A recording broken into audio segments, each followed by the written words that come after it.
And we're here for the study session. Welcome. Thank you Jerry? very much, Mr. Mayor. It's an honor to be here. So we have one speaker, Stuart Carl. You want to come up and... Do I have to use the mic? Yes, you do, to get it on the record, yes, please.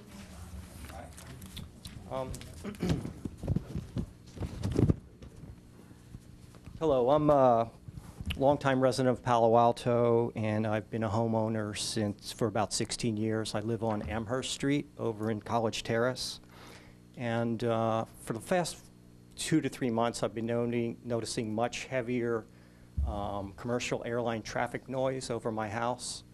It's quite persistent. It seems to be much lower than it used to be.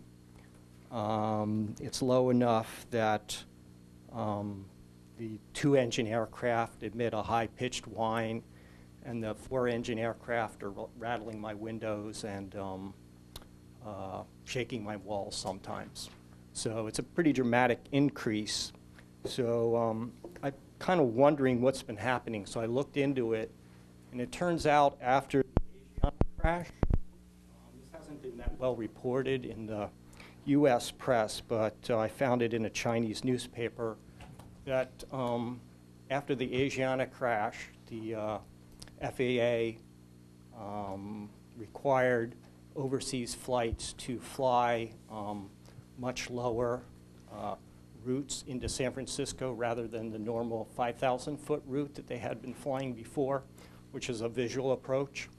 So I think that's what's responsible for the much greater noise that I'm hearing. One of the main routes for these flights into San Francisco bisects Palo Alto. It flies from approximately the intersection of 280 and Page Mill, cuts across the city to the intersection of 101 and Willow. So these flights go directly over San Francisco, right over Palo Alto. A lot of the cities north of the San Mateo border have been engaged with this issue for quite a while. And I looked at some maps, and they have a lot of automated listening stations peppered throughout the northern peninsula to monitor the noise issue. But we don't have any here in Palo Alto.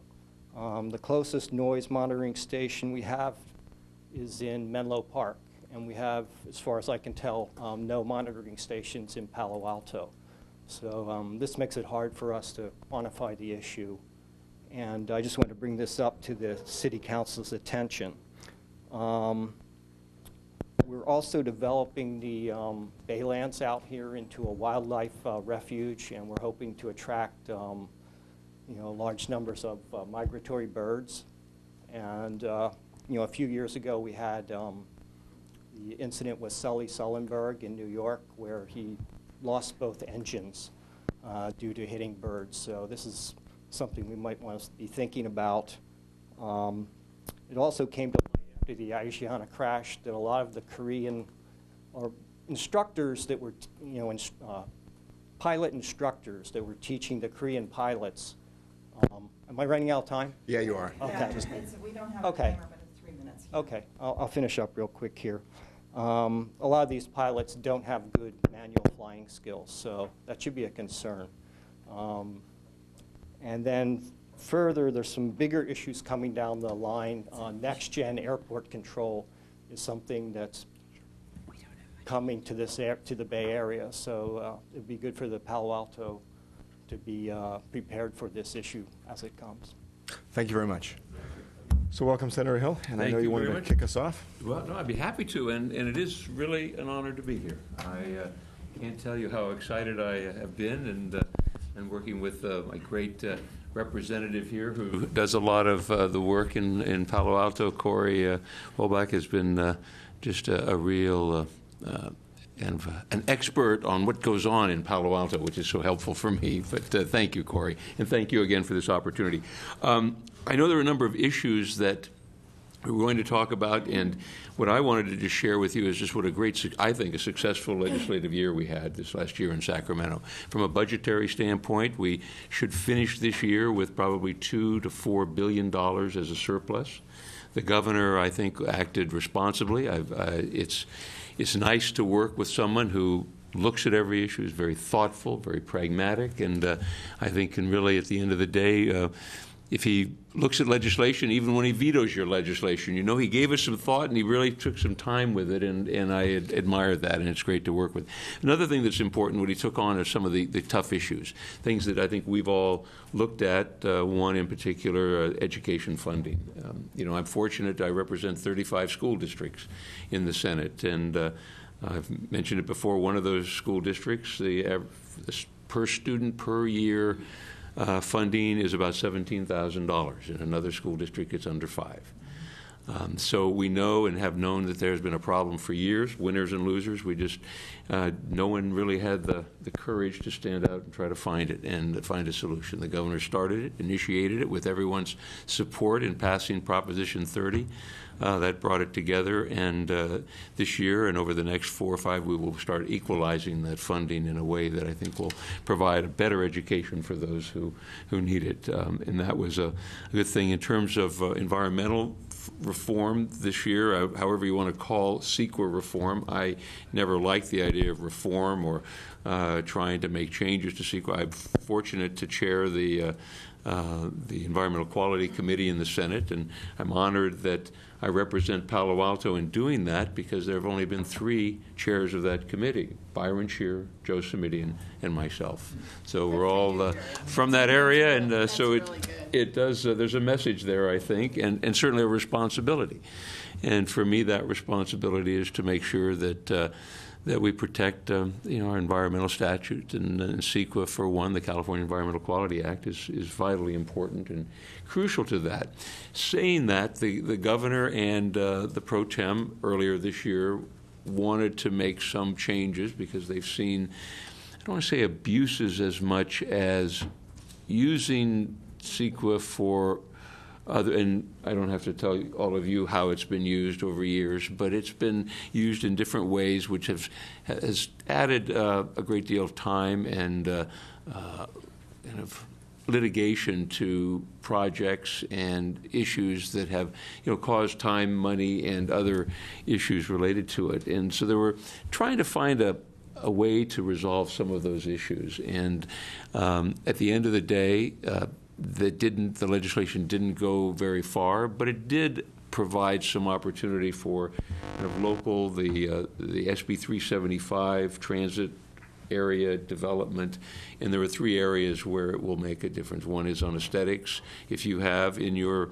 specific plan, or however it's defined in your general plan, certain standards and thresholds, aesthetics, noise, parking, and aesthetics, parking, and traffic will be the new metric that will be determined by the Office of Planning and Research in the governor's office, where no longer will we be looking at levels of service as the dominant theme for CEQA, because, as you know, if the level exceeds and the problems created, the mitigation is either you add more parking or more lanes of traffic or more other mitigation measures to lower that level of service, rather than what the Office of Planning and Research in the governor's office will develop as a metric related to vehicle miles traveled, using that as a standard in the metric in the future rather than as levels of service. So we should see some improvements along those lines. In my role is in that committee as well, the issue of hydraulic fracturing or fracking came up. We do have a part of that because this committee's oversight is water quality, and I wanted to share with you briefly on the future of the bond, the water bond from a couple of years ago. But we did look at, and you've probably read the conclusion or the legislation that finally came from fracking. There were a number of efforts in the legislature to create a moratorium of fracking, and they all failed. They didn't get out of the committees. We've noticed, I think, in the legislature is because of the change in term limits, because of the change in the primary with the open primary and the top 2, that has created a more moderate assembly than we had seen in the past. It used to be this Assembly was the more progressive body, the Senate was a more conservative body, and it's almost reversed in a one-year period of time. So we may see more of that change and shift in the future. But the moratorium would not pass. The governor did not want to see a moratorium. So Senator Pavley's legislation, SB 4, created some standards around fracking that will require permitting, will require water monitoring, will require disclosure of the proprietary chemicals that are used in the process in order to monitor each well and the groundwater and the aquifer around those wells to make sure that there won't be contamination. Because, as you know, the Monterey Shale and the 15.8 billion gallons of barrels of oil, that 15.8 billion barrels of oil that are proposed to be coming from there is an issue. So we feel more comfortable that there are some parameters and restrictions in place. One of the other issues that really doesn't affect Palo Alto is enterprise zones. That certainly was an issue throughout the state that I kind of championed because of a company in Brisbane that decided to move to Visalia after firing 150 employees. And they moved to Visalia, hired 150 new employees, and were eligible for a $37,400 per employee tax credit. That was a $750 million per year program that the state had, increasing at 25% per year. And when I saw what was going on, I found that we needed to reform and change this. The governor agreed with that, and he also felt the same way. So I had legislation early on, and then he brought forward his proposal. We were able to work within that and really make some changes. One, $500 million in the future will be used as a manufacturing tax credit for businesses who want to locate in California or want to stay in California, or biotech and research and development would be eligible for a sales tax credit on manufacturing equipment. There will also be tax credits available for good paying jobs in economically depressed areas. You could get a tax credit, but they had to be in areas that were depressed, one, and it had to be a net increase of jobs in California. You can't just move jobs from one to the next. So this is a good thing. And then the final piece of that is about $100 million that the governor will be able to use in similar to what Rick Perry does in Texas as he goes from state to state trying to bring businesses there. Now our governor will be able to compete on that basis and offer perhaps some incentives to help move businesses to California and to create jobs. So we're really pleased with some of those changes as well. One of the final piece that I wanted to just mention related to overall issues is the end of the session. There were some critical pieces around the overcrowding of our prison population. And the three-judge panel that has been overseeing the management and the operation of the prison for a number of years, they, after the state had released about 40,000 inmates, and I say released, brought them into county jails, and released all of them, but after going from about 165,000 to about 120,000 inmates now, they still require, by the end of this year, to release another 9,600. The problem the governor felt and the legislature felt that there was no possible way to release that number of prisoners and have that not have some negative effect on our communities. So the governor's proposal initially was to put $315 million this year into renting jail space in the valley, after taking over a private prison and using that, sending a number of prisoners out of state and putting them in private prisons there, and then renting space in some of the county jails. Alameda and other counties have space for that.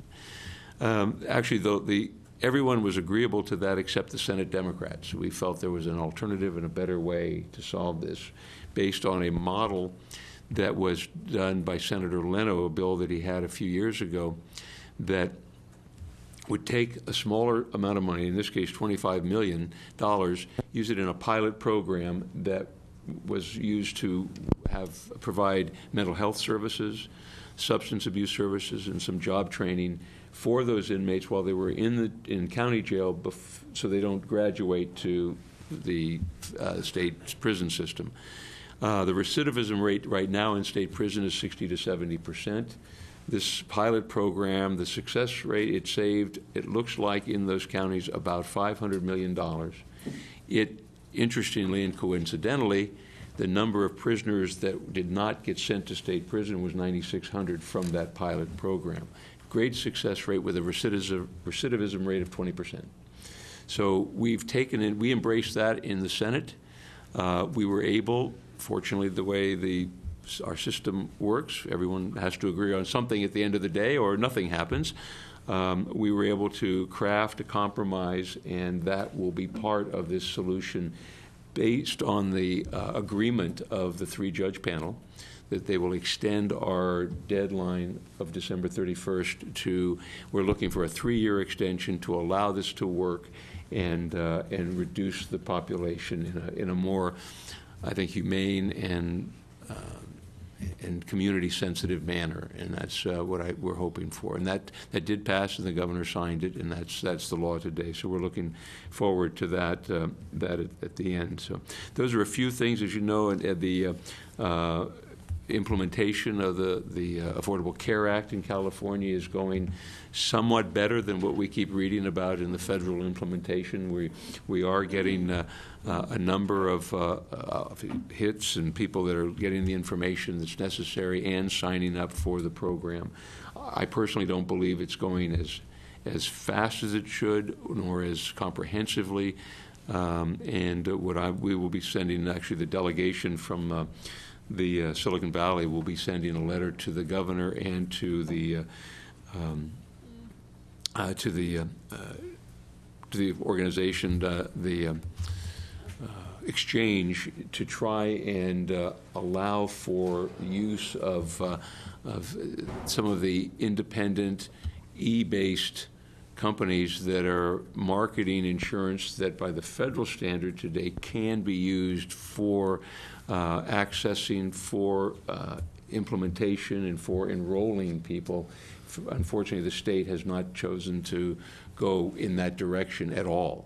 So it's only limited to the exchange and so we want to see that we can utilize some of the expertise, the skill sets that we have in the Valley, but more importantly to allow more access to the product. And so that's at the end of the day.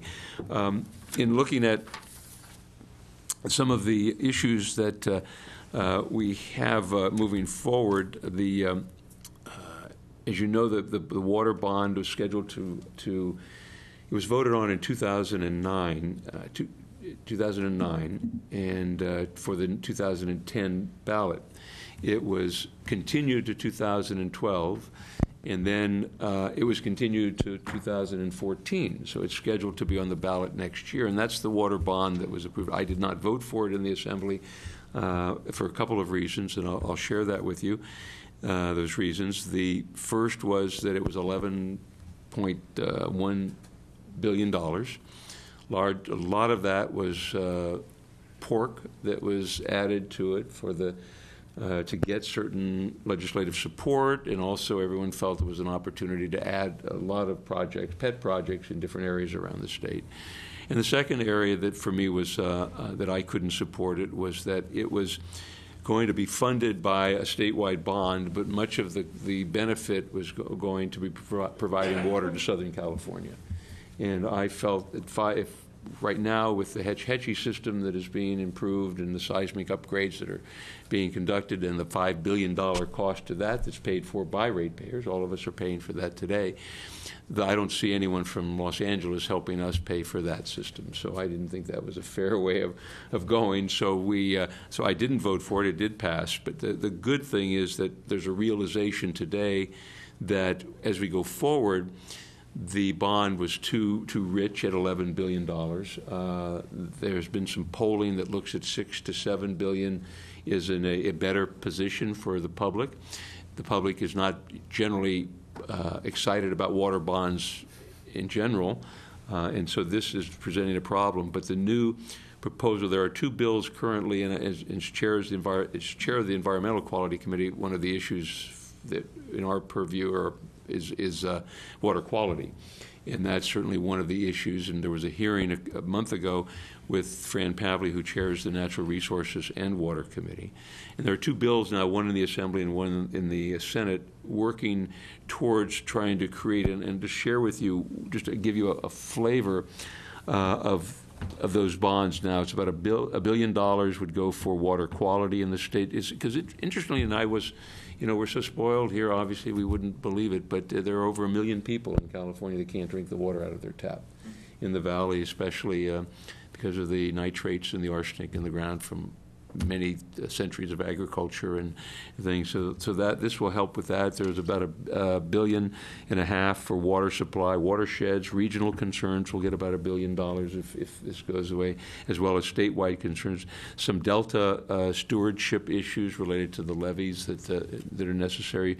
Some storage. The original bond had $3 billion for storage.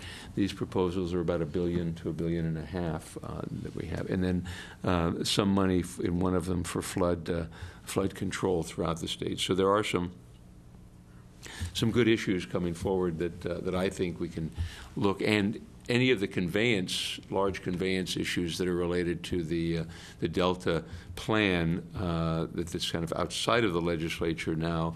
But the clear issue is that those benefiting from it will pay the cost of that in the future. So it's a good thing. So those are a couple of the things that are, and one other thing that I know is a question on your mind, certainly in mine. I authored earlier this year a bill that would have, and Senator Leno, he and I were co-authors on that, joint authors, that would have lowered the threshold for school parcel taxes to 55%.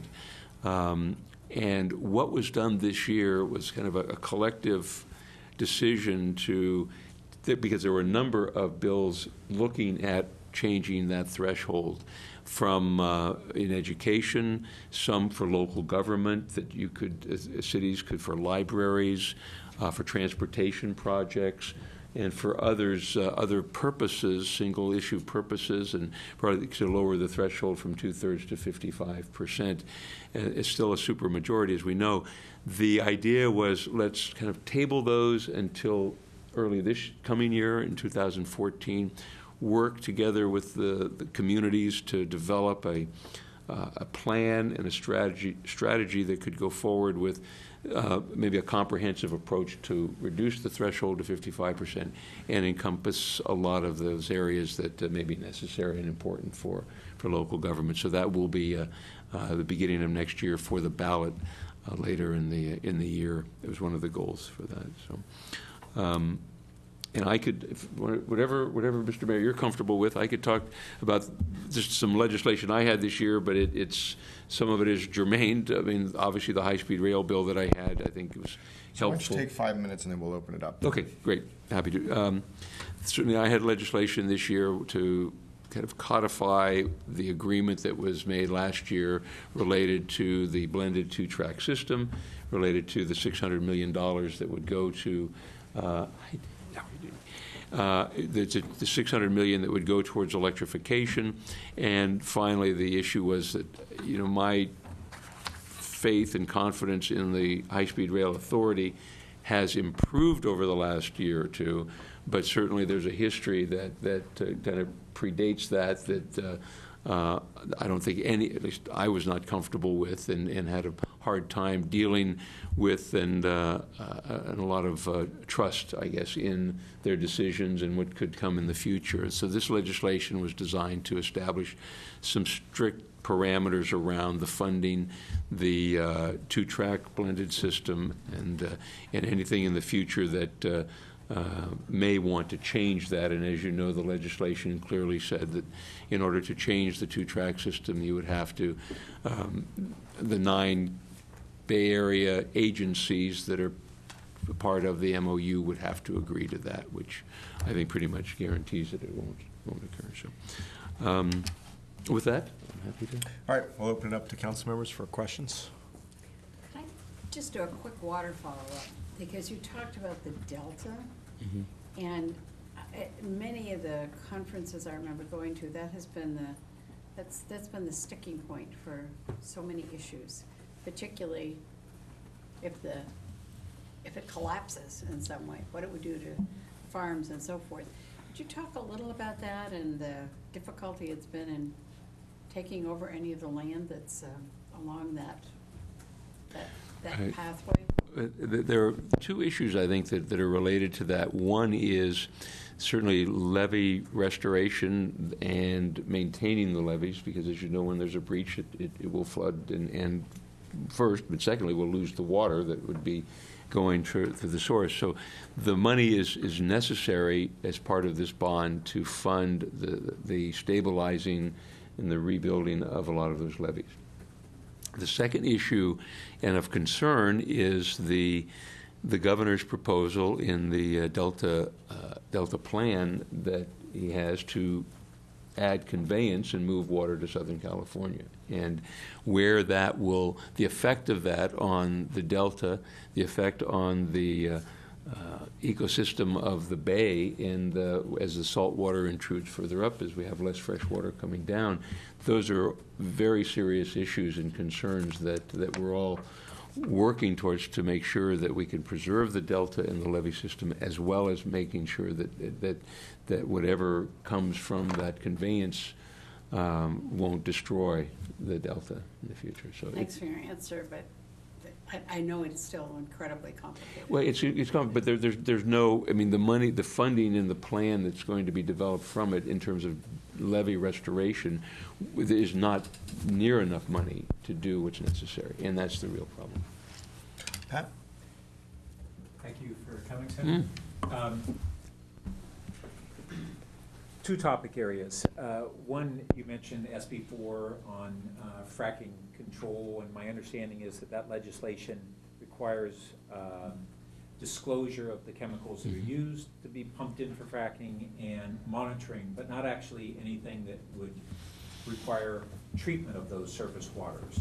So we could know that we have a problem, but there's nothing in the legislation that would actually require folks who are emitting harmful chemicals to actually treat that emission. Fortunately, we're just at the early stages of implementation here, and there are additional legislative sessions that could address this. Is there any, do you anticipate that there may be additional regulations that might actually require controls on those emissions?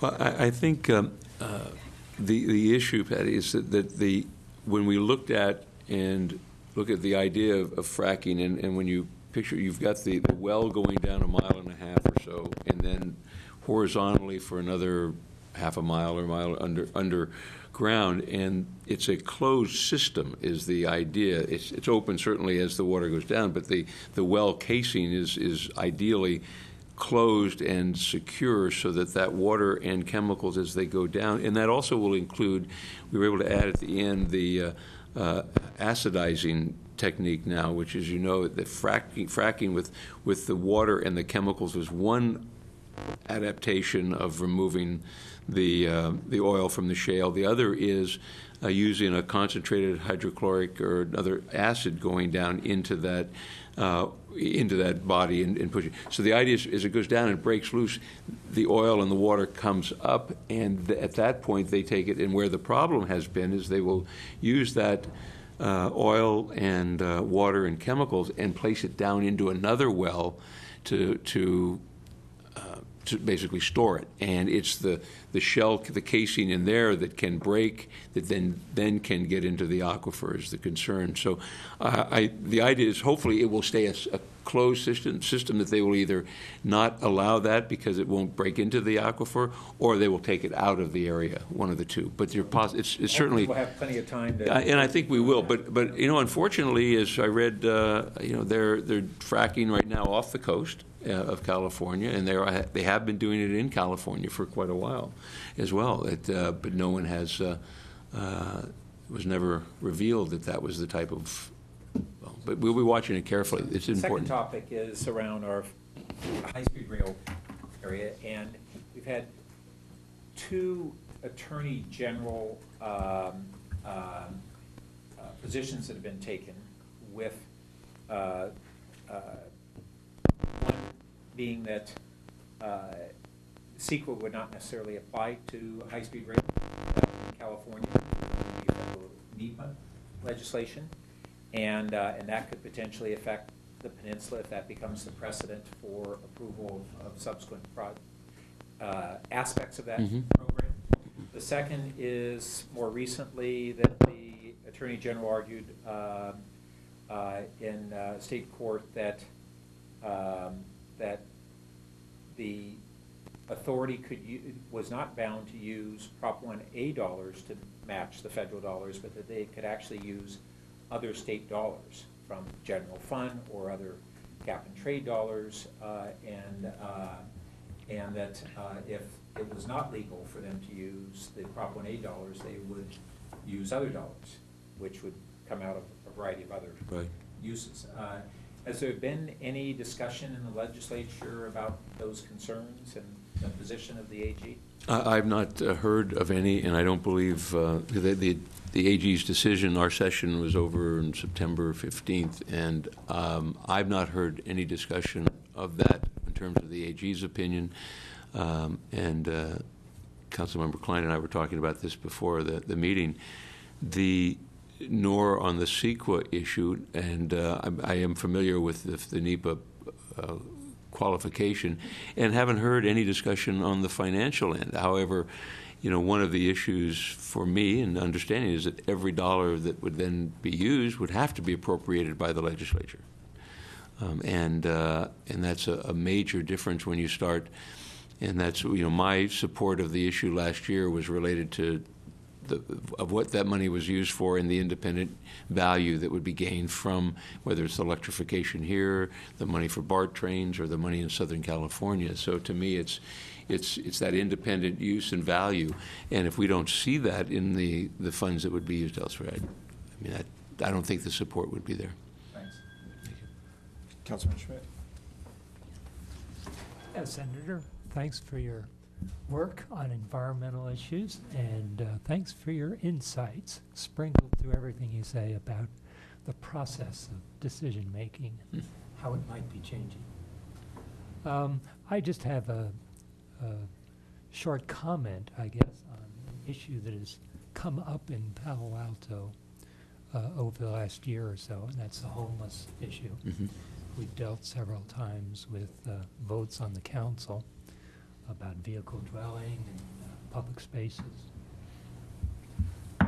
And as a council had said, gee, we want to, if we're taking spaces away, we want to enhance services available. And I don't think I've run into an issue that has so many different levels of government involved. The local government, very immediate way, but the county government, the state government, the feds, in a variety of forms. And, it's not an easy problem. It is very immediate in its impacts, and I think strong feeling in the community of what can we do. But I was surprised to see when we compared the homeless surveys from the counties around us that Santa Clara County was doing about half the number of shelter of homeless people that either San Mateo or San Francisco was doing. Now, I don't know if the state has an impact on that, whether it's the county or the Fed grants that are coming, but I know in the whole issue of homeless, you have to deal with mental health, health care, food, county welfare. There's a range of issues that are involved. So any thoughts or ideas you have about how we at the local government who have this immediate problem can work on coordinating efforts and making sure that we're in touch with all levels. And I, from a personal perspective, when I was a city council member in San Mateo, the armory in San Mateo was used as a winter shelter, only during the winter, November through March. About 90 individuals every night. They'd line up at about 3 and they would only take 90, and there would be 130 or 40 lineup. At 5 o'clock, they would be let in, and that would leave about 40 that couldn't get in, and they would wander the neighborhood all night. The next day, at 7 o'clock, they'd be released, and knowing they wanted to get back in there that evening, they would stay in the neighborhood in the community center in San Mateo, King Center, stay there all day and wait to go in. And I found that wasn't, as a city council member at the time, I was uncomfortable with that from a number of levels. So I went to the county and said, this is more your problem, but I want to work with you on it. And what we did is we developed some operational controls over that shelter. This is the first step. We created some operational controls, meaning that they would take 90 a day. You wouldn't line up. You would get a voucher if you were staying there at St. Vincent de Paul. So they had 90 vouchers that you would get, and then when you were released in the morning and let out of the shelter, we worked with Samtrans, and they gave bus passes to those individuals to take them on their way someplace other than that particular neighborhood. And that worked successfully until when I became a county supervisor, still knowing that there was a homeless problem there, and now I couldn't push it off onto the county. I had to take some responsibility for the solution. And what I did was, here again, working with the county and the administration and my colleagues, we were able to make an investment. I worked with, actually at the time, City Council member Gene Mullen from South San Francisco, and we found a location which was on the Samtrans, because as you know, siting a homeless shelter is probably as difficult as siting a methadone clinic.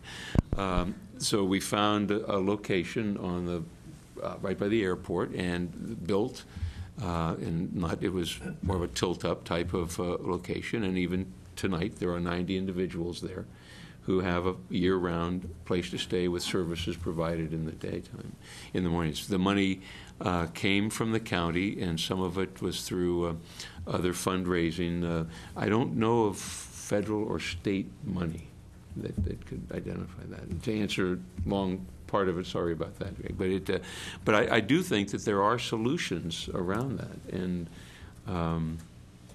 I think there's working, and I'd be happy to work with you to try and find some of that, because I know it's a difficult one for a city and it's difficult for the county. And in fact, I'll be meeting with the county administrator this week, and we'll chat about that as well. So I'll do it for sure. Thank you. Councilmember Klein.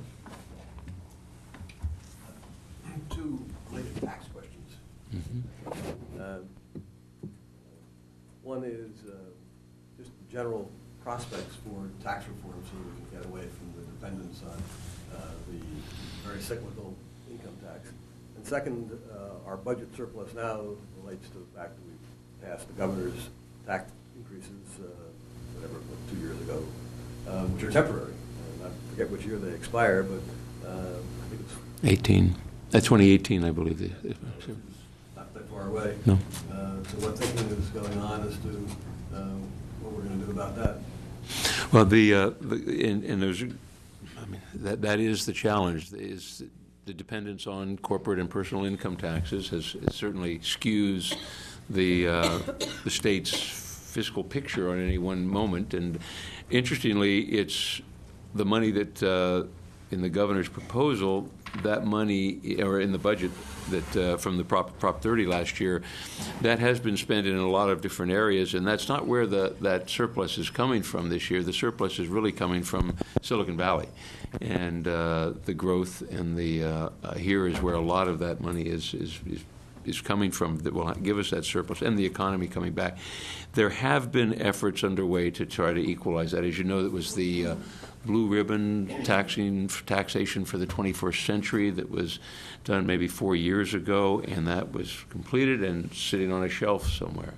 I think this is another problem, and I'm glad you raised it, because I think that, our governor has been successful challenging, taking on those tough issues. This may be the one that he needs to get around, because if he's supportive and willing to do that, then there's an area and room for success. If he's not, it won't happen. But we could look at that, and as you know, that it's the sales tax issue, not raising taxes, but just broadening the base is, I think, the answer, whether it goes to services and other things that could work and do it. So I think this is a good idea, and I'll raise that issue with them, because I think it's time that we look at it, and I think there's a possible opportunity for this governor at this time to make a difference. Thank you. Councilmember Berman? Well, thank you, Senator, for chatting with us. You sort of preempted in your comments the question that I was going to ask, but I'll turn it into more of a plea, which is in regards to lowering the percentage threshold for different local projects to include local infrastructure projects and really push for that. That's been a big push that we've had here in this city for the last couple of years, and nothing infuriates me more than when I hear folks say, well, there's not enough support in the community in Palo Alto for a public safety building, which is totally inaccurate. The polling shows that 58, 59, 60% of residents support building a new public safety building, but that's not 2/3. So anything that you can do, and I think it's totally made sense that the governor and the legislature has taken their time in making some of these changes. The supermajorities in the Assembly and the Senate are new, and it makes sense to want to solidify those. But to the extent that you feel like you've done that, given how crumbling our infrastructure is across the country, across the state, all the way down to the local levels, anything that the state can do to help us invest in those assets. So, and I think that's perfect. Infrastructure improvements would be, I was talking about transportation projects, but infrastructure would be certainly one. When we look at it, as you mentioned, in any ballot measure, I think that the number is 25% will vote no, of the electorate will vote no to any tax increase regardless of what it is. And so that takes you down considerably right there. So if there's any opposition, it makes it more difficult. thank you. Thank you. That's a very good point. Councilmember Holman? Yes, thank you again Thanks, for Jim. being here. So one of the topics that was listed here was local control, and we could address that from a different. And you notice how I avoided that. I'm sure you just hadn't gotten to it yet. But we could talk all day and all night about housing mandates, but that's one issue. Another is, the density bonus law, and, you could list a whole number of things. But my concern is, in general, the framing of these. One might even question the genesis of them and the real intention of them, but let's just assume that the intention is to provide, more housing, more affordable housing and such. The basis is questionable, and if you even just look at the density bonus law, one of the things that it requires communities to concede is open space. And when, we all want to be healthy communities, and there's all kinds of benefits to having open space, but that's one of the things that you have to concede as a part of the density bonus law. So I guess, is there any activity, or is there something that you might be interested in trying to get back to local control, for one, and the other is, when we look at state mandates, that there's a more comprehensive addressing of what the consequences are that may even run counter to what the stated intention is. It's a large, broad scoped question. No, but I understand, and frankly, I believe that, or at least from my impression, I need to be more sensitive to some of those issues as well. And when they are raised, they're especially the local control, because, as you know, the legislature and the governor have been trying to do that in relationship to education, certainly in realignment in a number of areas. The goal is to bring more control to local government. However, in some cases where it has gone in the other direction, and just to share with you a little of the politics as I see it in the last couple of years in Sacramento.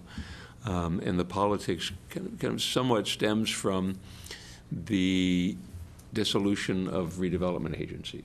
And it kind of goes back to that point in time when The governor had his proposal, and it was worked through the legislature. And there's some people like, I believe we need some form of assistance for economic development. I think that's important for a community.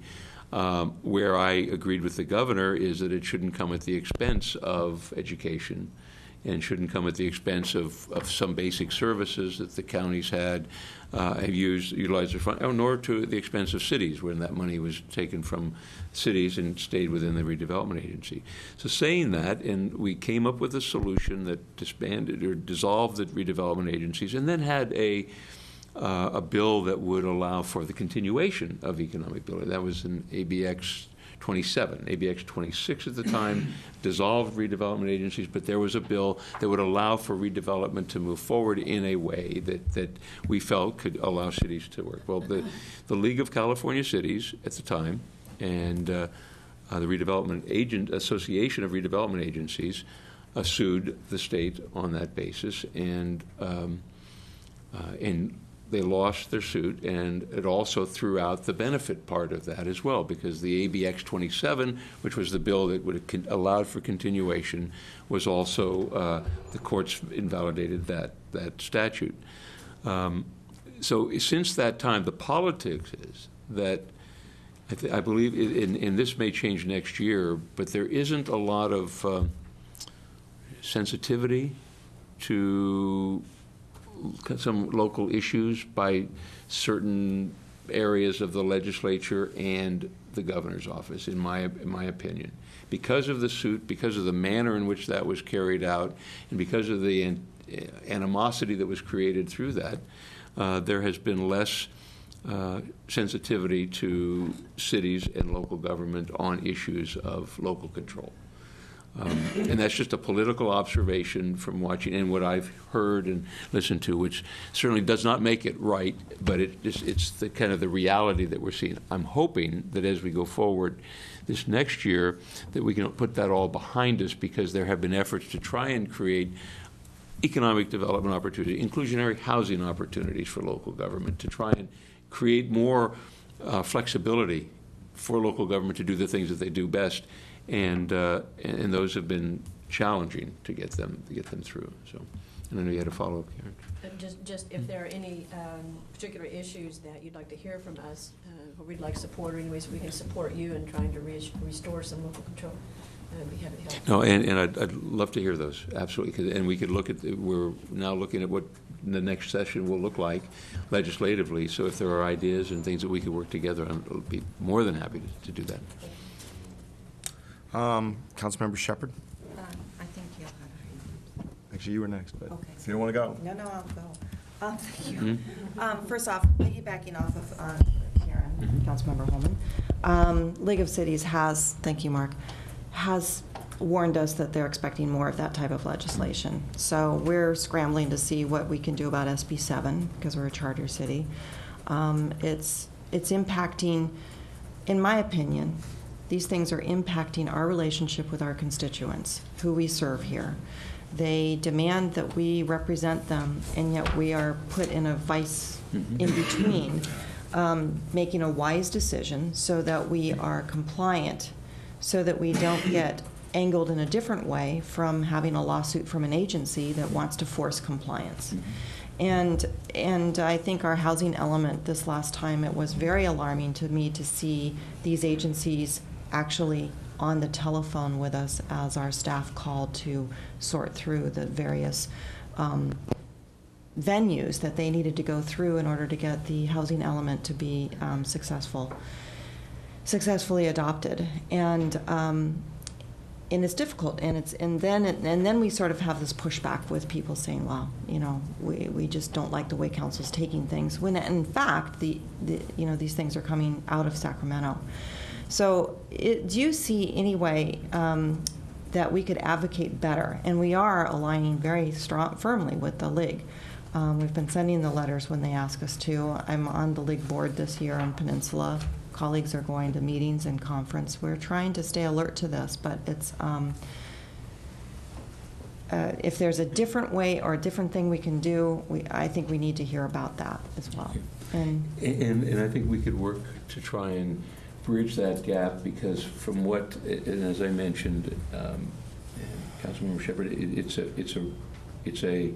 is a problem, and the problem, when you look at, there are two local government kind of advocate, the State Association of Counties, CSAC, California State Association of Counties, and the League. And when you look at the two in the manner in which they work with the legislature, and there is the impression that the League is and has been a little more antagonistic towards the state. And maybe that's a good thing. Maybe that's the pressure that's necessary. But whereas CSAC hasn't been, of course, they certainly have different constituencies, and that has, I think, ruffled some feathers in Sacramento that may make or give the impression that the time is right to make some of these legislative changes that could impact local government when because of that. So I think that's, and this conversation is helpful to me, because now I'm kind of putting the pieces together myself a little bit in that may be where this is going and could go next year. And so I think we need to continue this conversation on issues that are related and relevant to certainly Palo Alto, but to local government, to make sure. And then just one final thing on the Affordable Care Act. It's my understanding from businesses that they have to be the agent to help their employees transition into this, and I just wanted to know, how much of a burden are we putting on these businesses? And because there is a concern that I have with business that they are just regulated, and there's a lot of stuff. We are very active here on University Avenue, and we put pressure on businesses for other reasons, and I just wanted to know how well thought out that was, whether there's changes that are coming, or how is it that we can make it a little more streamlined or something, so businesses don't have to take on that agency role. Well, as someone who owns a business and it is challenging, but in this particular regard, I've not found that aspect of it to be, Okay. The Affordable Care Act has not had any real. Well, the way California is small, implementing it. Yeah, they're implementing it, but it's more of an individual issue, and if you currently have insurance or providing that, it doesn't change much. But we can talk. I can maybe get specifics on that, Nancy, and right. see how we can get more of that information. I'd be happy to. Councilmember Price. Thanks for that. Thank you. Welcome. I'm Thank sorry you very much. I was running late from another meeting. Just a follow-up question, and if you've already covered this, that's fine. Did you say what your 2 or 3 top priorities might be for the next legislative session? You do need to make choices about how you use the resources in your office and how you build partnerships with other, of your colleagues. So, did you touch on that? Or I did not touch on that, no, and I'm happy to mention that. One of the priorities, and fortunately, it's you don't have to worry about that, and that's your wonderful utilities that you have, and I'll tell you, it is the shining example of how a utility should operate and can operate successfully and safely. Unfortunately, we can't say that for the rest of the state, and we've had this discussion in the past. I will actually be having, that you may have received today, a notice, a press release. We're having a hearing next Monday in San Carlos to discuss the relationship between, and in this case it would be PG&E, and the local municipalities that they serve, and the communication that's created there.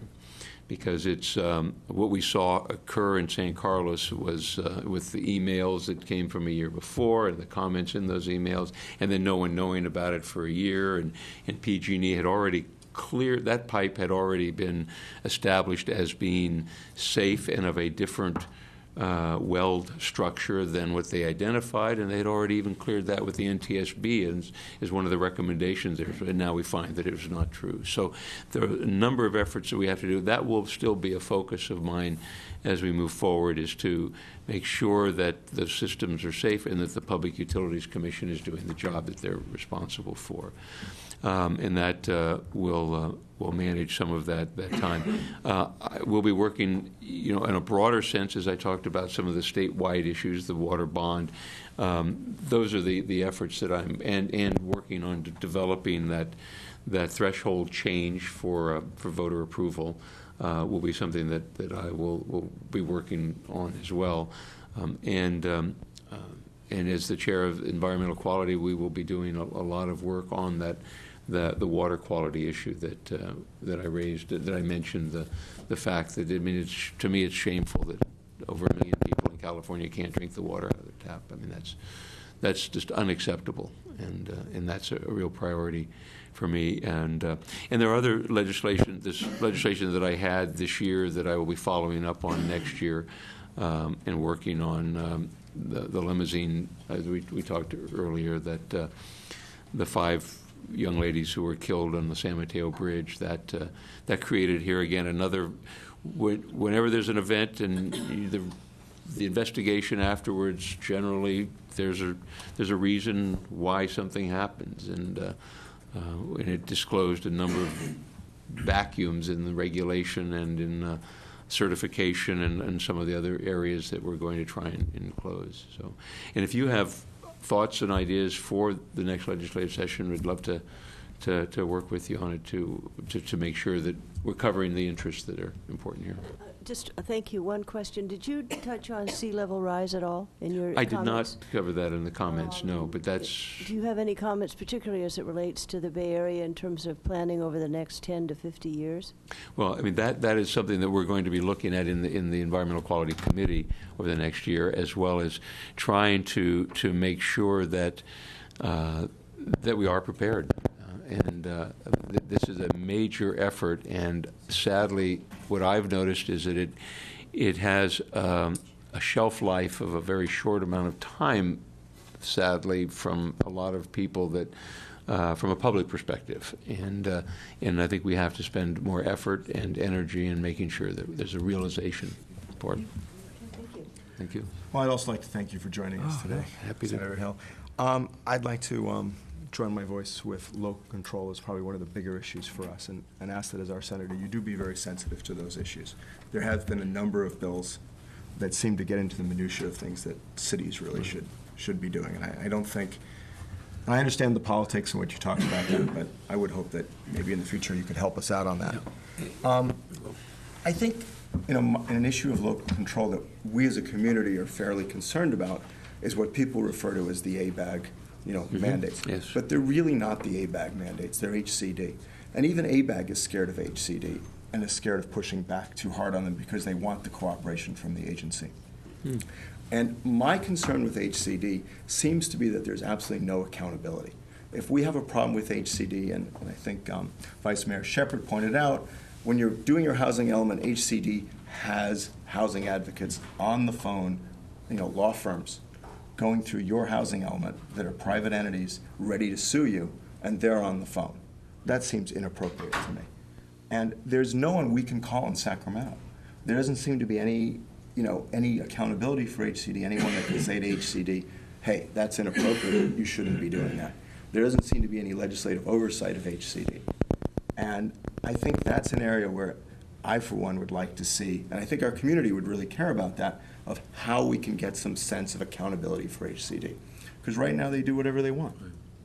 So anyway, I put that on the table. Very good, and we will look into that, and we will get together and see how we can affect that, some change there, or at least some recognition of the problem so that they can move forward in a better direction, because that's not right. That'd be great.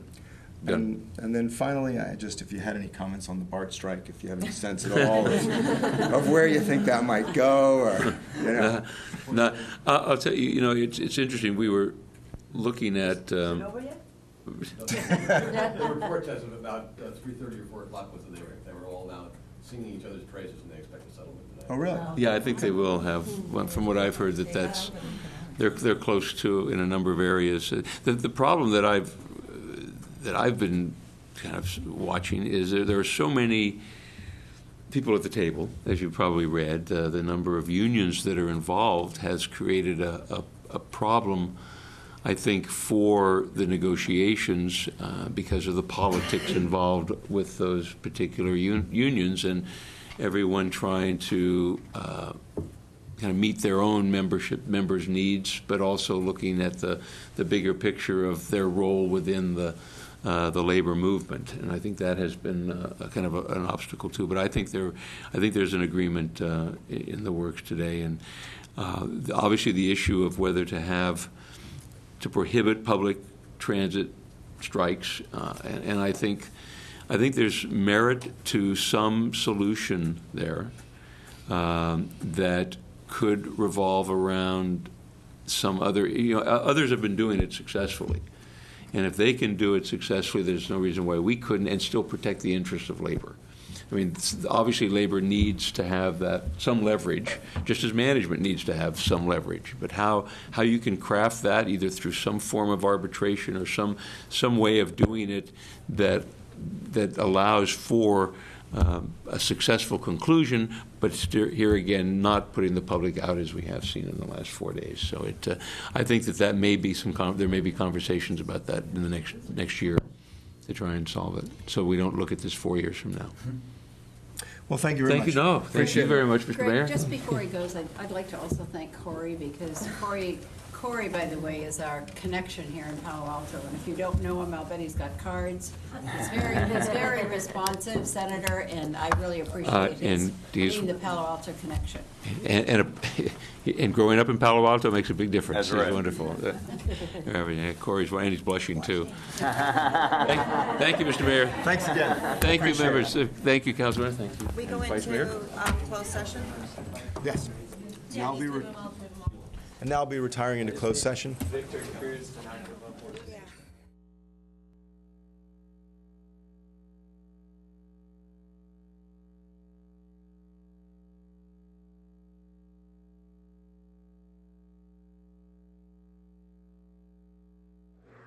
Ladies and gentlemen of the City Council and honored guests, my name is Patrick Klein. I'm the Associate Artistic Director of Palo Alto Players. Mr. Betts from the Community Services Department invited us here this evening to entertain you a little bit and tell you a little bit about Palo Alto Players. We're now in our 83rd season performing out of the Lucy Stern Theater, which was built for us by our front row patron, Aunt Lucy, back in 1933. So we've put together a little fact sheet, and it should be in your documents there to tell you a little bit more about our history and our mission. But this evening we'd like to share with you a brief scene from our upcoming production, God of Carnage, which opens November 2nd and runs through November 17th. Good evening, I'm Jeannie Smith. I'm the director of the production, and I'd like to introduce it just a little bit for you. This award-winning and thought-provoking comedy, God of Carnage, delivers the laughs as two well-to-do couples meet to discuss the recent altercation between their two 11-year-old sons. It's a timely play with much resonance for anyone who is a parent, who has been a parent, or has parents. The conscientious parents in our play might even be Palo Alto parents.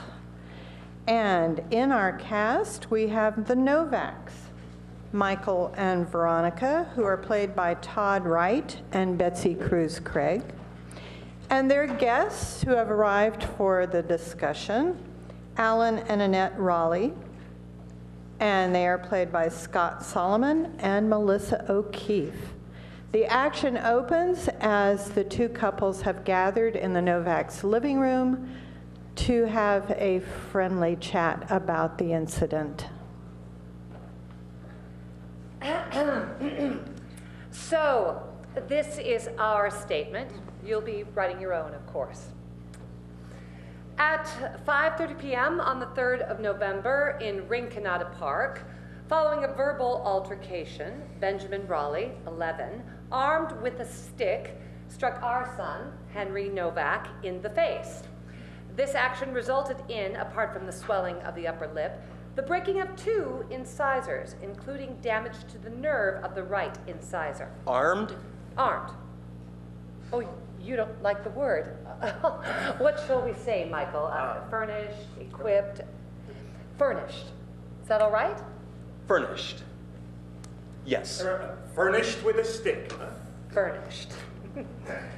You know, the irony is we have always considered Rinconada Park a haven of security, unlike Mitchell Park. Yes, yes. We always said Rinconada, yes, Mitchell Park, no. Absolutely. Anyway, thank you so much for coming. There is nothing to be gained from getting stuck down some emotional cul-de-sac. We should be thanking you. We should. Frankly, no thanks is necessary. After all, there is such a thing as the art of coexistence, isn't there?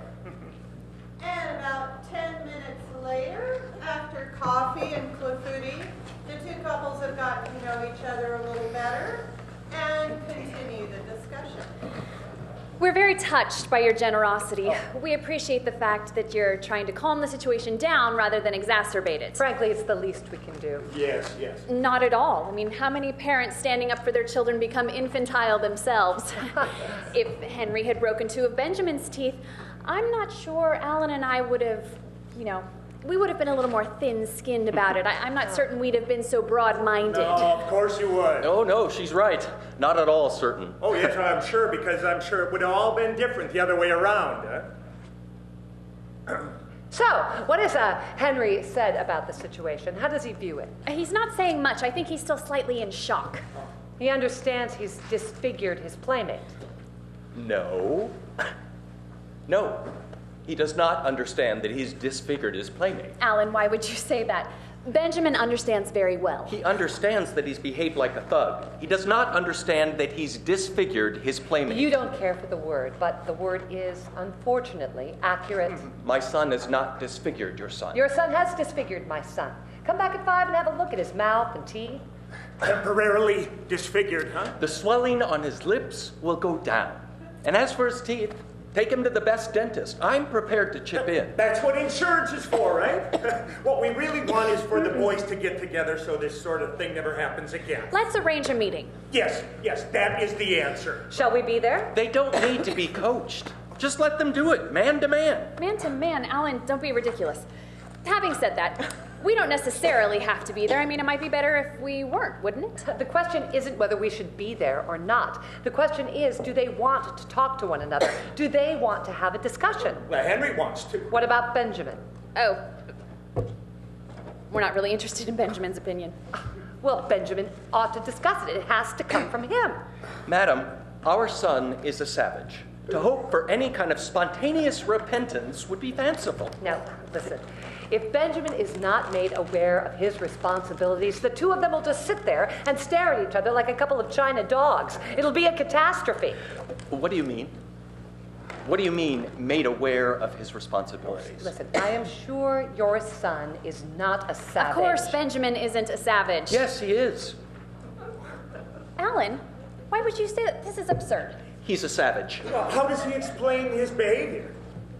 He doesn't want to discuss it. But he ought to discuss it. He ought to do any number of things. He ought to come here. He ought to discuss it. He ought to be sorry for it. Clearly, you have parenting skills that put us to shame. Oh, we hope to improve. But in the meantime, please bear with us. Hey, look, this is ridiculous. Let's not end up like this. I'm only thinking of him. I'm only thinking of Benjamin. I got the message. Let's just sit down for a few more minutes, shall we? A little more coffee? Okay. A coffee. And tea.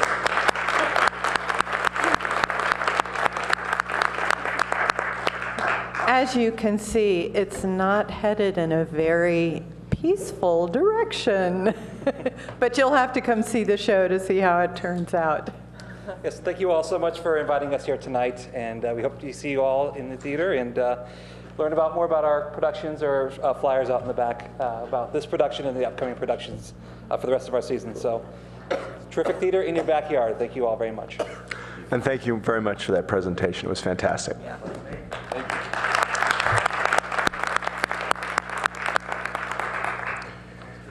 All right. City manager comments. Thank you, Mr. Mayor, members of council. Oh, geez, I was confused. I just thought we were a public comment there for a second. Anyway.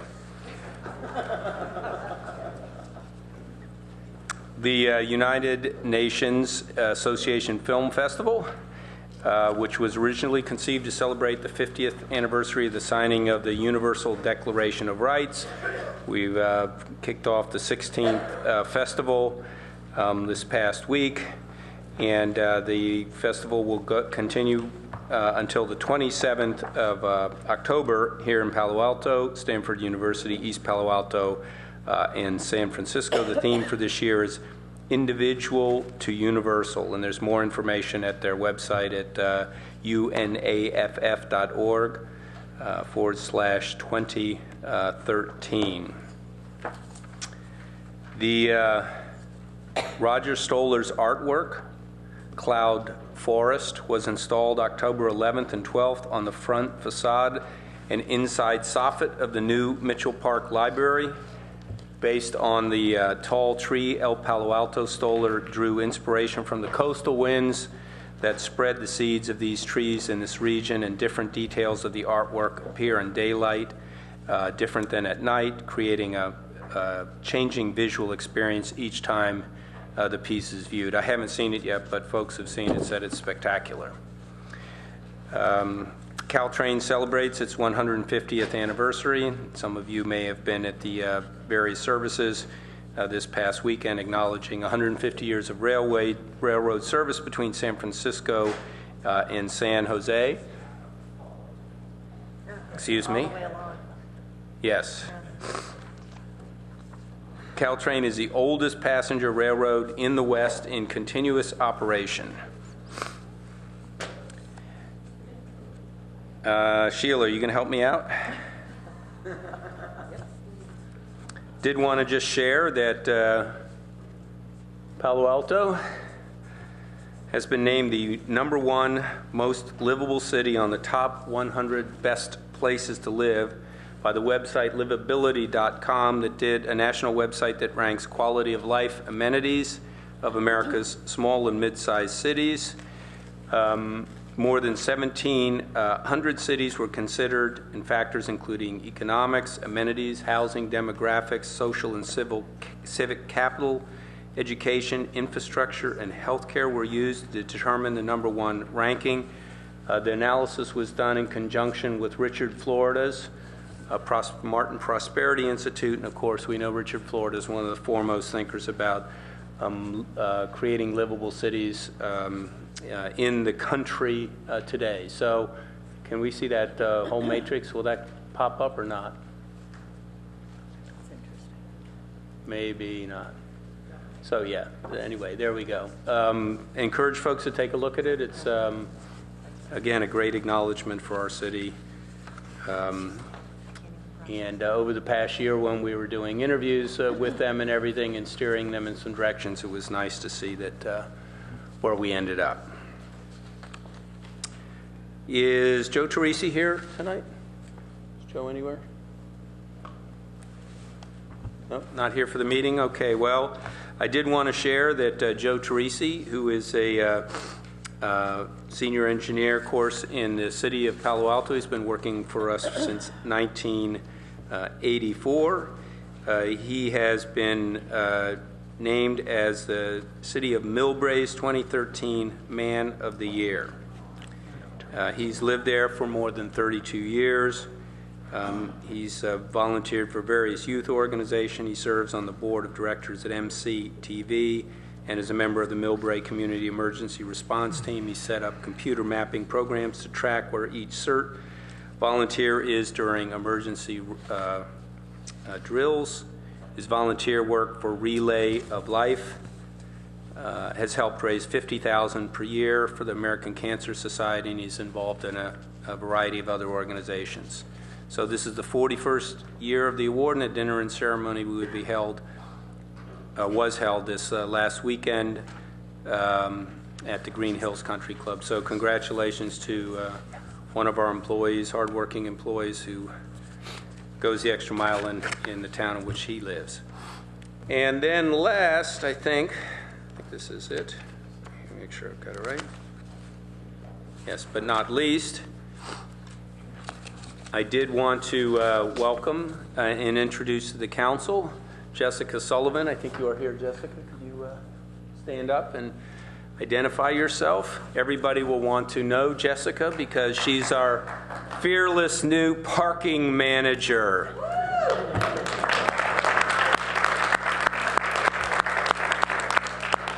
She has had her own company in green building design and other venues. She's worked for a consultant for the city on sustainability project management.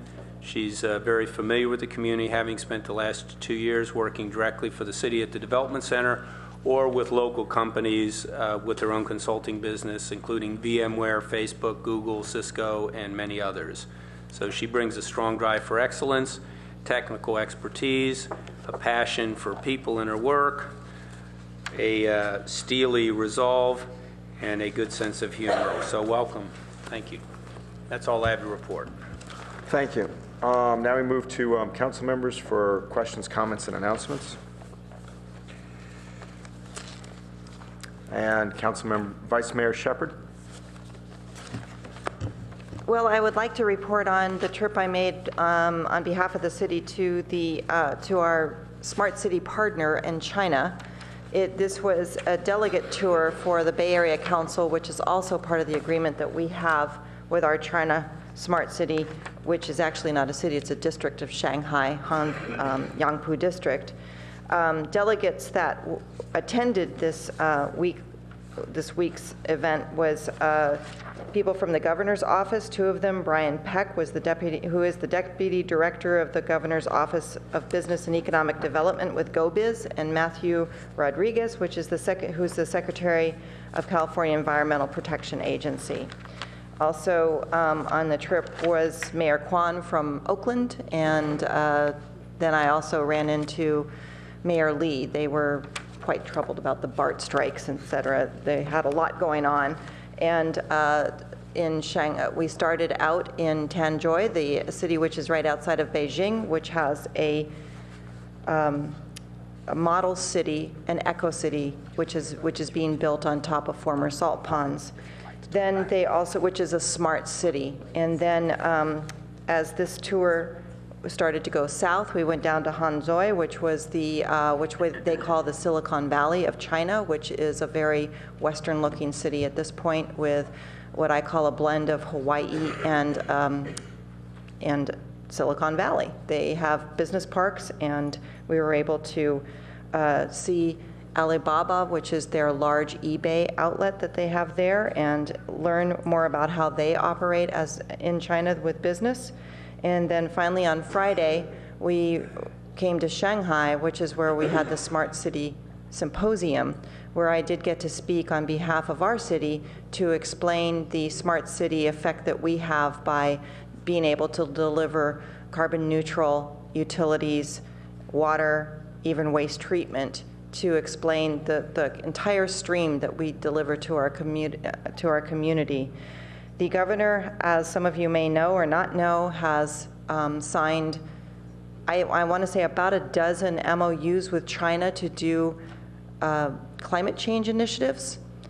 People were actively pursuing the type of investments and opportunities that they could build between China and California.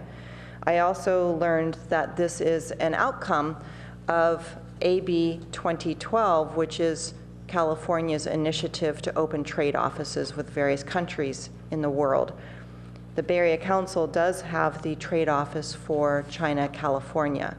And so it was interesting watching Mayor Kwan work with her port to build relationships with people in the region that we were visiting. I have to say that this is a very interesting time to travel as a Palo Alto City Council member, because China knows where Palo Alto, not just where Palo Alto is, but what Palo Alto does, and they want to be just like us. And it's really overwhelming, because they want to be like Silicon Valley. They want to be a smart city, and they seem to have an eagerness to try to clean up the environmental abuse that's been going on with their air and their water. and to try to get into a smart city framework.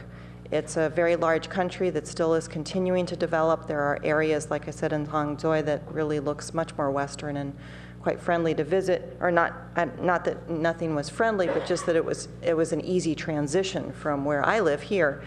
And then finally, I was able to visit the school that our students went to this last summer and secure a relationship with them so that we can continue to work with students in our community to access that school for both language studies in Mandarin. This was a 3-week course, and then also what we called the Introduction to the Global Economy, where they were visiting Fortune 500 companies, NGOs, and governments to see how other parts of the world work. And a complementary service that we were able to discuss was the concept that they actually have a school that's in Colorado, but they would like to send their students when they return to China to spend a couple days in the San Francisco Bay Area and in Palo Alto specifically, so that we could introduce them to our research park and let their students have the same type of experience of an introduction to the global economy. This is seems to be a very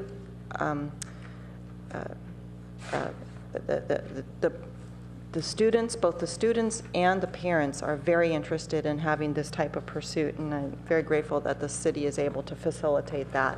At this point, I was able to meet with the Yangpu government as well, and in our agreement, we have plenty of concepts that we can work with them on that are low carbon climate change initiatives, and we can continue to explore that. And I think Bay Area Council also is ready to help us when we want to try to make a connection with that, and I think that we should see if we can develop something for this next year to work on. But nothing really came back. Many people are quite interested with what we do with our utilities.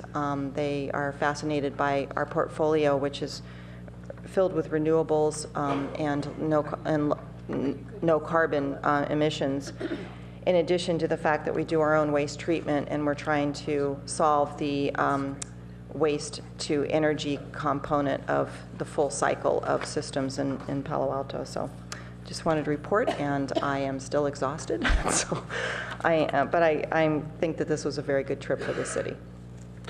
Councilmember Price. Thank you. I attended 2 rock and roll events which are celebrating alternative transportation modes to schools at both Turman and Hoover. I spoke at the kickoff for the Ride to Recovery program at the Veterans Administration Hospital, where there were 200 riders who are riding now from Palo Alto to Santa Monica.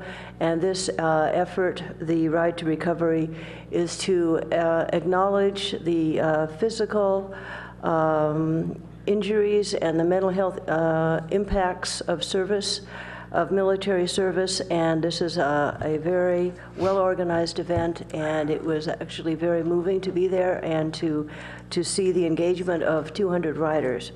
There was a very successful pancake breakfast. I'm sure many of you attended. I want to acknowledge the fine work of the fire department and all of the partners that made it successful, and funds from that event will be supporting Project Safety Net. And last, I went to a teen council meeting, and they are in the process of restructuring their work and their goals, doing community mapping to identify new ideas and concepts for events and activities that will be important for teens and young adults in our community.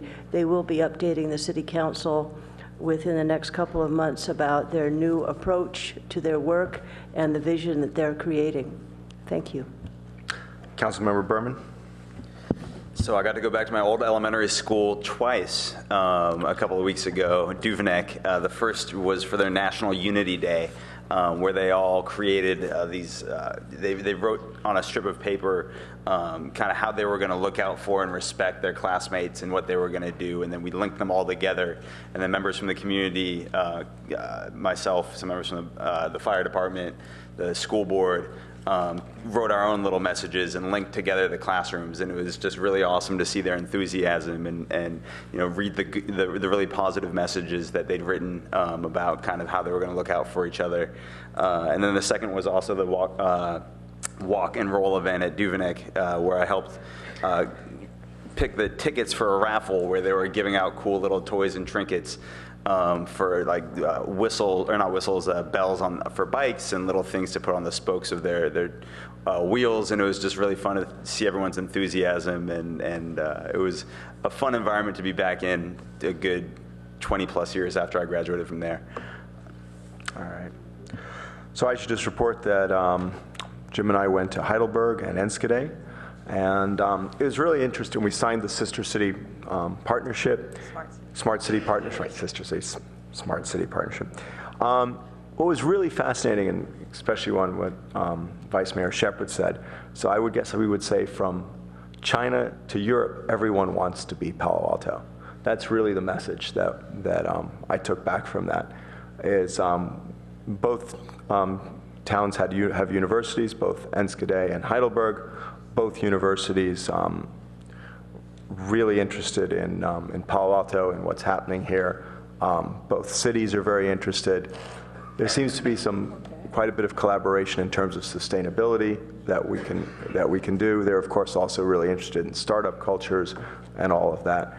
And it was really fascinating to see how much they look up to Palo Alto as a world leader, frankly, in all of these items. All right, now we move on to, let's see, oral communications. And we have a number of people. Stephanie Munoz up first, to be followed by Paul Machado. And these are for items that are not on the agenda.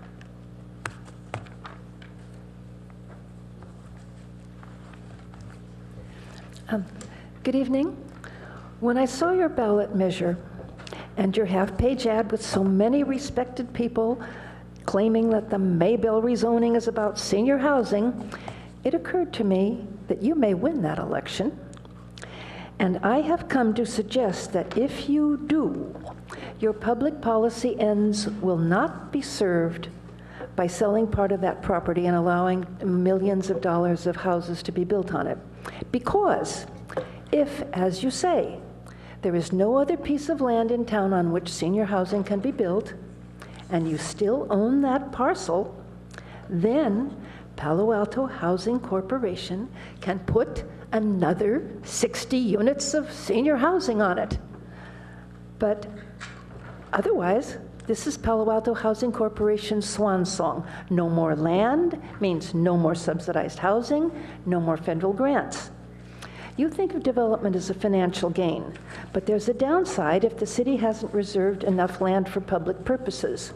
Because to do some of the things you want, you are going to have to buy back some of the property rights you have given away or sold. And as you noticed, when that ICLA building was torn down, the new construction enhances value. It is better to buy property before it is developed. As you look at 27 University Avenue, stop and think what it is worth now and what you could buy it for at fair market value, and what it's going to be like if you give away development rights to it. Impossible. You could put every senior, the whole population of Palo Alto, in retirement housing on the land that they're thinking about putting, in the buildings that they're thinking about putting there. Or think of Buena Vista. Here's 100 units of low-income housing already in place, but it's raw land. You could buy that for fair market value, along with the adjacent shopping center, which is very old. And you could retain the mobile home park and the ground retail and amortize the acquisition costs over so many, it would be almost free. And you could build all that senior housing on it, hundreds of units. But no, it looks as if you're going to give the glass slipper to the ugly sisters and let them marry the prince and kick Cinderella out of her house. How about some enlightened self-interest? Okay? Thank you. Thank you. Our next speaker will be Paul Marcuda, and after that to be followed by Winter Dellenbach. Hi, my name is Paul Machado. I'm a lifetime resident of Evergreen Park. I have not been active in politics in Palo Alto until this year when there's been a large avalanche of activity in my area. Because of that, I and several residents asked for and were graciously granted an audience with the mayor. He tried to allay our fears of what was going on, and at that time, there was a large map of my neighborhood on the wall, which he gave us, which I thought was kind of cool. And then when I got it home, I realized it was from the fall of 2012, and it didn't include the entire neighborhood. So some neighbors and I got together, and we decided to make our own. This map mapped parking, or part of the parking for my neighborhood. And we mapped the parking for my neighborhood using city guidelines today, and you were given those maps. I would like that to be made part of the public record. It does not include the dozen or so projects in the area that would further impact our neighborhood. I hope that this is a useful tool that you might use in future deliberations and decisions. Thank you. Thank you. Winter Dellenbach, to be followed by Cheryl Lilienstein. Hi, I live in Barron Park. You know, the one thing about all this municipal self-esteem that we're hearing tonight, which is really terrific, we're number one. The elephant in the room is that you just have to be rich to be part of number one. Measure D has to do with that elephant in the room. And I live in Barron Park, and I urge everybody to vote yes on Measure D. I've been involved in a ton of political campaigns in this town in the last 20 years, and I've never seen one as kind of crazy and off the rails as this one. Maybe it's just because I live in the belly of the beast in Barron Park. But I read when in one of the local papers a few days ago that the city could sell our parkland, suggesting starting with the Arasta Preserve, to raise funds for affordable housing, and that neighborhood churches may be sold as sites to build affordable housing. Now, I kid you not. You can close your mouth, Liz Ness. There is a lot of fear and there is a lot of misinformation involved in this campaign, and it's disturbing to me. People may have disagreed with my positions in the past, but I actually always did try to be accurate, and I just feel that that is falling by the wayside in this campaign. There's a lot of denial about the real-life consequences for over 100 low-income seniors if this housing's not built as you approved it. You can't simultaneously support affordable housing and work to stop it. A vote of yes on D will result in a whole lot of elders remaining in Palo Alto that couldn't otherwise do so. There's no other option to ensure this but to vote yes on D, no matter what opponents say. I know a lot about planned community zoning. As you know, I did a 3-year investigation and analysis of commercial and residential PC projects. I support substantial smart PC reform. I'm still waiting on it. However, the Maybell housing is the rare appropriate use of PC zoning, providing a way to guarantee this housing will remain affordable for low-income seniors in the future. The 12 market rate homes make the affordable project financially feasible in light of diminishing state and federal funding for affordable housing. The effort to stop the housing is a wild shot at the wrong target and won't lead to land use reform any more than shooting at a moose will catch a trout. If the goal is PC reform, then do PC reform. But don't pick on poor old people in a misbegotten effort at trickle-down land use change. Vote yes on D. Cheryl Lilienstein.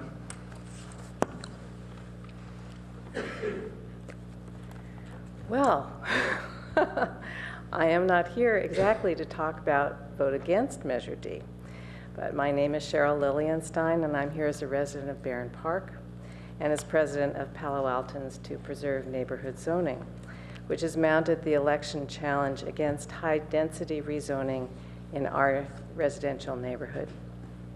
In other words, I'm here to promote voting against Measure D. And I want to extend a welcome to the new Director of Planning and Community Environment, Hillary Gittleman, and I'm wondering if any of you can tell me when she starts. Go ahead, and her starting date is the 28th of October. Great, thank you. So I understand that she has an admirable list of accomplishments and has helped shape projects with many stakeholders. So I look forward to a fresh face and her leadership here. I have 2 requests concerning her work here and the future of Palo Alto. First, given the rising voter awareness that rezoning for high density is a mistake that Palo Alto should stop making. I'm requesting that you place a moratorium on the processing of all high-density building permits in order to give Ms. Gittleman time to get oriented to the issues we face and hear the residents' concerns regarding the city's intractable problems that continue to degrade our quality of life. Now, I know this stands in contrast to the lovely picture that we were seeing, but those of us who have lived here for quite a while have really been experiencing a degradation in our quality of life. So our marketing strategy for the city is really good, but the way that we listen to our citizens is not so hot. With a high-density rezoning moratorium in place, Ms. Gittleman would be better able to prioritize actions that serve the needs of the citizens of this community. Second, Palo Altans to Preserve Neighborhood Zoning would like to schedule a meeting with Ms. Gittleman as our referendum directly challenges city practices of granting PC zoning in residential neighborhoods.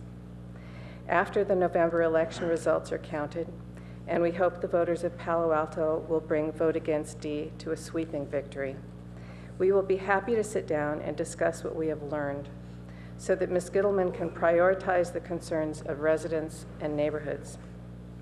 So I look forward to having this meeting, and I'm also looking for a volunteer from the City Council who would be willing to set this meeting up. Any show of hands up there?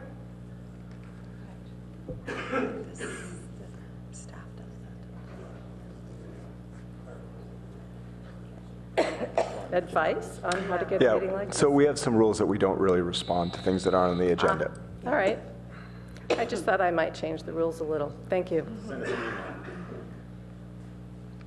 Ruth Lowy, to be followed by Maura Oman.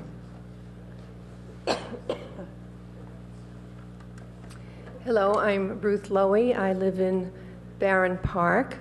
I'm starting to feel at home, having been here at City Council over the last few months. And I also am a member of Palo Altans to Preserve Neighborhood Housing and Zoning, not housing, but zoning. And I want to ask also that you not create spot zoning, high zoning from one neighborhood to the next, but instead to look at a more comprehensive plan of what you are doing to our city. I'm delighted to know that we've come in #1, but I wonder if the people who made us #1 have had an opportunity to ride in the traffic that we are all experiencing up and down our major thoroughfares. We don't have enough infrastructure, and the zoning is creating more and more problems. And I know you've heard about it, but I'm here again to remind you about that problem. Thank you. Thank you.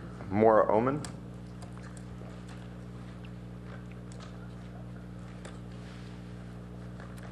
Hi, good evening, everyone. My name is Maura Oman. I'm the Director of Blossom Birth Services, an organization on California Avenue. We're a nonprofit that has classes for new and expectant families. I want to thank Karen for suggesting that I come out today and let you know about our 19th annual California Avenue Trick or Treat and Blossom Halloween Carnival. I want to thank the City of Palo Alto for your support for this event, and especially for Mayor Scharf, who'll be out on Sunday, and he will be judging our Halloween costume contest. And I also want to thank Tommy for all of his support during the course of this year planning this event. A number of the businesses on California Avenue will be opening their doors for children to come and trick or treat. And we'll have a carnival on the street. And so we invite everyone to come and enjoy the event. It's specifically geared to 0 to 12-year-olds, so it's very family friendly. And it's the whole idea behind it is to help build community and be a welcoming place for families. So I hope you will come out and enjoy the day with us on Sunday the 27th. Thank you. Thank you. And now I need a motion for approval of the minutes. All right, you can vote on the board. No? Or I'm going to abstain because I wasn't at that meeting. Fair enough. Right. And that passes on an 8-1 vote with Councilmember Berman abstaining. All right. And now move to the consent calendar. I need a motion on the consent calendar. I'll move the consent calendar. And if we could vote on the consent calendar. And that passes unanimously. And now if we could move to item number 11, and this is a public hearing. First, we have a staff report. Do we have any speakers on? Thank you and good evening, Honorable Mayor and City Council. Tonight we have a presentation which is two sets of ordinances. One ordinance is a standard ordinance, which is a permanent, and the second set is a interim ordinance that concludes, as said on the agenda, 5 different provisions. And before I go into the presentation, I would like to note that staff is recommending that this council not move forward with 2D, which is an interim ordinance related to the grandfather status. After meeting with the city attorney today, we decided that additional review is necessary before going forward with this from a legal perspective, and that we will be coming back to the council with a recommendation on this particular provision later on. For the sake of background, I'll 2D, which 2D as in David? Yes. That has to do with grandfather status of buildings. So the first set that's before you tonight is a permanent, and actually let me open up this PowerPoint.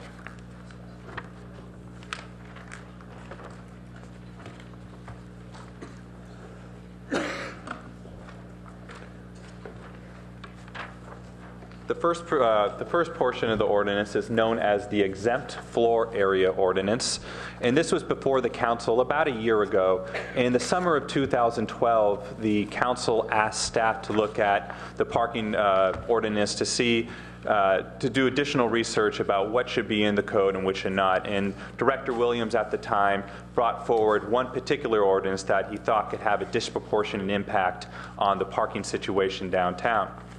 And this is known as the exempt floor area ordinance, or the one-to-one floor area ordinance.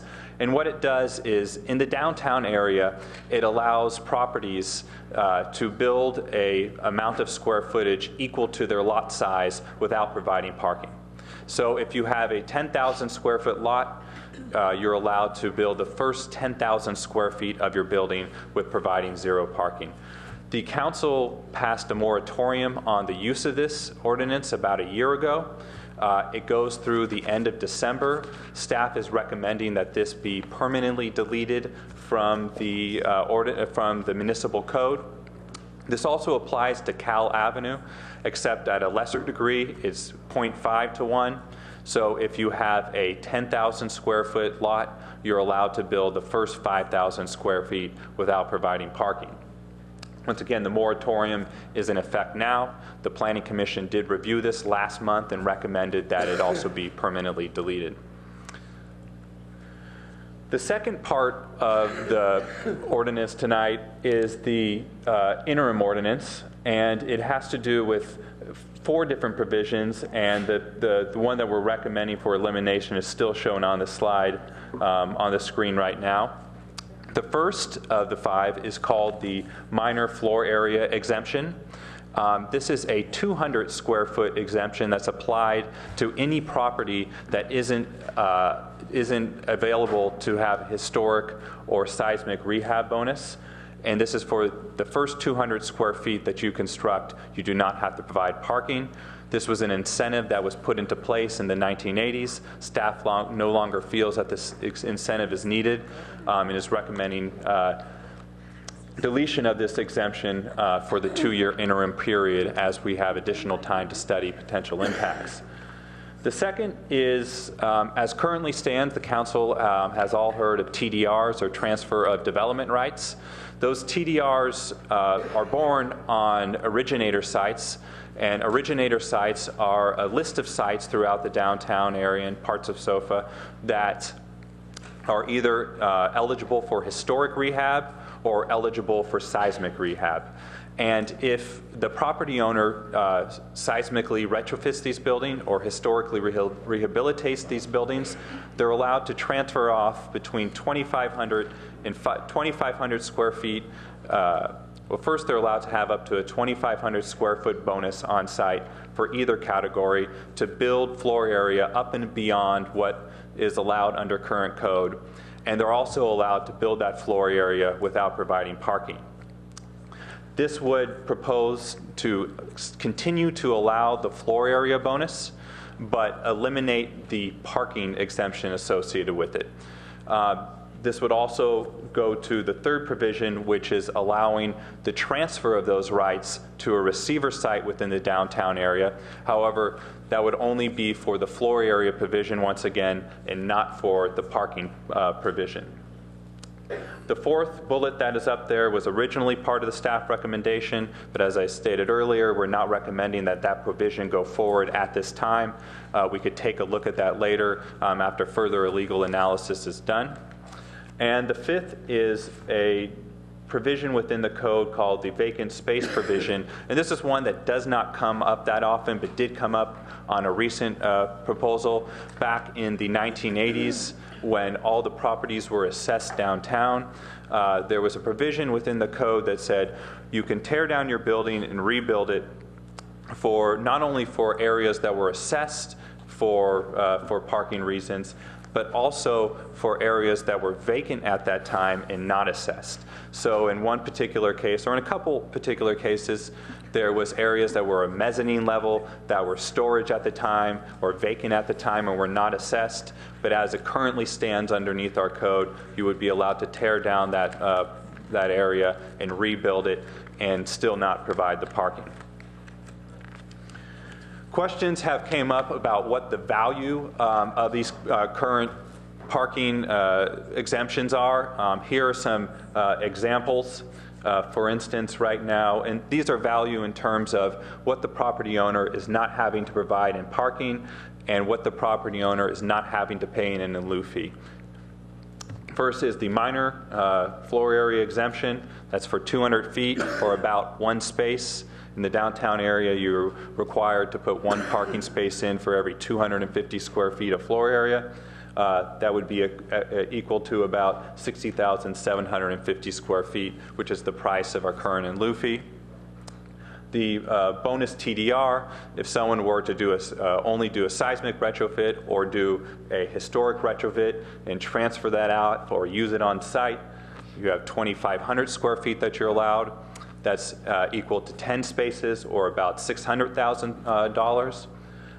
If you transferred off the maximum amount or used the maximum amount on site, that's 5,000 square feet. That's about $1.2 million. And finally, the vacant square footage one, which is like the mezzanine level. In the one example that happened recently, it was about 2,000 square feet or 8 parking spaces, which is equal to a little bit less than $500,000. I'll close on the pipeline issue.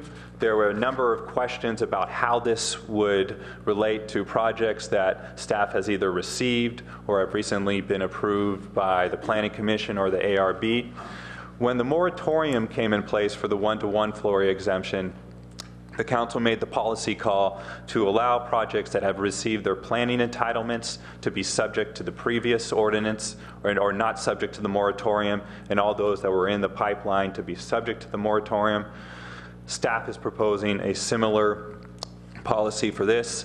If the applicant has received their planning entitlements, that they would not be subject to the new interim ordinance, but if they have not received their planning entitlements, that they would have to apply to current codes. So with that, I could take any questions from the council. So we have a number of public speakers. So I think we're going to open the public hearing first of all, and then we're going to have 2 minutes each on the public speaking. So the first speaker is Matthew Harris, to be followed by Herb Barak.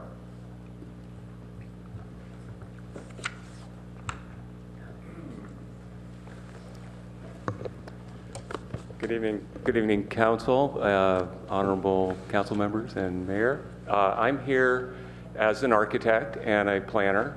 I do not, though, have any interest in the building activity downtown. From talking with most of my friends and family in Palo Alto, which I know very many of because I grew up here and I managed to come back here and live here now in the present.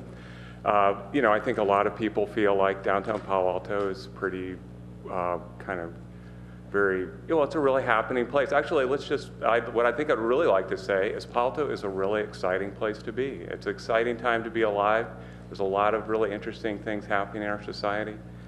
And, but I think what I wanted to speak about is, will Palo Alto be a livable city in 2033?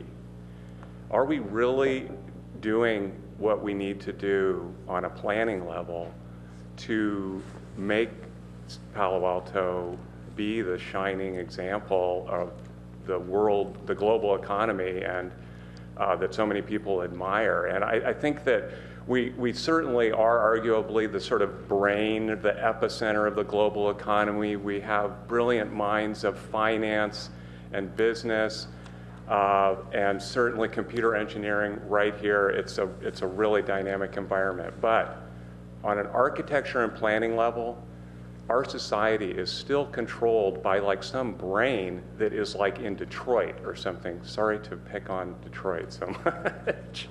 They have a great baseball team, though. So what I am here is to ask for is kind of an appeal. I think that the city council should, I do not presume to be a parking expert. I do not work with these complicated formulas having to do with downtown development that much. What I would really love you guys to see is make an opportunity tonight. You're certainly going to hear a lot of complaining from architects and planners about this, the controversy of what maybe is being proposed by staff. Take this opportunity to create like a blue ribbon task force to make Palo Alto the world leader of planning and design. Make this like the world leader of electric car development, that kind of thing. Herb Barak, to be followed by Ken Alsman.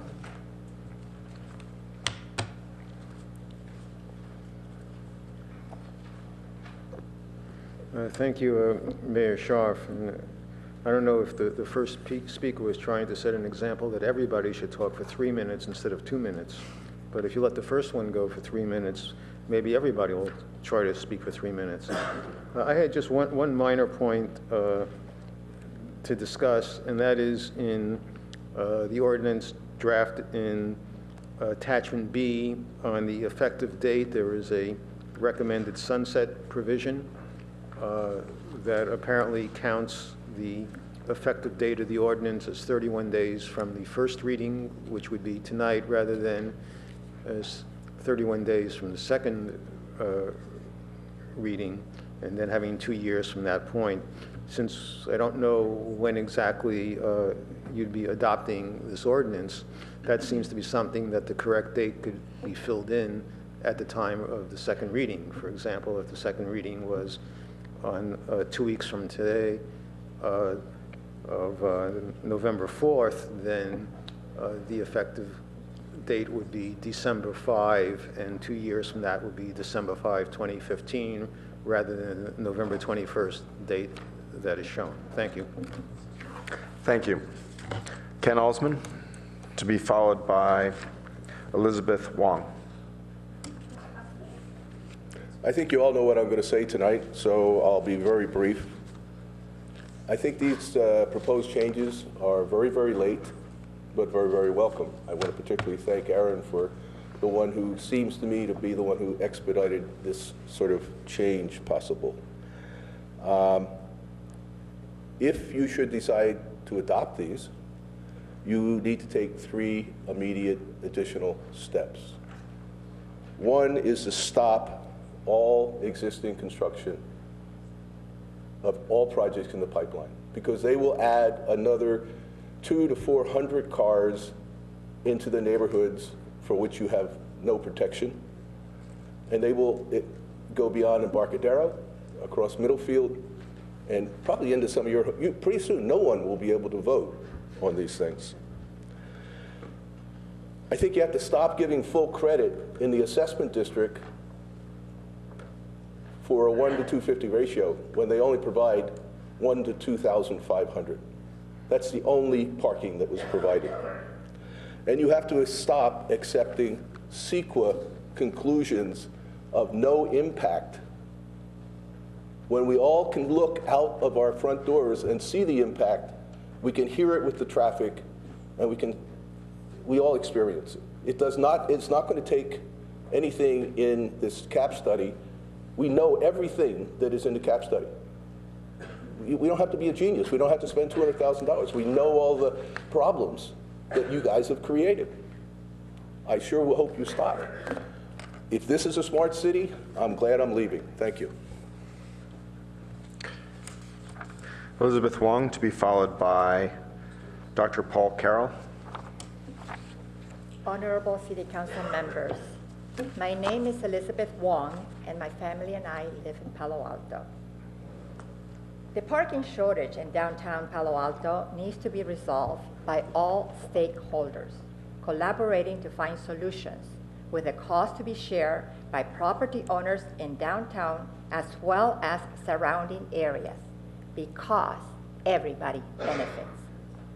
Passage of item 11 in today's agenda would not solve the parking shortage, but instead would prevent retailers such as Apple from coming to Palo Alto because it makes it too expensive and difficult to build the stores they want and need. Palo Alto will lose its vibrancy and the tax revenues that retailers bring, and that would worsen the city's revenue shortages. We first met Ken Hayes over 10 years ago to start planning our new building at 429 University. Since then, we bought and transferred floor area strictly in accordance with the city's requirements, signed up retailers to short-term leases where we could, suffered vacancies, and relied on and conformed to all Palo Alto PAMC. The plans are now complete. The application has been filed. Passage of item 11 is now unfair, especially when the city has accepted all the fees we pay to it. Most development in the city is done by small developers, mostly families residing in Palo Alto who care deeply about our city. We believe in Palo Alto, and we're risking and investing our retirement and our children's future in this town. We stuck with the city in the good times and in the bad times, such as during the Great Recession of 2008. Thank you. Okay, I just want to ask you to postpone your decision on item 11. Thank you. Dr. Paul Carroll, to be followed by Katie Morgenroth. Thank you. I've lived in Palo Alto for 1 year. I've come here as a professor from Carnegie Mellon University. I was a professor in the Science College. I've submitted some parking maps, and my issue is with parking. When I first got here, I was not very well aware of the issue. Since I'm in the sciences, one of the things you learn in the sciences is no point in making any decision based on speculation, hearsay, and what you think is going on. You need data. So I've been deeply involved in gathering data of what the parking situation is in downtown North. That's what you have. The parking situation is borderline critical right now, and if what I understand the pipeline is bringing out, the data that I've seen there is going to go beyond critical. It's going to become an absolute disaster for the city, and my plea is essentially, I understand what data is. You've got to look at data. You cannot speculate and guess and go by emotion and everything else. Please gather all the data before you make your decisions, because I think this parking situation is really going to get out of hand in the very near future, and it's going to damage our image. Thank you. Thank you. Katie Morgenroth, to be followed by Ken Hayes. Good evening. My name is Katie Morgenroth. My commercial property address is 301 High Street. I agree that there is a parking problem impacting businesses and residents that needs to be solved, but the proposed ordinance is an unfair and one-sided approach. Developers and neighbors have already begun an interactive process that could likely lead to a workable solution given adequate time. The ordinance is especially unfair to those pipeline projects like mine that have already been designed and presented at the ARB meetings. My husband and I bought this property in September 2012 only after receiving a written letter from the planning department confirming our ability to redevelop the building and maintain the existing non-conforming floor area that included the applicable square foot bonus credits. Based on this letter from the planning department, we not only bought the building but also committed space to other business. Our project, consisting of office space for us and retail space for another tenant, was presented last week at the ARB and was very well received. 2 clarifications were requested by a neighbor, and approval was delayed until November 7th to allow time for the neighbor to get more information. After meeting with the neighbor over the past few days, the neighbor is satisfied and now in agreement, and we expect approval by the ARB on November 7th. The proposed ordinance is not a fair or appropriate solution, especially to those projects, including ours, that are already designed and with completed planning fees and existing ARB hearings. My future tenants and I lose because this proposed ordinance will result in a loss of square footage of our building, forcing us to break commitments with tenants, and 4 current employees will lose their jobs. Again, all these commitments were based on square footage approved by the Planning Commission prior to our purchase. This is simply unreasonable to abruptly change what we already reasonably relied on based on the information from the city. I ask that you exclude the current pipeline projects and further ask you to postpone your vote until February 14th. Allow the neighbors, commercial property owners, city staff, and creative transportation innovators to work together to solve the parking problem. Thank you. Thank you. Ken Hayes, to be followed by David Kleiman. Good evening, Mayor Scharf and council members. My name is Ken Hayes. Excuse me. In the downtown, we've designed 25 new or remodeled buildings. 85% of these have included at least one exempt floor area bonus that were earned by performing seismic or historic upgrades. These projects and many others would not have been developed without these bonuses, and Palo Alto's downtown would not be the success that it is today, the envy of the Bay Area, and now, as your website touts, ranked #1 on the 100 best places by livability.com. Palo Alto's success has created a parking problem. We all agree that impacts all users and residents of the downtown.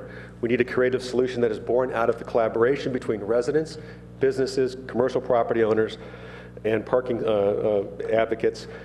Parking solutions find strength as stakeholders and numbers increase. Google, Facebook, Apple have taken huge steps reducing vehicle trips and offering alternative means to transportation to their workforce. We can do the same as a downtown group and be ranked #1 city in the nation to foster parking solutions for enhancing the whole community. I believe the proposed interim ordinance is one-sided and unfair. Reaction to the parking challenges facing us all. It is a development moratorium with consequences. 6 of the 9 pending projects are mine. In some cases, we've been working with these property owners for several years. Properties have been purchased, letters have been written from the city affirming zoning requirements, transfer development rights have been made, purchased, conveyed, covenants have been recorded on properties, millions of dollars have been spent based on written word of the city of Palo Alto. Integrity is on your letterhead. It means straightforward, honest, and fair. Businesses rely on this integrity. Rules are clear. Pipeline projects in my office alone, I'm editing now, $80 million easily, not including property taxes, et cetera. This is a huge impact when the unemployment rate in California is 8.9%, and the construction industry is only in the nascent beginnings of its recovery. The interim ordinance is a moratorium, not a parking solution. I ask you postpone your vote on this item for a defined period while the community, residents, commercial property owners, city staff, and creative transportation innovators develop a solution that is fair to all. Thank you. Thank you. David Kleiman, to be followed by James Lynn. Good evening, Mr. Mayor, Vice Mayor, and honorable council members. My name is David Kleiman, and I'm a resident of downtown North. I own properties in the downtown area, including one located at 636 Waverly that received ARB approval just last week. That project is a perfect example of why voting in the affirmative on action item 11 tonight is unfair. I've been working on this project for the last 20 months. I've spent countless hours, hundreds of thousands of dollars in design and engineering fees, and the project, although fully parked and compliant with all city codes, would be severely impacted by this item 11. The business community in Palo Alto, as elsewhere, is entitled to a reasonable amount of certainty when conducting business. Any major change in city code should allow sufficient time for businesses to adapt to those changes. And with respect to real estate developments, the planning process is a long one, so any change that affects this process should be effectuated on a timeline that respects this reality. More importantly, the council has not had time to receive receive adequate input from staff on the economic effects of this proposed change. In my opinion, the negative economic effect on the city's revenue stream would be in the millions based on dramatic reductions in fee collections for libraries, parks, schools, and the like. There is a parking problem in the downtown area that needs to be solved. This proposed change is not the answer to that problem. The solution, which has been explored by both neighborhood activists, developers, and city planners, in my opinion, includes increased availability of parking spaces through the construction of one or more structured lots, access for lower-paid downtown employees to an off-site lot, perhaps in the Bayshore area via a shuttle, permit parking in several key neighborhoods, metered parking from Lytton to Hamilton and Alma to Cowper, perhaps not a popular option, but I think a good one. Space utilization. Thank you. Don't want to take my more time. James Lin, to be followed by Jaime Wong. Good evening. My name is James Lin, and we have made Palo Alto our home, not just for our home, but also our small book publishing business since 2001. I'm not a professional property developer. I run a company that works with schools in Palo Alto, Ohlone, Edison, Stanford, Palo. I own, actually, I'm neighbor to David. I own 640 Waverly. We bought a property in 2010 after leasing it from our landlord since 2008. Financial troubles, he had to sell to us, we bought it. And with every penny that we earned during a very difficult time, we have been planning its development since then. We love working in Palo Alto, and we love living in Palo Alto too. We want to develop so we can work and live here. The parking problem is real, but the current proposal tonight does not solve it. We ask you to exclude the projects that are already in the pipeline. The proposed ordinance is simply just not fair. I mean, we've been working under the assumptions that we could develop the property, and it will be detrimental to our business. And we also ask you to take more time to consider a joint effort to propose a more comprehensive solution to this parking problem. As a resident, not as a professional developer, but a local business owner, I ask you to reconsider this ordinance. Thank you. Thank you. James Jaime Wong, to be followed by Andrew Wong.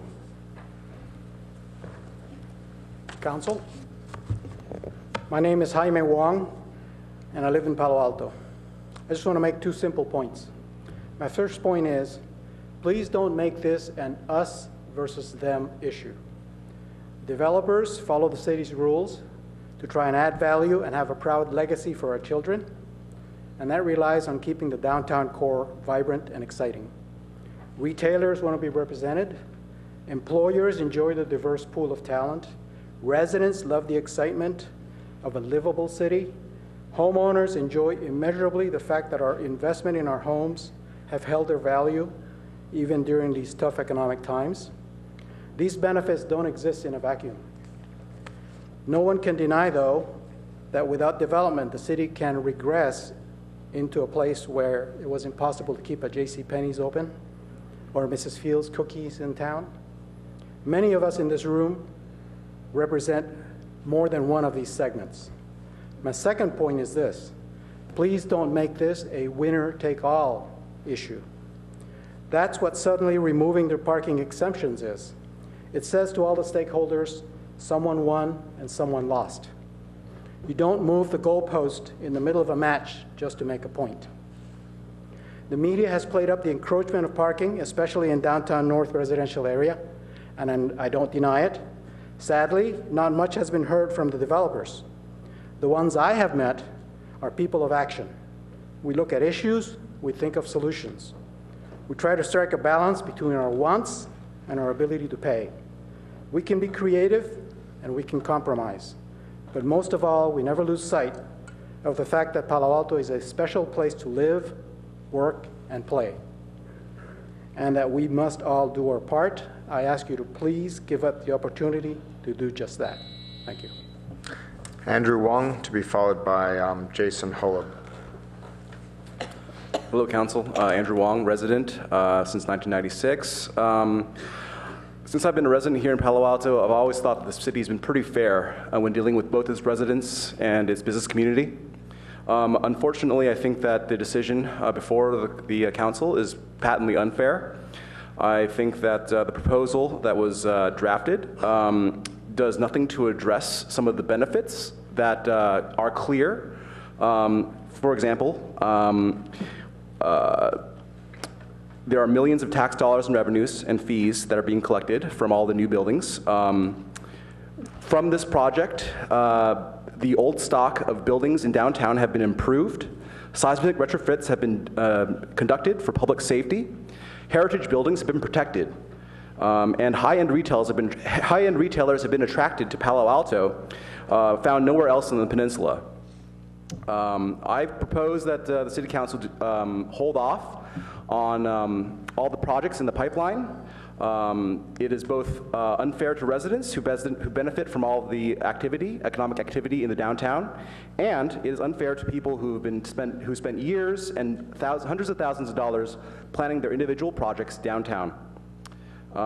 This proposal does not do anything to solve the problems of parking in downtown.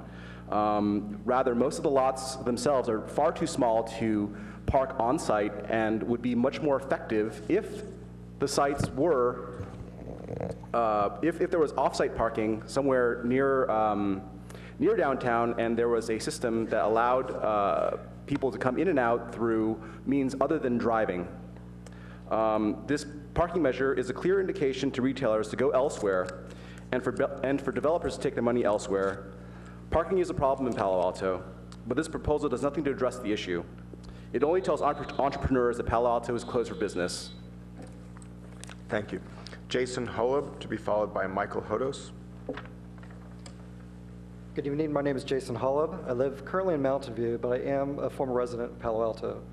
I have also been an employee in Palo Alto for over a decade, as well as involved with several of the projects in downtown area with the Hayes Group Architects. I would ask you tonight to not impact the defined pipeline projects noted that have followed the rules to date and are helping to fix the currently aging infrastructure. This is a reaction to parking demand that many vibrant cities face, but without the time allowed to review the impacts and solutions. Please allow the appropriate time for all to work on the parking demand solution without them imposing a moratorium that will have an immediate impact on the community, many local and surrounding community jobs. Thank you. Thank you. Michael Hodos, to be followed by Nielsen Buchanan. All right, Nielsen. Mike out. He thought he was speaking earlier. I'm back with my tin cans, kicking the can down the award, not kicking the can award. We presented some nice colorful maps for you, and I just want to speak very briefly. When you go home tonight and take a look at it, take a look at Evergreen and downtown North. You'll see neighborhood totally saturated in parking, 85+%. They're like bathtubs that are spilling over. We're toast. Anybody next to us is going to get hit. So let me speak to what Mike was going to describe. Pick up the big map. That's University South. Every bit of 500 to 1,000 cars is simply going to swept into downtown South. If anybody wants to refute that in the next 24 months, please talk to me. I've been talking about this for over 2 years. Not one person has refuted our forecast. So you might as well, I can tell you exactly the 9 blocks that are going to be saturated with or without permit parking. I find it amusing that people are saying something suddenly happened. March 18, pick up the city manager's report. This was outlined. The only reason people are here today because you're offering to do something with the ordinances. That's bringing people to the table. If you back off from doing something tonight, waffling is awful. Let me tell you, you'll have a lot more goodwill, a lot more collaboration if you pass the ordinances tonight. Serious money will be flowing. Residents will welcome the opportunity to collaborate. Greg, you can win either one depending on the vote tonight. Kick the can or not kick the can. Michael Griffin, to be followed by Stephanie Munoz.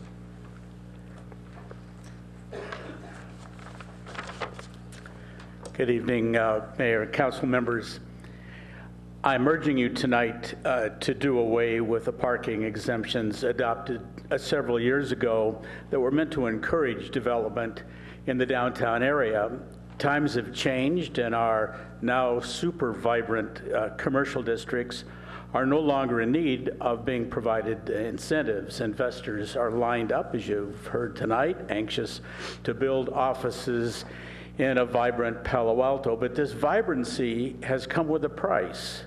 Currently, neighborhoods surrounding downtown are inundated with commuter cars, and most observers agree that the streets from San Francisco Creek all the way well into Professorville constitute a huge parking lot. And as long as developers are allowed to keep underparking their projects, this parking lot will expand into Crescent Park, Old Palo Alto, Town Center, what have you. Quote, Palo Alto as parking lot, unquote, is not what the comprehensive plan envisioned for this community. And for me, it's time to call a halt to these outdated incentives. Predictably, I suppose, there has emerged pushback to the elimination of developer incentives, and these people would have you delay, study, and otherwise kick the can down the street while the underparked building boom continues unabated, and so too the flow of cars into the ever greater Palo Alto parking lot. I'm dismayed at the thought of council allowing the continued construction of underparked offices, and I ask you to stop the madness, as it were, and to take a proactive step tonight dealing with this overflow parking issue. Thanks. Thank you. Stephanie Munoz, to be followed by Eric Rosenblum.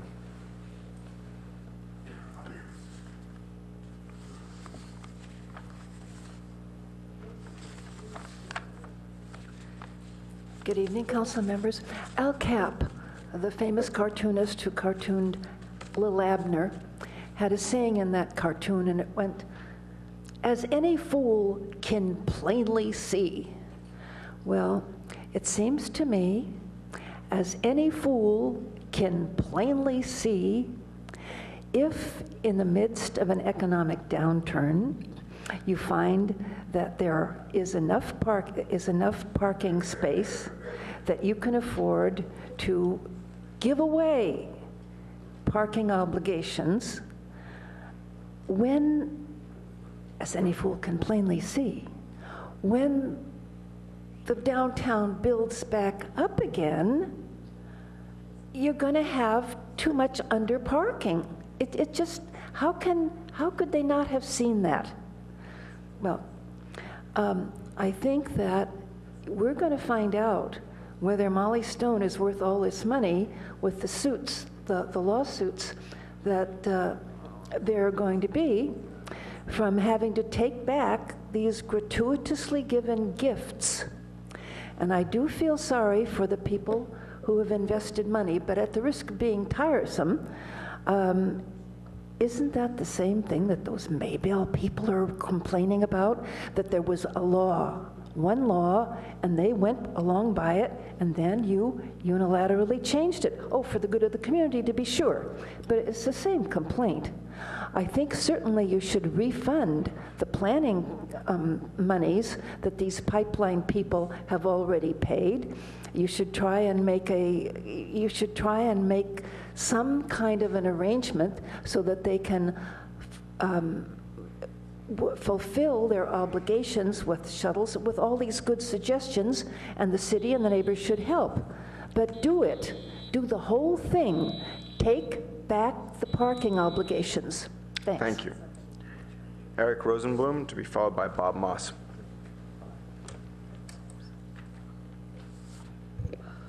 Thank you, Mayor and the City Council. My name is Eric Rosenblum. I'm a resident of downtown North. I have two kids, one going to Addison, one going to Jordan. Love the neighborhood. It's the first time I've ever been to a city council meeting or any government meeting really of any kind. I was compelled to come today because I believe the voices from my downtown north neighborhood are usually pretty monolithic, which is that they're generally virulently against development and very much concerned with the parking issue, which, as many have said, it is a real issue. But I also think that after having talked to many of my neighbors, it's not actually as uniform as it might appear. Many people don't often appear at government meetings like this, and so I only blame myself. I should come and express my viewpoint and say that it's not as monolithic as it seems. So in particular, I think that removing the parking exemptions would be bad for our neighborhood, and I think it would be harmful to Palo Alto's interest. So first and foremost, it creates a perverse incentive to drive. Essentially, it's about giving free parking to tenants who then have incentive to drive every day. I think we have the opportunity for something fairly unique and out of the box, which is that we can decouple the parking from the building and use the parking or use the cash out option to allow for greater capacity for residents in the buildings that are currently underutilized, and take the excess money that would be used to build more parking spaces from the developers to have other options, particularly alternative transit and transportation options to lower the overall number of cars going into the city. The developers who are here and have spoken, I hope, take this offer to work constructively with neighbors in the residential communities that are willing to work with them on this.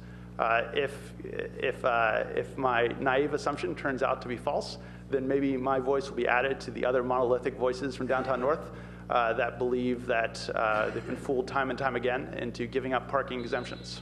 Thank you, everybody. Thank you. Bob Moss, to be followed by Adina Levine.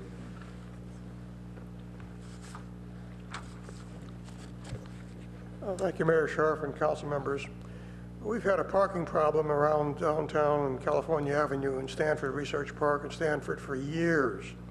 And I know you've heard from people in Crescent Park, people in Professorville, downtown north, College Terrace, and even Barron Park, and all of these people have complained about spillover parking. So we have to fix it. And so I suggest you pass the interim ordinance with a couple of modifications.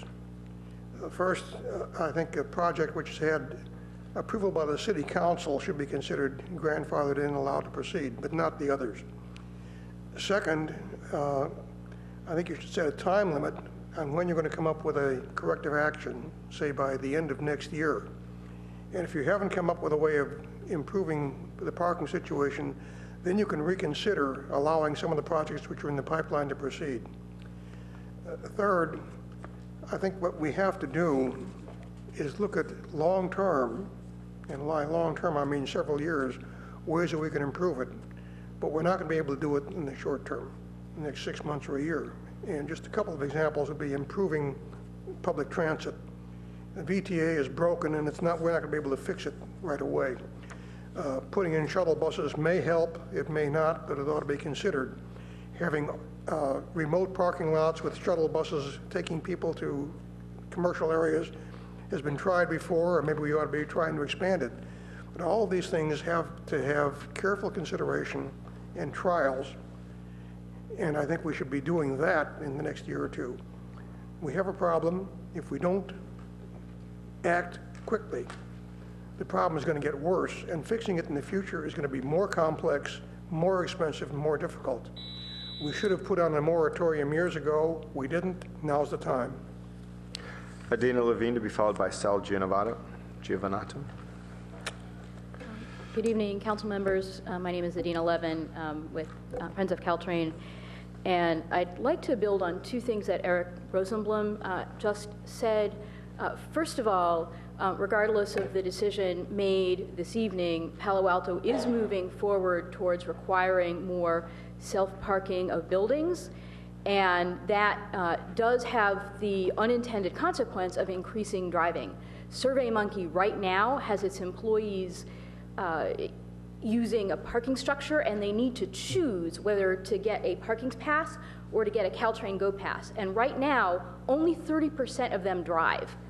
What they're doing when they move into 101 Lytton, which is largely self-parked, is they're going to have plentiful free parking. So even if they have a Go Pass, they're going to be tempted to drive. Palo Alto can avoid this by using parking cash out. I believe without any new laws or ordinances, there's existing state law, cities can enforce it, and it's not new. Studies for 2 decades have shown a 15 to 30% reduction in drive alone using parking cash out. The city could use this in TDM plans tomorrow. And secondly, I'm hearing something from the development community that we didn't hear before, the willingness to step up and put money and leadership into solutions, maybe including TDM startup fees, RPP startup fees, business registry to get data. If the development community is willing to step up on these and other options, the communities that succeed in having growth without gridlock, growth without traffic and parking impacts, the development community is a key piece of the solution. So if the development community is stepping forward, I hope that the city takes them up on this offer to work constructively on those solutions. Thank you. And Sel Giovanato, our last speaker.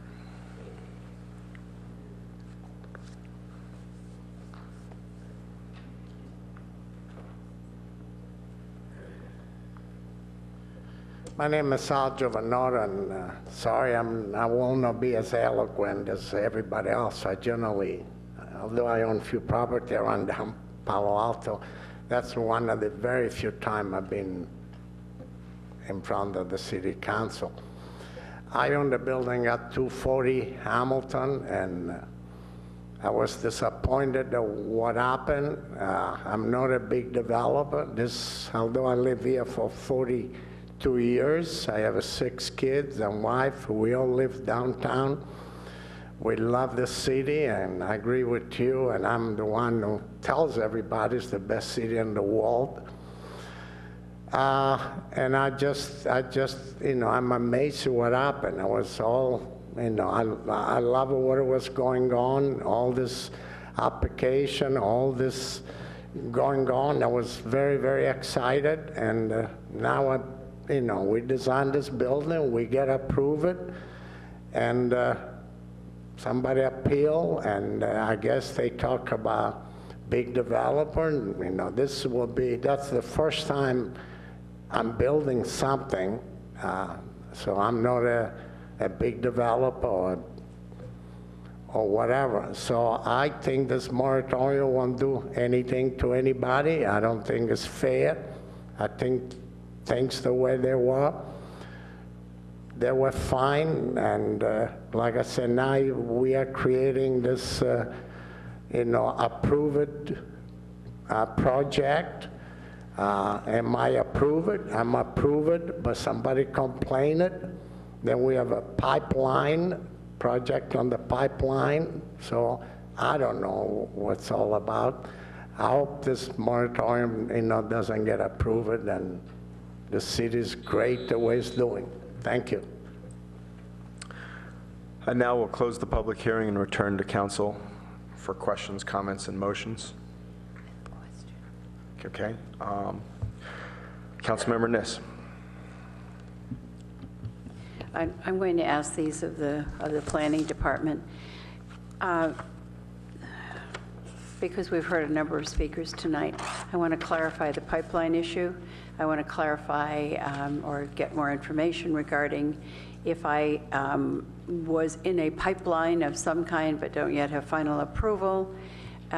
What is the likely outcome, and also give me a general idea, because one of the things that you had up here is what a parking spot costs, and just give me a general idea of what the impact would be on, I think we heard tonight there are 6 in the pipeline that have not been approved, something in that nature. But the question really is, what would be the impact on most of those who have spoken tonight? Thanks. Thank you, Councilmember Niss.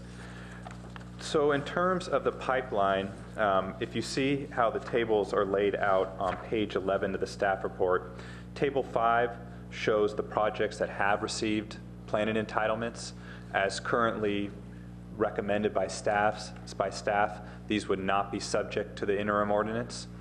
On Table 6 shows the other projects that are in the planning pipeline that have not been approved, so these would be subject. Just to give an example, the one that would be most impacted would be 240 Hamilton. It would be impacted by about 9 spaces. The rest of the projects either would have no impact or a 1 space impact in terms of fees, and those are most of those have to do with the minor parking exemption. The rest of most of the projects are using either grandfathered square footage that they've already paid into the assessment district or existing TDRs. And both as currently proposed with tonight's staff proposal, those would not be subject to the new ordinance or the interim ordinance. So just to reiterate, so we'll take 240 Hamilton because that's the one you threw out. Then I'm going to take 9 times 60, is that correct? Correct. Okay, and weave that into the actual cost. Also, could you address the 200-foot former exemption, or wherever that will be at this point, but it's listed as minor on your number on the first of your the items you've addressed? So to explain that particular one, reading through the past ordinances when they were adopted in 1986, I believe just from reading the background material that it was initially adopted to allow small expansions to buildings, not necessarily for new buildings. So that was the genesis of it. So over the last 30 years, though, it's evolved to where it's applied to new projects. Staff's recommendation at this point is that we move forward with taking it out of the ordinance under this interim ordinance because we no longer think it's an incentive needed for new buildings. Okay, so overall, 240 was the maximum. That was the greatest number, and correct. But the rest are running 1 or 2 spaces. Am I correct? Correct. Okay. City Manager, did you want to speak to that? I think it would be good if you clarified this point. We clarified it on 240 Hamilton, but it doesn't stop these projects from moving forward. The difference is that they would have to pay an lieu fee equivalent to the amount that they would previously get the exemption for. So if it's 1 parking space, it's a little bit over $60,000. On the high end, obviously, it would be 240 Hamilton, which is over the $500,000 range. Okay, thank you. I appreciate your answer. So I just want to clarify that. Does the pipeline projects then lose 200 square feet of FAR, and they have to redesign all their projects to change that, or is it just a parking issue where they have to pay for a parking spot? Are you doing away with 200 square feet of FAR or not? It sounds like they are, yes. As currently drafted, yes. Okay, so they'd have to redesign all their projects to deal with that issue. Yeah, that's a good point. They would, if it's the case that they're actually over the FAR amount, that they're not just using it for the parking. So if they're over the FAR amount, they would have to, or buy existing TDRs to backfill that amount. Okay. Councilmember Klein. Well, I wanted to ask, excuse me? Okay. I wanted to ask questions along the same lines. I'm looking at Table 5. I would want to be very clear because this is an issue that concerns me a lot. The 2 projects that are in Table 5 on page 11, yeah, those are excluded from the ordinance or not? As recommended by staff, they would be excluded. Okay, so they can move forward. Correct. Okay. So instead of 9 projects in the pipeline, as I counted, there are only really 7. That's correct. 6. Okay. Or 1, 2. Actually, yeah, there's a doubling on the table, so there's actually 6. 261 Hamilton shown twice. Okay, thank you.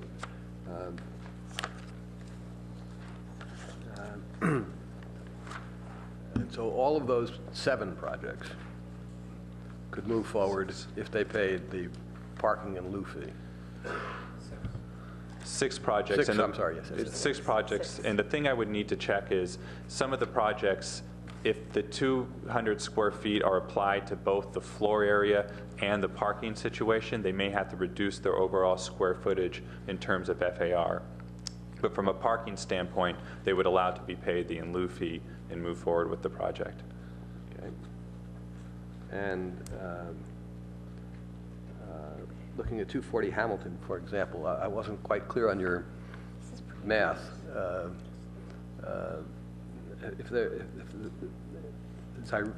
I may be misreading it, but they would be, under previous law, exempt. They would be exempt from 26 spaces, correct? Combined, or which one are you? Sorry. 240. It's on table 6 right there. Correct. And at $60,000 a space, that would be $1.5 million, I think, and you're using a lower number than that. Am I missing something? Well, it'd be 26 spaces, but the grandfathered, well, there's two things. There's the TDRs, they would still be allowed to move forward with those because those are existing TDRs. So for the actual parking exemptions, it would be the grandfathered mezzanine level, which is 8 spaces, and then the bonus FAR, which is 1 space. So it'd be 5, that's where you got to 540. And one thing that I didn't point out to is that the mezzanine level would also be taken out, and I should have clarified this, would be taken out of the FAR as well, so they'd have to reduce their building by that square footage as well. Okay, so if we go down to 429 University, the transfer development rights there is 20, and they would not be charged for those, right?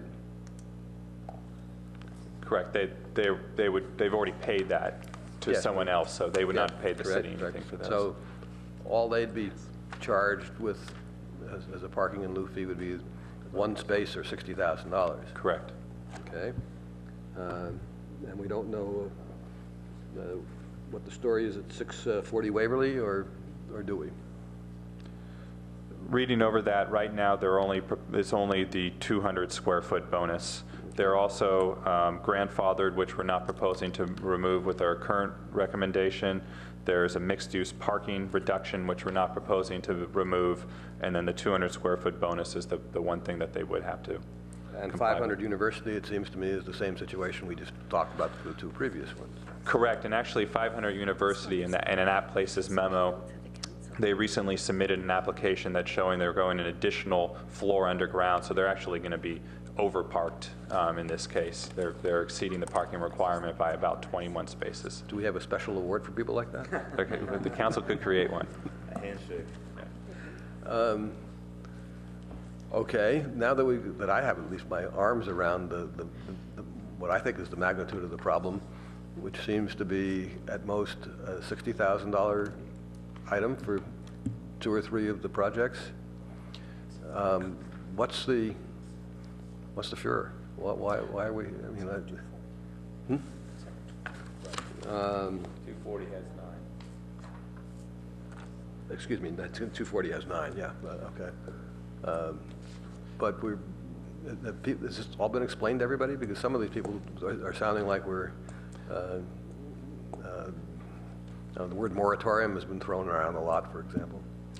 Correct. I think there's 2. I think number one, it is, for any developer, a cost is a cost. So adding $60,000, when you're in a performer is a big deal. And then I think the second thing is that related to the FAR itself. So, something the council could consider is should this bonus still be allowed for FAR but not for parking? So that could be the second fear from developers, is that they had 200 square feet that they're no longer allowed to build. Well, you may be right, but I think everybody was speaking to what the staff has proposed, not what some council members may or may not do. Well, I can understand Mr. Giovanato's concern. I have a hard time understanding the others, but maybe they haven't fully understood. I'm assuming that each and every one of them has had a meeting with you or your staff? I haven't met with everyone here, but I've definitely talked to a handful of people who spoke tonight. Okay. And to the city attorney's office, how is the pipeline here being applied compared to how we've done in the past? Thank you, Councilmember Klein. City Attorney Molly Stump. So in the recent past, in the last year, the council did face a considerable pipeline issue when it put in place the urgency ordinance to suspend the use of the one-to-one. And in that case, the way that the item was handled is consistent with how it's proposed to be handled this evening. As we explained then, and we can repeat again, that legally the vested right applies only once a building permit has been pulled and substantial work is performed under the building permit. None of these projects in either Table 5 or Table 6 is at that point. But the staff has proposed that the Table 5 projects, which have received final planning entitlement, should go forward with no change being proposed by the ordinance tonight. The remaining projects are further back in the process. They've submitted applications but have not received final planning entitlement. Yes, let me take you back to where we were a year ago. Yes. As I recall, we had 2 projects in the pipeline at that time, Mr. Keenan's and Mr. Kleiman's. That's correct. And we ended up on a 5-4 vote by applying a different standard for the pipeline than we had in previous years. Is that correct? That's my understanding. It is a consistent standard to the one that is being recommended by the staff tonight. It was a change a year ago from what had been the council's traditional approach prior to that. It's my understanding. And if we went back to the pre-2012 pipeline policy that the city had, where would the Table 6 projects fall? So on that one, I'm going to turn to Chief Assistant Cara Silver because that's before my time. Yeah, thank you, Cara Silver, Senior Assistant City Attorney. Prior to 2012, traditionally, at least for the past, say, 7 or 8 years, the council has exempted projects that have actually filed an application. So that would include then all of the Table 6 projects because they have formally filed an application. They, however, have not received planning entitlement approval. Okay. And using the old standard, are there any other projects that somehow don't appear in Table 6?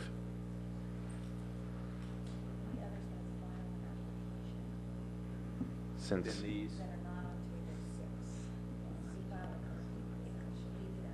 not that I'm aware of. This, I spoke to the chief planning official earlier, and this table was most accurate at the time of the staff report. Thank you. Thank you. Vice Mayor Shepherd. Yeah, I'm going to just look ahead a little bit. I know that we're having multiple things coming to us, and I cannot look at this without realizing that I've seen on the tentative schedule a residential permit parking program coming forward. Can you tell me the timing on that? Because it seems to me the most urgent thing is to allow neighbors to park. And if that's coming sooner than later, I just want to understand what the timetable is on that. Staff, thank you, Vice Mayor Shepherd. Staff is currently working on a citywide opt-in type ordinance, or the framework for an opt-in ordinance. Our goal is to get it to the council by the end of the year, to start that discussion by the end of the year. And so if that brings the relief from the neighbors, which I have heard is I think it's, what I've heard is it's saturated in the neighborhood, not just at a high level of impact, but really saturated, and I agree with them. I guess I'm a little conflicted about how to look at this tonight. Not that I don't think some of these things could be cleaned up. I think they could. I'm just thinking that we are also going to have to come up with some innovations to get people parked. If all of a sudden we have the removal of an area that's saturated, physically it's just not going to work to have the same amount of workers come in but then not have access to the free parking that we have been allowing to go on and on. So I'm going to be listening to colleagues on this, but I'm wondering if this should be a little more simultaneous with some other relief which would allow for a little more time. I do understand, and I just want to double check, that if you've already purchased a transfer of development right, but you haven't designed it into a building, and you've purchased it with the exemptions for the parking, that still can be used for a project not yet in this pipeline. Correct. So if I have a building that I haven't sold my TDRs to, I will not be able to sell them if we enact this tonight with the parking exemption. That person who would buy them from me would need to pay for the parking exemption when they go and make the application. So it seems to me there still is more protection going on here. No? Okay. So the line is in a slightly different place. TDRs that have been created as of the effective date of this ordinance would be able to continue to be used under the old rules. What do you mean by created? Is it purchased by somebody else? No. Or just defined by the city that you have access to a TDR? Certified because the work has been done Okay. to seismically or historically rehabilitate the building. Okay, Whether, so that's even the if they've trigger. not been put on the That's- market and not been sold. Okay, that's the trigger. So if you haven't seismically retrofitted, then you will be able to sell that right to build, but it'll come with the bundle of also having to either do an in-lieu fee or provide for parking on site, whichever the developer wishes to do. Correct. So but if new seismic or historic projects would not be able to generate that parking relief. They would generate the FAR. Okay. Okay, I understand. Okay, thank you very much, and thank you for sharing. So basically, sometime in 2014, council will be taking an action on a RPP program. Is this just for Professorville, or is it in the pipeline to do for downtown North as well? The goal is to first go forward with the citywide opt-in ordinance. If I had to estimate, the first neighborhoods to opt into this ordinance will be the residential neighborhoods surrounding the downtown area. Okay, thank you. Councilmember Price. Yes, thank you for the presentation. Thank you for all the comments made by the public. To follow up on that, you mentioned the first phase would be related to the areas in the immediate vicinity of University Avenue. And what about California Avenue? How was that figured into this ongoing debate? Similar situation where it's, if we create the framework of a citywide opt-in ordinance, I believe, just speaking to some of the neighbors around that area, may ultimately be a neighborhood choice, but the neighborhood surrounding the Cal Ave area would probably follow shortly thereafter the downtown area. May I just add something to that, Councilmember Price? I don't think that we'll be developing a framework that just would allow any neighborhood that chose to want to create an RPP just be able to pursue that.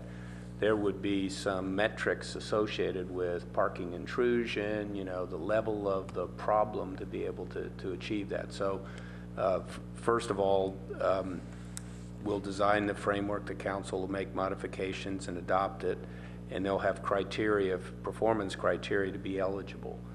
So then any neighborhood would have to petition. They'd have to be able to meet those criteria, and then obviously they'd be having to be willing to abide by the other aspects of the program, whatever that is, price of permits and those sorts of things. Right. Pretty standard approach, I think makes sense. Okay, and back to what's before us. If you could clarify one point for me, which is, we're talking about the price. One of the many elements here is the price of a parking space. But what I'm hearing, or I think I'm hearing, is there's also been comments made about the architectural and design fees that may be required to move some of these projects along if some of these changes are made. Now, am I misunderstanding this, or can you clarify that to me? I think the primary concern would be is if they have to reduce their building by a certain amount of square feet.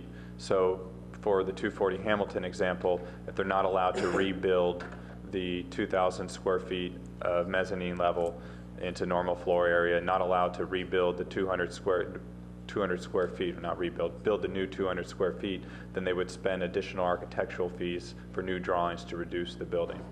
Right, in order to meet the standard that we're talking about. Councilmember Price, can I add one point on that? So the ordinance as drafted does, on the 200 square feet, delete both of those items from the code, both the 200 square feet themselves and the parking. But that's a policy matter for the council. If the council wished to retain the 200 square feet, you could pull that piece apart and allow that to remain and simply say that that has to be parked. So in other words, you pay the $60,000 parking in lieu fee, but the 200 square feet could remain in the building. Got it. Okay. And you could do the same for the 2,000 mezzanine, is that correct? Yeah.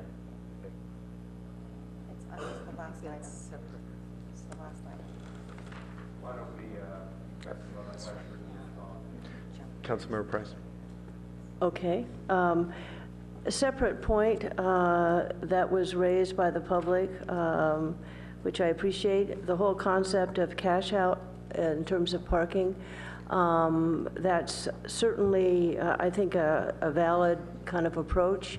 Now, my question is, are we in a position to actively discuss the cash out concept, cash out payment concept for parking, instead of providing the parking, and is separating the parking requirements from kind of as developers move forward?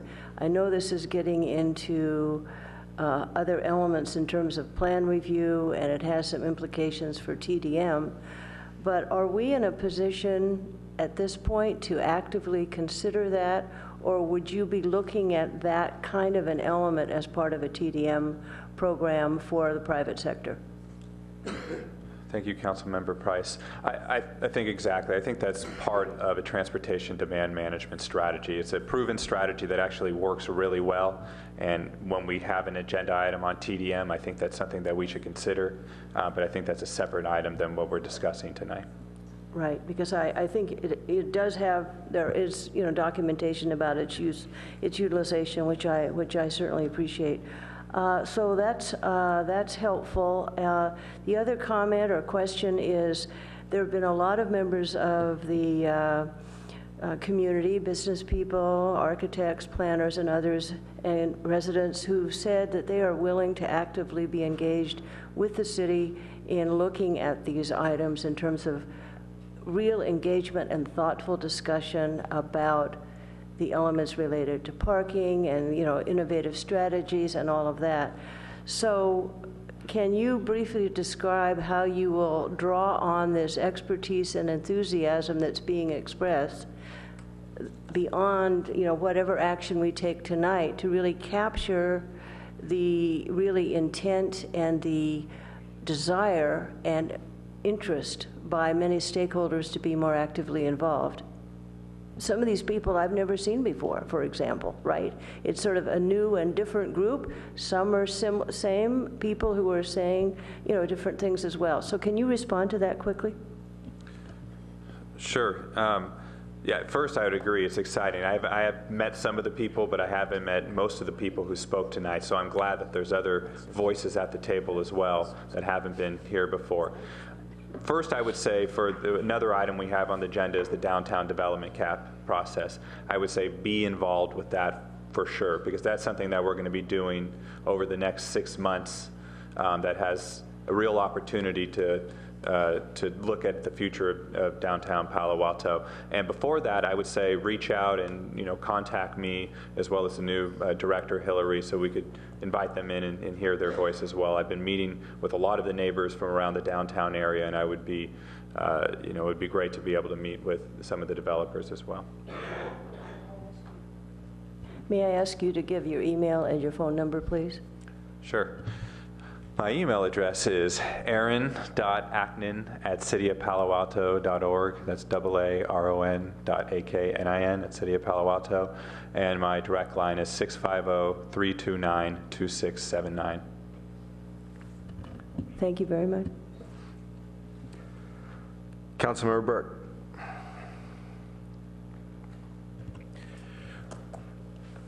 Aaron, thanks for the clarifications that you gave primarily in response to Councilmember Klein's questions, because that addresses partly a concern that Councilmember Price brought up, which is, are we going to, through this change, drive any significant increase in the on-site parking without putting in place incentives to have people do something other than driving? And it sounds to me that this isn't, at this point in time, this isn't going to have a big impact in that direction. Is that correct? I mean, you mentioned 500 University, but that's already their decision to fully park it on site. These others are pretty small amounts of change, correct? Correct. And it's, in all likelihood, it would be payment into the in lieu fee rather than changing the design to park more on site. Is that your assumption? Correct. Okay. The only difference is I don't have the exact numbers about how the 200 square foot FAR is placed on these projects. So as the city manager and the city attorney mentioned, it could be a policy decision to allow the floor area ratio bonus to go forward and decouple that from the parking exception portion. So that leads into my next question. I'm not clear, you know, if we're trying to address the parking issue, can you explain how either doing what the staff report recommends on eliminating the 200 square foot exemption or not doing so changes anything in that regard? The parking portion of it? Yeah. Well, I think what it does is, I think number one, what we wanted to do is take a look at the parking ordinance and see what some of the low-hanging fruit were in terms of incentives that were put in place that are no longer necessary to incent development. So you know, this one in particular was one that was a smaller one that was originally directed at minor expansions to buildings that have been primarily applied to brand new buildings. So we thought that one is one that we would bring forward that's no longer needed. But in particular for these pipeline projects, what's the net impact if we did not include it tonight? The 200 square feet. If you did not include the parking, eliminating the 200 square foot exemption. Oh, I think what we're suggesting is there could be no real impact as long as we still kept the parking in lieu fee payment as part of the deal. So you keep the square footage, but you pay the parking. That's what I wanted to make sure of. Yeah. Okay. And Mr. Mayor, I was interested in asking a follow-up question of one of the public speakers. Sure, go right ahead. And so it seems that Ken Hayes probably is best able to sort of represent some of the developers on this. Ken, when you spoke earlier, Ken, you implied that the impacts of these changes would be much more significant from what our conversation is indicating. And so can you answer with the clarifications that we've had from our staff and then secondarily, if the council did not include the elimination of the 200 square foot exemption, well, it would still pay the in lieu fee, but you'd be allowed the 200 square feet for the projects in the pipeline. Where's the big impact on? So I think thank you, Councilmember Burt. I think the concern on my clients was the pipeline effect, that we have projects that are in the application process, and we felt like that was in jeopardy to a certain extent on each of them. But you know, thinking that didn't know how you would take staff's recommendation in terms of whether TDRs were going to continue to be exempt from parking or not, and whether that would apply to projects that are already in the pipeline. So for instance, going forward, we're very concerned because, I mean, this bonus... Okay, so can I just focus your response to the question I've got, which is on these projects in the pipeline. If the council did not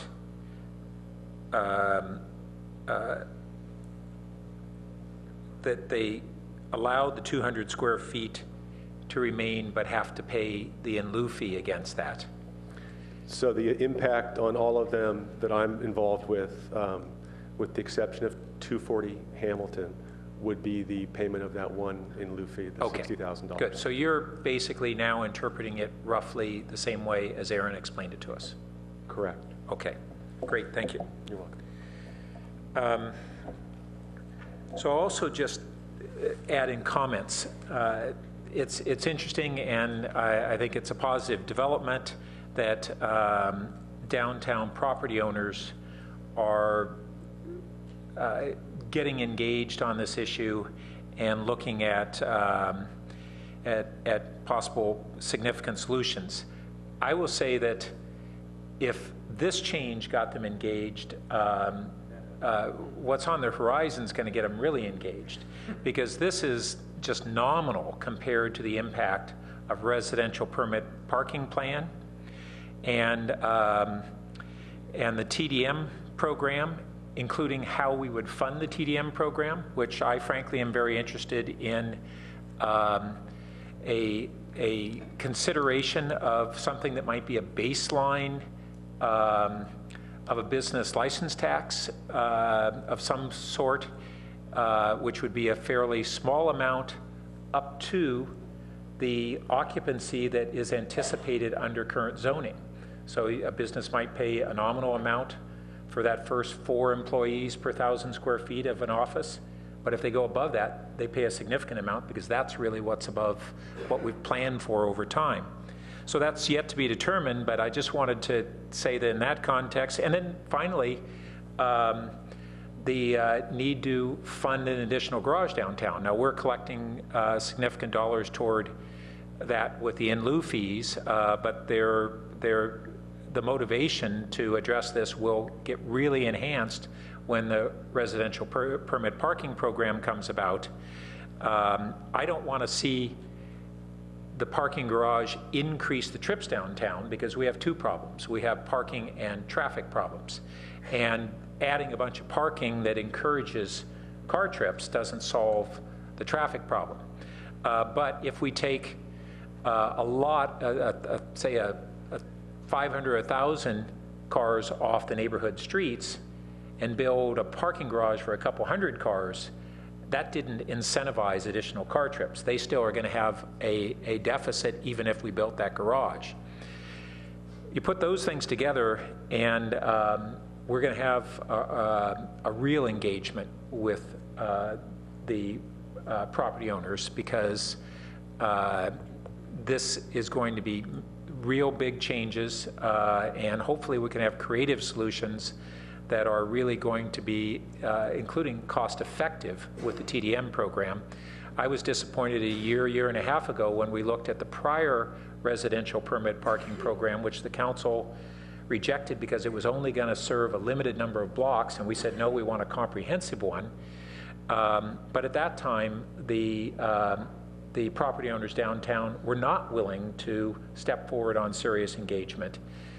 And unfortunately, they're going to have potentially some degree of a crisis when the residential permit parking program goes in and they haven't moved forward on the solutions on a timely basis. And that's real regretful. And I don't think they showed foresight on that, because we gave that direction a year and a half ago, and they only now are starting to get motivated.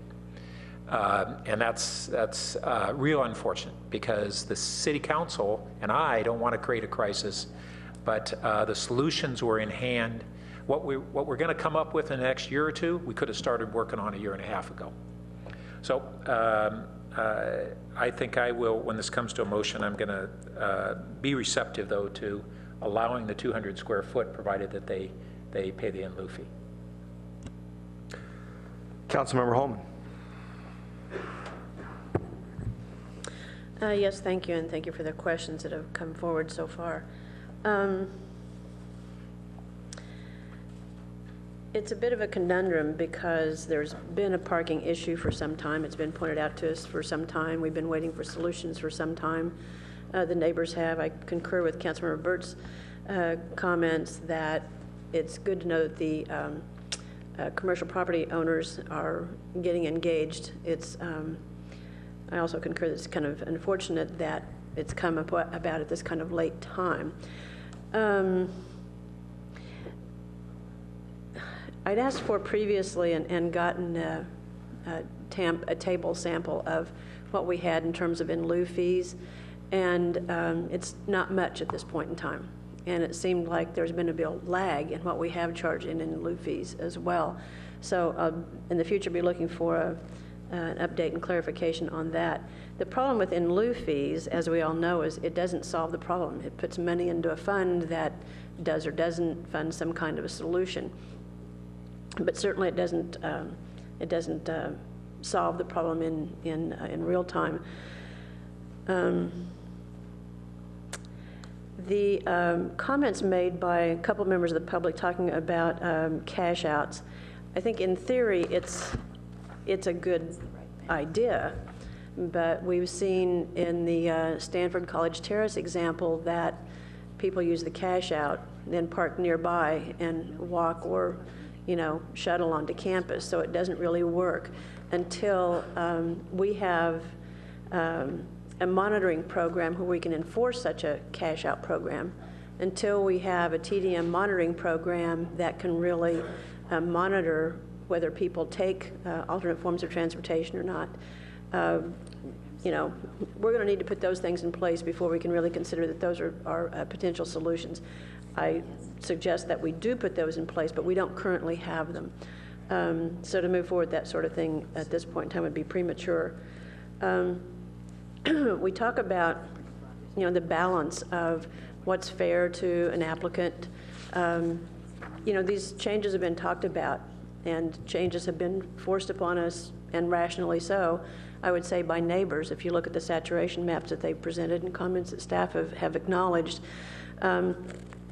there's a cost to the property owners, but there's also been a cost to the neighbors because such saturation in the neighborhoods affects their property values. And that's been stated by realtors, not just the property owners or residents, but realtors have made those comments as well. So there needs to be a balance of that, a balance of that consideration too. Excuse me. I appreciate the clarifications too. That so the TDR is just one clarification on that. So once they are created, they're an entitled entity. So this has to be for TDRs going forward, is that correct? TDRs and bonus square footage going forward? So it's a real asset, do I understand that correctly? Yes, Councilmember Holman.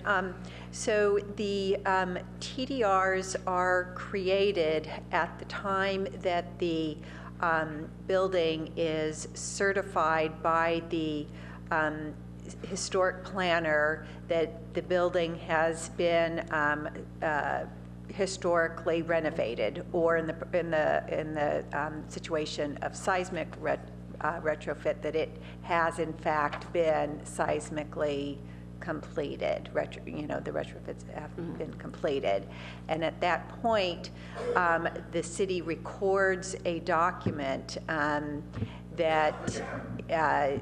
For historic properties requires the historic rehabilitation to stay in place. And at that point, the TDRs are created. So any TDRs that are formally created following the effective date of this ordinance, under staff's proposal, will not it could still be transferred or used on site for bonus square footage, but will not have the additional parking incentive. Understood. So just the finer point of the question was, once they are created, once the certification is complete, then those are a real, as in real estate, asset. And so that's why that's confirmed and in place. Is that correct? So in other words, we could not say, if a project here uses TDRs, we can't charge it in lieu fees because it is an asset that has been already paid for. Is that correct? No, that's not the analysis. I think that from you have some discretion on that issue. It's staff's recommendation that certification is an appropriate dividing line. But if you wanted to change that benchmark, we would evaluate it. But it's not entirely clear where that benchmark should be as a legal matter. It's more of a policy matter. Okay, I understood a little bit differently than that in the past. One question here that has to do again with the impact of eliminating the parking exemption for bonus and TDR, seismic and historic rehab. Did staff look at all what the value of those might be or what the impact might be, or how that might relate to granting planned community zone projects? The reason I ask it is because, and it's a longer question, but I just want to get it out there. If somebody comes forward with a PC project, the incentive there is always, or the advantage to the applicant is always additional square footage. So if we're granting additional square footage as a part of a PC, then does that or does that not destroy the value of TDRs and bonus square footage? Did staff look at that at all? And again, I'm just kind of wanting to get it on the table, not have a deep exploration of that tonight, but was that considered? So Councilmember Holman, the TDR piece here related to the council's direction to take an immediate look at the code for code changes that would have a near-term impact on parking.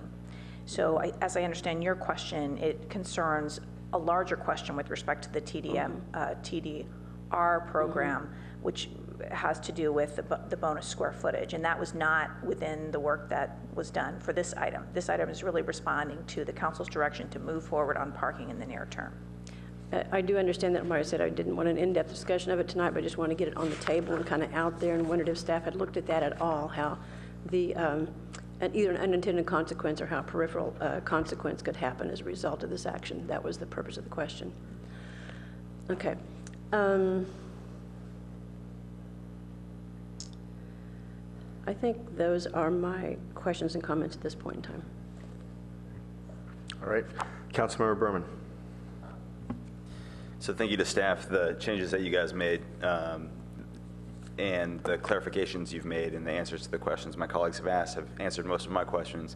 The one question that I have remaining is, what is the timeline for somebody who's paying in lieu fees? So if somebody, it looks like you understood the question, so I won't bother belaboring it. What I think you mean is when they pay the in lieu fees, when do we actually build the parking? No, actually, it's when do they have to pay the in lieu fees? They have to pay it at the same time that they pay the other fees, which is at the time of building permit. Okay. Thanks. Councilmember Schmidt. Just a question about the dynamics of the situation. Table 3 and 4 have the TDR originating and then the TDR bonuses used. Now the 532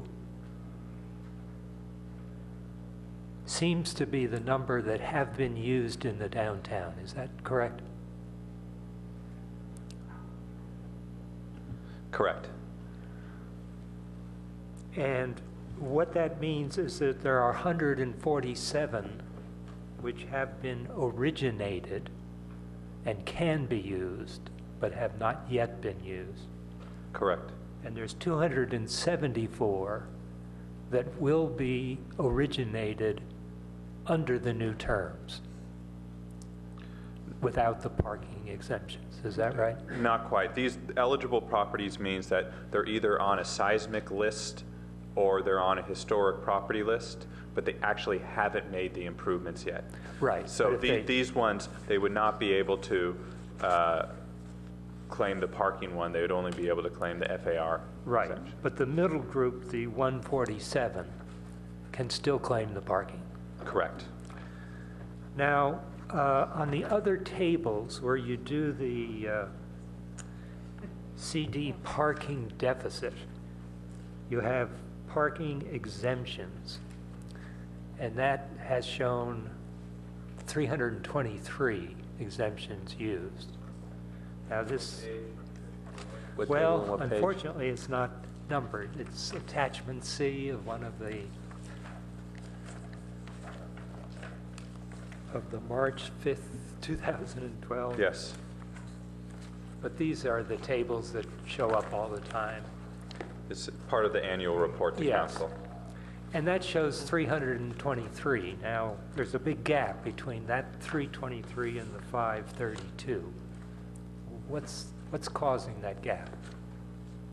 Is there an under-reporting of exemptions used? Which table are you looking on in that attachment C? It is attachment F. Attachment F. To attachment C?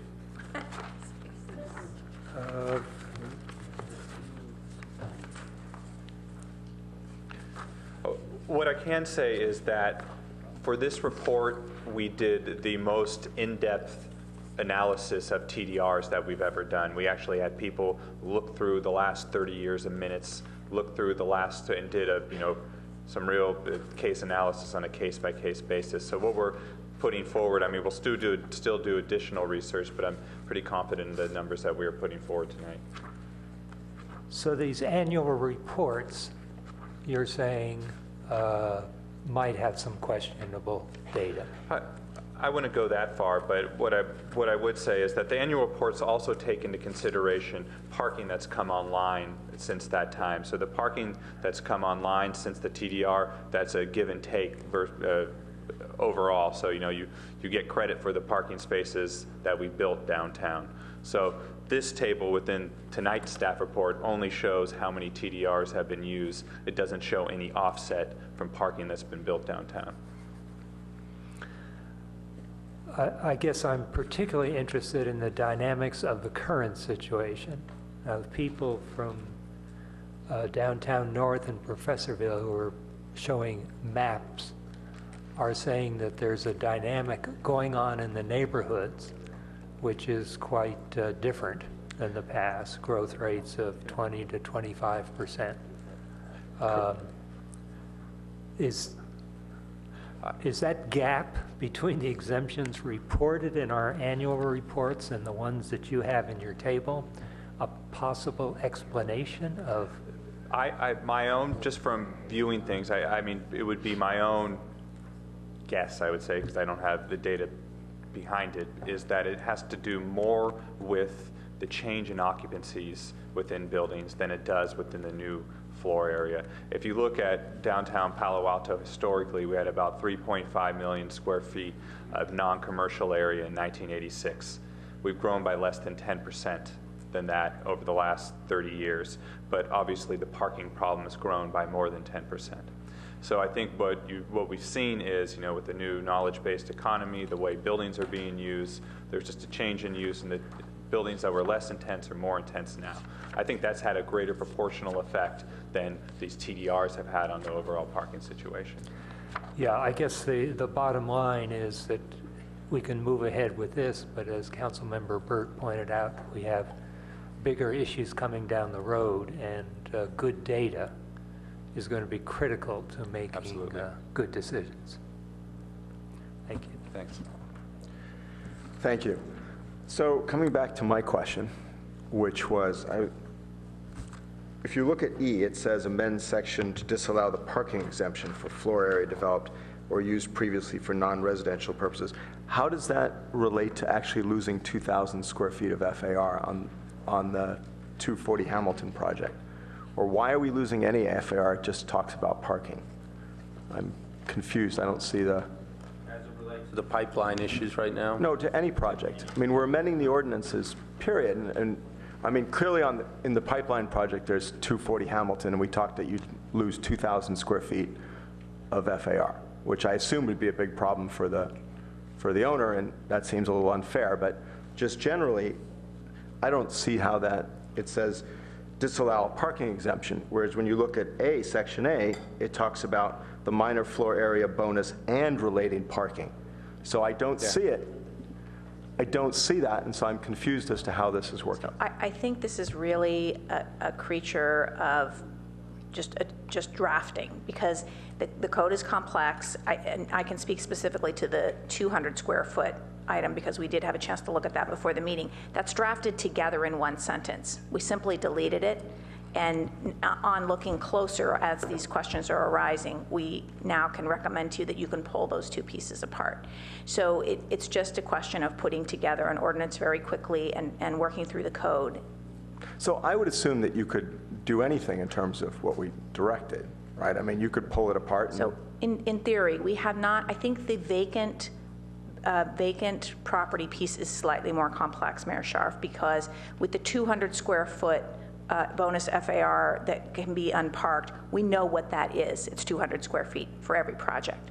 For vacant, we can't tell you as we sit here today what the implications are in the CD zone for that exemption. But why can't we just say you have to park it? Yeah. Like, why can't we just say you have to park it? It's that simple. You can have it, whatever it was previously. You just have to park it. I don't know why that would be complicated. Well, not having had an opportunity to look at the language of the code, which the code is complicated. I think those of us in the audience who have looked at the code would agree with me. In theory, I think that that's probably correct and that we can get that done as a policy matter if you wish to make that policy direction tonight. Do you have anything to add? I guess when I'm looking at the staff recommendation here. So if I was to go to 2A, for instance, and change the words that says delete section, to eliminate the 200 square foot minor floor area bonus, and I removed and selected, would that read so that we kept the 200 feet if it said 200 square foot minor floor area bonus parking exemption? So what we would recommend, if you want to make these changes this evening, is to simply describe them in a motion in conceptual terms and allow the staff to go back and work through the code. Because there are places where the code loops around on itself and refers to them repeatedly, and we'd like the opportunity to do some thorough staff work and make sure that we do it correctly. Okay, so when you describe it generally, well, we have this big staff recommendation, right, which is fairly long. So I will take a shot at then making the motion and describing it. But it doesn't seem that easy. So I would go ahead and put everything we have under the staff recommendation. And in section A, I would like to keep, maybe the word is decouple the parking from the 200 square feet, where we eliminate the parking exemption, but we don't eliminate the 200 square footage. And I was thinking you do that by just removing the words and related, but since you've asked me to describe it generally, that's what I would do. And then on D, staff recommended that we eliminate that for now. So I would eliminate D. And then on E, what I'd like to do is I would like to keep the square footage, but get rid of the parking. And I think that's especially in relating to especially 240, I don't want to make the decision that they can't have 2,000 square feet. We haven't been doing that. And then I would have liked to go with a staff recommendation, which was applying it to the approved and, what was the other term you used? Approved projects and ones with building permits. I think that was the ones with planning entitlements, approved planning entitlements, and approved building permits. Correct. Does that include the pipeline? Right. So the pipeline, they don't lose it. So the pipeline wouldn't lose any square footage. None of the pipeline projects would lose any square footage under that, but they would have to pay basically the parking in lieu fee or put on more parking, one or the other. And yeah, and I think that was all of the issues. So I'll just look and see if I get a second on that. Is that a motion? Yes, that was a motion. And I don't see a second. Okay, so Councilmember Burt, thank you. So I will just speak to this briefly. I think it's important to go ahead and get rid of the, as staff put it, the low-hanging fruit, ones that don't make any sense anymore, ones for historical reasons that have been in here. And I think all of these parking exemptions do that. I think we want to move towards projects fully parking themselves. And I think to Councilmember Burt's earlier position, I think we really do want to go ahead and do that in conjunction with a robust TDM program. And I think it's that combination plus a residential permit parking program really becomes the process here of where we move forward to address this. And the fourth part of all this, frankly, is building a parking garage or several parking garages. And I think if you look at it holistically like that, those are the components to resolve this issue. And I think this is a good way to do it. And in terms of the grandfathering in issue, we did change what we did back last year, where we didn't grandfather in, frankly, Chop Keenan and Mr. Kleiman's project. And both of them went ahead and built more parking. Both Mr. Kleiman and Mr. Keenan built more parking, and Mr. Keenan then, I believe, put in $1 million more towards the in lieu fund fee. I think we should treat them the same way we're treating the other pipeline people. I think it would be unfair, frankly, to not do that. I think that we've sort of set a precedent on that, and that we should continue to do that. And the precedent has been that it becomes a money issue in terms of paying for in lieu parking, as opposed to having to redesign your project, having to make your project differently, or kill your project, frankly, by doing things like that, by doing things like making your FAR less. So I think it's important that we stay consistent on that and move forward on that basis where you do that. And I actually think it's fair, it's perfectly fair for the pipeline projects to have to pay a little bit more in parking. For most of them, with the exception of 240 Hamilton, it's basically a $60,000 hit as far as I can tell. I think it's a $60,000 hit for every one of them. I think we can say that, with the exception of 240 Hamilton. And, you know, if you look at what Mr. Keenan had to do, I don't think we're being unfair to 240 Hamilton. It was a much bigger impact on Mr. Keenan's project. And I'm not sure on Mr. Kleiman's project, but I know he went to lift parking and that kind of stuff. So I would assume it's as much of an impact or the same impact, if maybe even more of an impact on Mr. Kleiman's project. So that's why I think we're acting in a fair and reasonable manner on this. And given that the pipeline projects are going to create issues, more parking issues, and so I think it's fair that they pay in and start to address the parking issue. Councilmember Burt. Well, I don't have a lot to add, except that I do want to make note that this change didn't just come out of no context and fall out of the sky.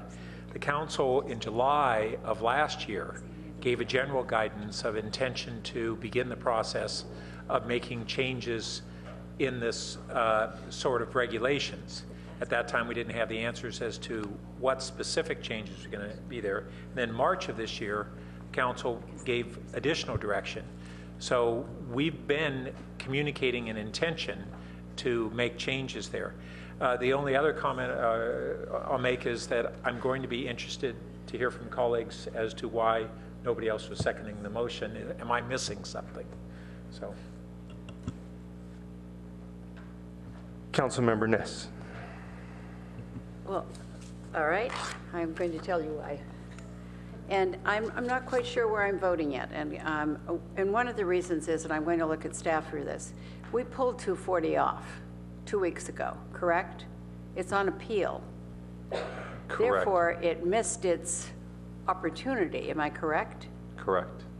It was even more than 2 weeks ago. I think it was about 3-4 weeks ago. I think it was. Yeah. I find that difficult because you never use the word fair in any situation like this. I mean, you simply don't. This is we're talking about big business. But I find that very difficult to deal with. The second part of the reason why I didn't do this, and I think Councilmember Burt said it very well before, we have a lot of items that are coming before us, including a residential parking program, and one that, and I certainly will hold my powder on this, but while both Mark and I were running, Councilmember Berman and I were running for office, we both said that this was an enormous problem in this community and one that we would take very seriously and look at it at great length. The same with the TDM. In this case, Vice Mayor Shepherd and I went over to the East Bay and spent a day looking at the TDM program. And to me, it looks as though the three of these should go together. This motion that we have tonight, the residential parking permit, and the TDM. Those should all come and be considered at the same time, which is why I'm going to be interested in where the rest of the council comments go before I actually make a determinative vote. As far as the others in the pipeline, though, the other 5, as I'm hearing it, that's going to be about $300,000 total. Am I right? It's 6 times 5. It's easy. So I didn't mean that way, but well, I would. One thing. It's 10:30. There's a couple of them actually that have 0 impact, though, because they're actually 0. So Okay, it's actually it's less than that actually. All right, so we'll subtract 120 from that. Yeah. All right, so the only one that's really under fire is 240 at about 540,000. Am I right? Yes. I'm right. Correct. So, so those are my 2 considerations as I'm mulling this over, and I realize that you went through this last year. It was a major decision at that point, and I think the mayor's comments previously were very convincing. So I may sit here and end up pushing the green light after all, but I'd like to hear some of the other comments first. Vice Mayor Shepherd. Well, first, I would like to ask the mayor if he would split item number 1 and item number 2, because I'm definitely in support of item number 1. And number 2 is the one that I would like to see some work on. The mayor would be happy to split those. Thank you. Now I don't know what to do with this because I want to speak to item number 2. So I'm happy. Let me ask council colleagues, would anyone wish to take the vote on item number 1 first and get that out of the way? I don't think there's been any comments on it or anything. So unless anyone disagrees, why don't we just take the vote on item number 1? Do you need a motion separately? No, he's got it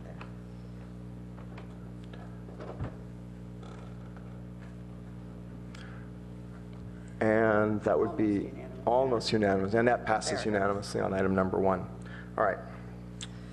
Okay. Back to Councilmember Shepherd. Vice Mayor Shepherd. Thank you. I am having some of the same troubles as Councilmember Niss. And by the way, Aaron, I forgot to say, I think you captured this well so that we could discuss it, even though you doubled up on 261. You know, we can still eliminate that from the schedule. But thank you for doing that so that we could, I think we've all got our head wrapped around what's really going on with each of these items. And I do think it's a simple thing to ask for the in lieu fee for the 200 square foot bonus. That doesn't concern me. What concerns me is the possible unintended consequences of incentivizing people to seismically retrofit their historic buildings. That concerns me. And one of the things that would help me with an understanding of what this means is whether or not we really are collecting the right amount of in lieu fee, because this is a lot of money. And I hear that it's cheaper if you do some kind of parking garages than other kind of parking garages, that these fees could be out of whack by a little bit, by $10,000 or $15,000. So I guess in order for me to support that particular item here, I don't mind supporting all of the other items except for that one, because I would like to better understand whether or not there's a way we could be a little more specific as to validating this fee. We hear that it can cost anywhere from $30,000 to $60,000 per space, and I know that it really does just depend on the layout of the ground that you're starting to build up. And the other thing that I wanted to make a mention on, which is I really have trouble with moratoriums. And I know that this is a 12-month moratorium on what we're doing here, but the seismic retrofit bonus really is something that I think we need to continue to incentivize. I think that one of the reasons why Alma Plaza is so horrible today is because there was that 9-month moratorium that kicked in unbeknownst to the developer, almost went bankrupt, or maybe did, and lost his investment, lost everything that he was building up momentum for. So I think that we have to have some level of security and confidence with our business community, because I definitely think that they want to solve this problem of parking and traffic just as much as the rest of the community wants to. And if we are looking at relief to the neighborhoods right now, because we are looking at actually the end of the tunnel on the conversation about RPP, the Residential Parking Permit Program, that I have confidence is coming. The thing I'm having trouble with here is not incentivizing for the next 2 years the historic seismic bonus, and that's where I'm stuck. So, and I'm also stuck on not allowing 240 to move forward. Okay, so that, if Vice Mayor Shepherd, that was what Councilmember Niss's concern was about, and you know, if if there's any momentum on that, we'll put our heads together here. Might I suggest, though, that as it relates to the your concern, which is B2B, which is to eliminate the parking exemption for on-site use of historic and seismic bonus, that we would think that using the parking exemption as the incentive is outdated. I would recommend that you think about still including it and directing us to come back separately if there are any other incentives we could think of related to historic and seismic improvements. Might be other credits or things that the city could give in some ways, you know, reductions on building permits or whatever, I don't know, but I mean, I think the idea of coupling so many things to parking exemptions is the problem, where you still want to have a concern about trying to incentivize some of these other public goods. You know, you wouldn't have to then be in the you know, sort of in this 2-year period of just sort of uncertainty and wondering that we could look at some other options. Thank you for that, and I think that that does create an option. I also just, let's see, there's a number of thoughts that I have here that I want to make sure I get out. I guess where I'm also having a little bit of a timing difficulty on this as well is that if the stick is going to come out hard for the business community to get their workers in, and we still don't have any incentives for them to get them in when an RPP comes into place, I guess I'd like to see how much traction we can get between now and then to start to pick low-hanging fruit on a TDM program. And so that's where I'm wondering if I actually agree with Adina, who says, why don't you give it a timeout till February? Approve this tonight, put it in February or something when we come to an agreement with a TDM program, which would allow these projects to work their way through the approval process and without much slippage of what we would have been collecting, but with an understanding that we still are maintaining some confidence with our business community. So I think I'm a lot like Councilmember Niss, where I'm pretty sure I can't support this right now with the way it is, but I could support it with better incentives to bring the forces together with TDM, because I think that TDM program, as described, is really still a new concept for the business community. I think they've seen things, but they haven't seen it in a way that it has been articulated, and I think that still is something that needs to catch a little bit of fire. Thank you. Councilmember Holman? Yes. Well, I personally don't think we ought to delay. We can always wait for one other piece of information, one more piece of data. So I don't think we ought to delay. I do agree that there are other programs that need to be brought forward, and that leads me to a question that I still have is, why is this 2 year as opposed to 1 year? And the reason I ask the question is because, is there an anticipation that staff thinks it's going to take 2 years to get these other programs in place, or just why 2 years as opposed to 1 year with the possibility of extension? Thank you, Councilmember Holman. I think it's just the realization that the downtown development cap study after phase 1 and phase 2 will go over that 1-year period. I mean, I expect it to take between 1 and 2 years overall for both phases.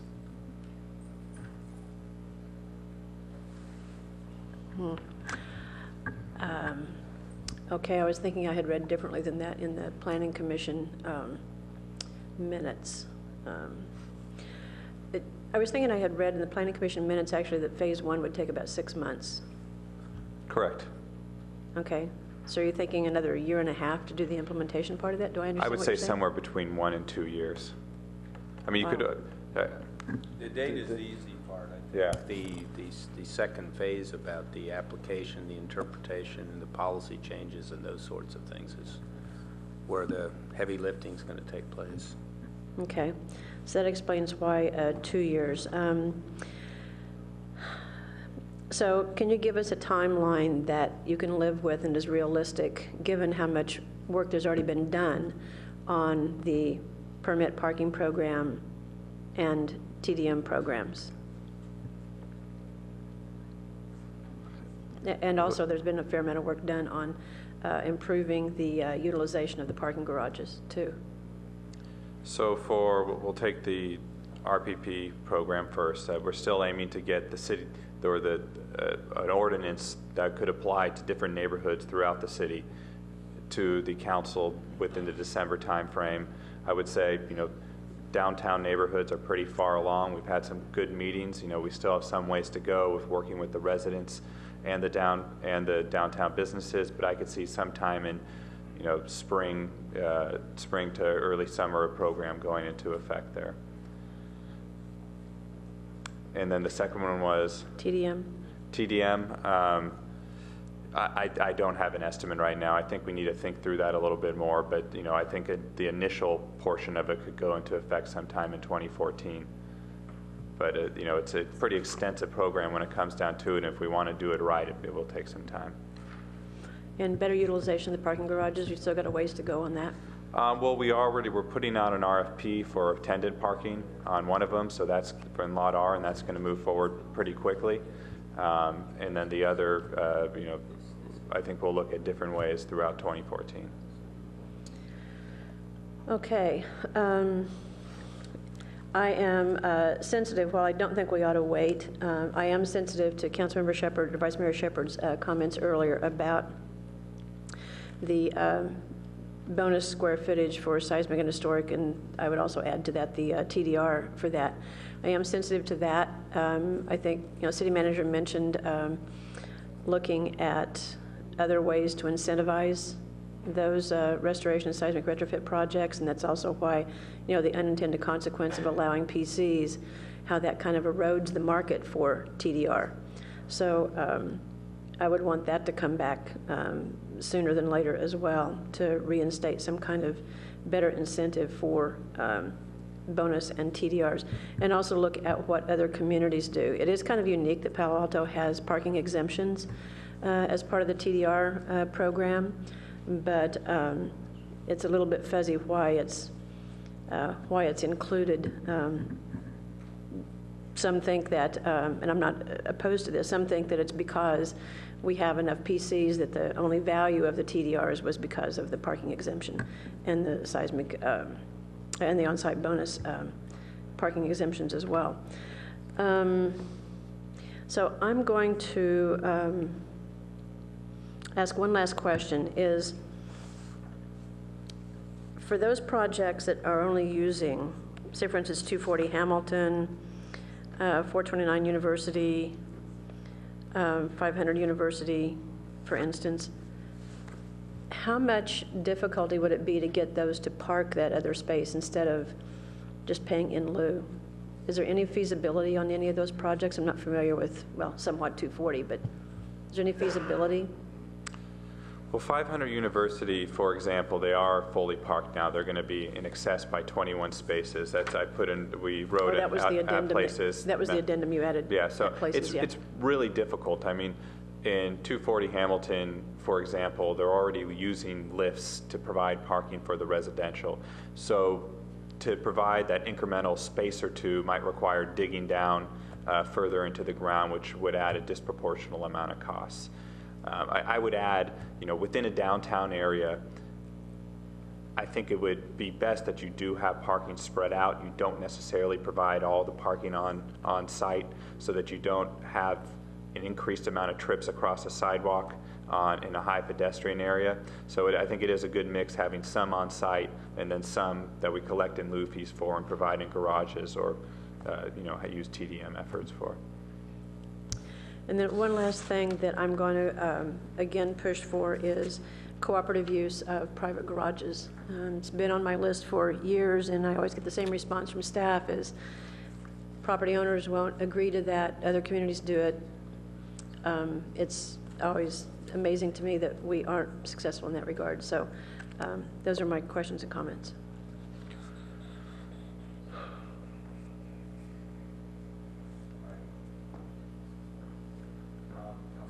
Councilmember Schmidt.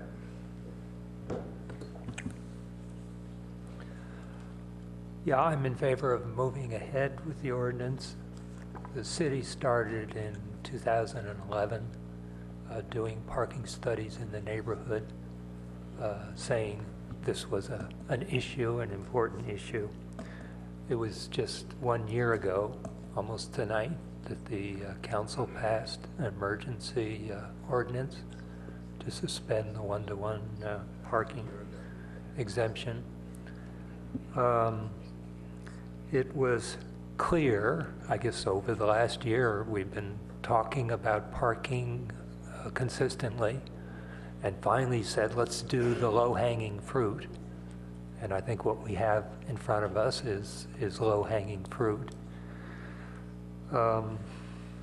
If we suspend it to look further at the issue of TDRs for historic and seismic, I think what we saw is there are hundreds of parking places that are not being utilized at the moment that would qualify while we're struggling along. So I think it's effective to move along with this and give the public a clear signal that these issues are important. Berman, sorry. That's what they call them. Councilmember Berman. It is getting late. Yeah. I gotta shut up and vote. I first wanted to thank, and I didn't make many comments earlier, I just asked a quick question, but I really am happy to see a lot of new faces. Of course, now that it's my turn to talk, some of the leaders of that group have left. But I think it's great that new people are getting involved in this process. I'm happy to see some of the developer stakeholders come and talk to us and listen to what we have to say. I think, as Councilmember Burt mentioned, we're only going to be seeing a lot more of each other over the next couple of months or year, I hope, because I think it's important for everybody to participate in these conversations. I read a comment from somebody in the community who seemed to dismiss the contributions of the new voices and dismiss them because they hadn't been around for a long time. And obviously, I'm a little biased against that viewpoint because I am the new voice up here, and I like seeing new voices out there. And so thank you guys for participating. With that said, I'm probably not going to make you guys very happy in how I'm going to vote tonight. I'm inclined to support the measure. I think I understand where some of my colleagues are coming from in terms of a desire to see us do this all at one time, but I kind of really view this as tonight we're playing defense, and as we discussed TDM measures and resident permanent parking program proposals, that'll be the offense. And I think these are some measures that we can take to just start to stop the bleeding a little bit. That said, I did want to make sure that, from a planning standpoint, the decisions that we make tonight don't cause you to have to go back to the drawing board in terms of design. And by no means am I trying to imply that, having to pay more is an easy matter. But from what I've read and listening to my colleagues, this is a similar process to what we've done in the past in these types of situations, and I think it's the right one. I think removing the grandfathered in issue made it a lot more simple for me. I would have had a lot of questions if we kept that in. I think it also really mitigated the negative consequence to a lot of the folks in the room. And so I think that's at least one small bonus. The new voices, some folks that we got emails from today, introduced a really interesting concept that I hadn't realized, which is this decoupling idea, and the fact that, a lack of parking is a symptom. The increased single occupancy drivers is the cause. And if we fully park buildings, all we're doing is incentivizing, everybody to drive solo. And so I'm going to be paying attention very closely, as we move forward, making sure that we have modern, cutting-edge policies and processes to make sure that we don't incentivize single occupancy trips. And to the extent that we have additional parking spaces in some of these lots, that we do decouple them to kind of make sure that we're, providing the right incentives to folks, both landowners and developers and drivers. I think that's kind of all I got. Thanks. Councilmember Klein.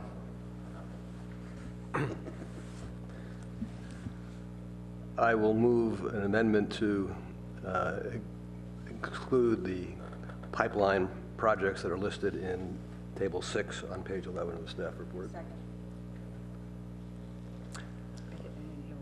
So he moved to exclude all the pipeline projects. Oh, I'm sorry, you said exclude? Yes. Oh, I'm sorry. Oh, I'm sorry, to include them before the ordinance or to... Oh, that they would not be subject to the ordinance. Yes. Okay, all 6 of them? There are really 5. 5. They're listed on Table 6, 240 Hamilton, 261 Hamilton, et cetera. Do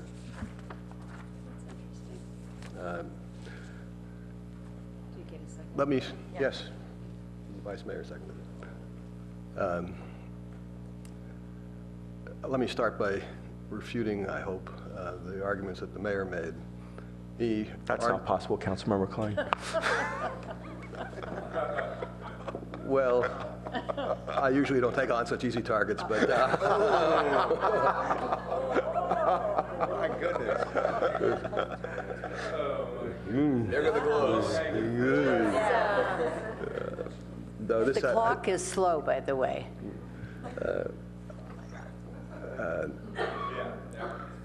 They both are. The mayor argued in the sense that, we set this policy a year ago, we shouldn't change the policy. He had no trouble at that point in upsetting the policy we'd had for years before. So I don't, citing precedents that doesn't, I don't think really cuts it when he was willing to overturn it less than a year ago.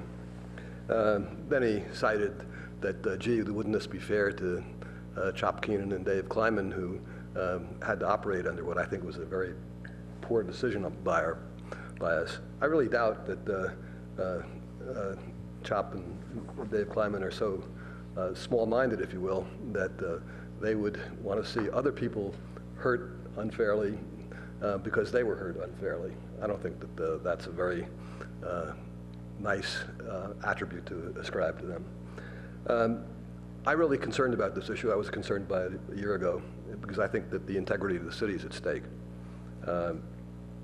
This isn't a question of how much parking we're going to get out of this because the numbers are really trivial. The city for a long time had a policy that said, and I think quite rightly, and nothing unique about it, that when you got far enough along in the project, which means having spent lots and lots of money, not just on fees to the city, but much more important to architectural fees, that you had some rights and that we shouldn't come along and take them away. That to me is just sort of a rock solid question of our integrity. Are we going to be fair to people? And I don't think that it's a question of zoning or fees to the city or anything other than what the city does. I think we have an overriding obligation to be fair to people. And what we've enacted now is, in my view, just not fair. I don't have any trouble using that word. We have some policies. The people who come before us have relied on what the staff has told them. We ought to follow through.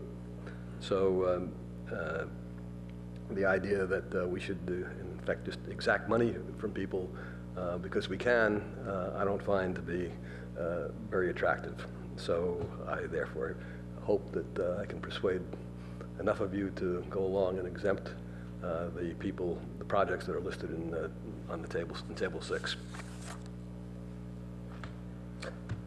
Vice Mayor Shepherd. Well, thank you, and thank you for the motion, Councilmember Klein. I am also one who I think you spoke to this well. I think that there's one way to really mess with what we have here in Palo Alto, and that is to not have some type of confidence. And I know that the neighbors have been waiting and waiting for some relief and some action, and that is coming. I do have confidence that it's coming. I also have confidence that I'm actually going to be asking for an amendment to the original motion so that we can hear some of the incentives for seismically retrofitting. But I think it is a point where giving away free parking, it's just, I'm not there anymore because we have not raised our own parking garages during a period of growth in downtown and the shift in, what are you calling this economy? The modern economy or something where people work differently with more people in spaces. Knowledge-based. Knowledge-based, yeah, okay. I was just using, the Facebook effect type of style of working. And I think that we need to adjust to that. And so if we're not building our garages downtown and building up our infrastructure downtown to support this type of workload, then we're leaving it to some randomness, and I'm unwilling to go forward doing that. So I am supporting this motion, and I hope colleagues will support this motion so that we can go ahead and move forward and start to recraft some of these ordinances that kind of were used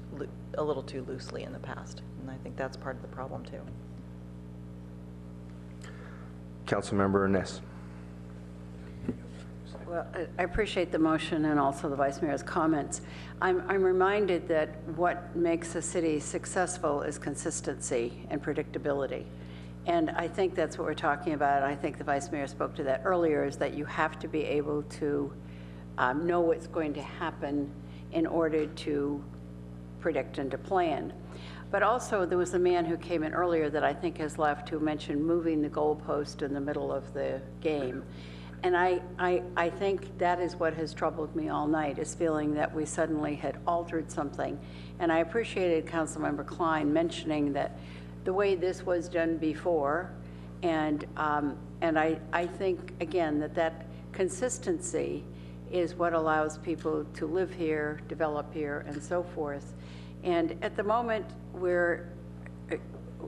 are, as we used to say when I worked in high tech, a success disaster. We're not quite sure how to handle this much success, which is a kick because we were this successful in the late 90s, we were this successful in the middle 2000s. I think maybe we haven't learned how to handle success yet. And maybe that's where we need to be heading with our residential parking permits and our TDM, is having a long-term solution to what seems to be a very cyclical problem. So I will support this. Councilmember Holman. Yes, I think it is reasonable to support the original motion as as the mayor put it forth. And I don't know that, not to quibble with Councilmember Klein, I don't know that we had a policy that we didn't include pipeline projects. I think it was a practice.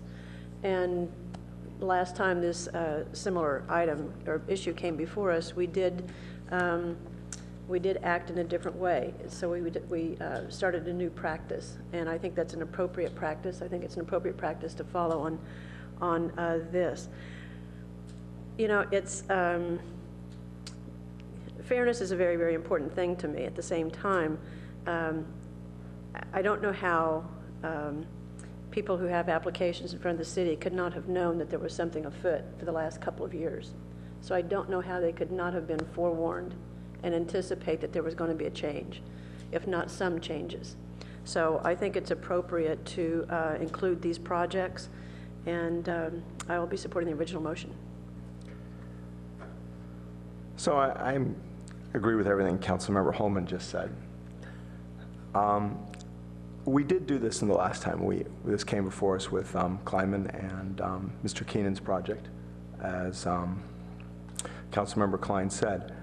And I think, the argument that Councilmember Klein's making is one of consistency. And I think if we move forward on this basis, on this being the new consistent approach, people will have the sense of where we are. And I think this is a better approach. This tells people that when we have problems, and as Councilmember Holman said, you had to have really not been paying attention to realize there's a parking problem, and that we were looking at these issues about what to do about it. And I think it's really important that we address these parking solutions. And, to allow these projects to not pay their fair share, I don't think that's fair to the neighborhoods. I don't think that's fair to the rest of the people in Palo Alto. And I think that each of these projects should pay in their fair share of this. And, for most of them, it's, $60,000. So hopefully, colleagues will support the original motion. So seeing no further lights, let's vote on the board. On the amendment. Oh, this is on the amendment. On the amendment.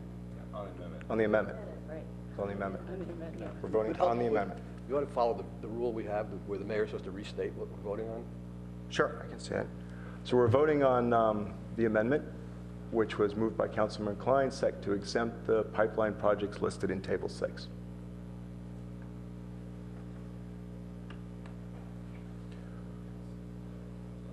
And that fails on a 5-4 vote with Councilmember Berman, I can't read it. Councilmember Berman, myself, Councilmember Holman, and Councilmember Schmidt voting no. And now if we could vote on the original motion.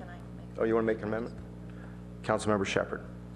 I'd like to make an amendment to, I think it's item number 2B, which is to have staff return with replacement incentives for the historic and seismic bonus. That's fine with me. Second. Is that fine with you, Pat? I just wanted to get a clarification how that's in addition to what's there? Is that what you're saying? Well, we're removing the parking exemption for, as an incentive for historic and seismic bonus, and staff said that there are other incentives, so I'm just asking if we can include Yes, my question is, I just want to make sure that you're not substituting this for what's there, you're adding. No, I'm adding. Okay, that's acceptable. All right. Okay, we can now vote on, did you add something? Councilmember Holman. Vice Mayor Shepherd, I appreciate very much, as you can understand, your addition. I would suggest that that same addition should apply to C, because they both have to do with seismic and historic rehabilitations. One is for on-site, and one is as part of the transferable development utilization of those incentives. So, and City Attorney is shaking her head, yes. Yes, that's correct. B and C are a pair. One is for on-site and one is for transfer. So you're willing to add B and C? Okay. Greg, I wanted to speak. Well, it's not working. Okay. So we've accepted. Thank you, Vice Mayor. You've accepted that? Okay. Councilmember Klein. Yes, I wanted to speak because I haven't spoken to the main motion. I just spoke to my amendment. And despite the fact that my amendment lost, which I think is, I'm not going to say what I've already said, I will vote for the motion. But I think that I have to say that what we're doing tonight is a very, very, very small step. Maybe it has symbolism to the community, and I hope it does, that shows that we are taking this very seriously and moving forward. But I don't think we should kid ourselves in any way. I don't think we should wait until other aspects come forward. That would almost indicate that this has more relevance and power than it really does. This is a very, very, very small step, and I don't think we should, maybe we can give ourselves a very, very small pat on the back, but that's all. We have a lot more work to do, and this isn't going to change the major problem. So I don't want to be gloomy about this, but I just want to say that this is only the start of a long journey. Anyone else? Going once? All right, let's vote on the board.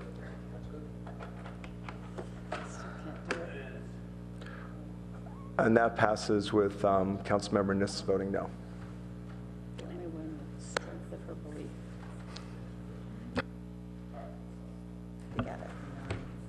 It's now 11 o'clock. The next two items should be fairly quick, I believe. Yes. I'm not sure. And we definitely need to do the green building ones. I think so. only an hour on those. No, just kidding. Each, right? Were you the one who made this schedule? Yeah. So I suggest. No, I was in Europe. So I suggest we move forward. Yes. Thanks. Well, let's do item 12. That's 12? actually very perfunctory, and I'm waiting for Najad to come up here. We have no public speakers on it, by the way, but go ahead and give a short. We'll do this very quickly. This is a required public hearing. That is correct. Good evening or good morning, as it may be. Mayor, Council, I will try to make this as brief. I have today also with me the interim chief building official, Homer Mayel, deputy fire chief and acting fire marshal, Rich Dean. They'll be available if you happen to have any questions. But for the interest of brevity, I'll just go through this for the interest of trying to get this on the public record so we can proceed with this perfunctory item.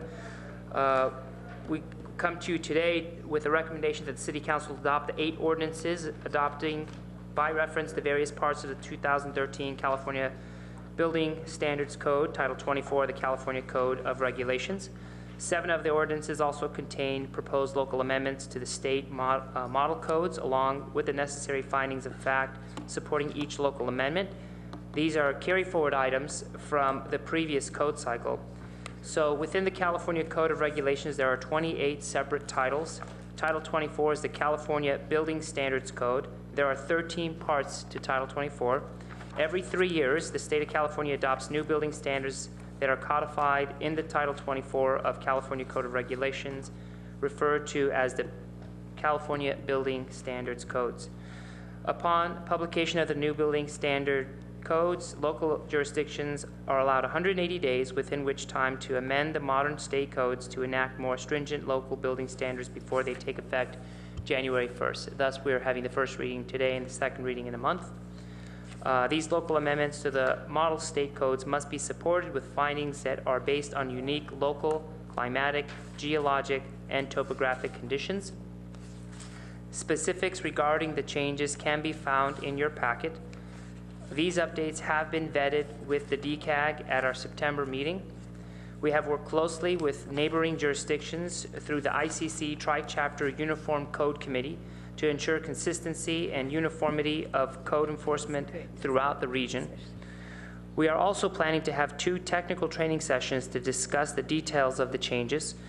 The first will be here in the council chambers on October 30th from 1:30 to 3.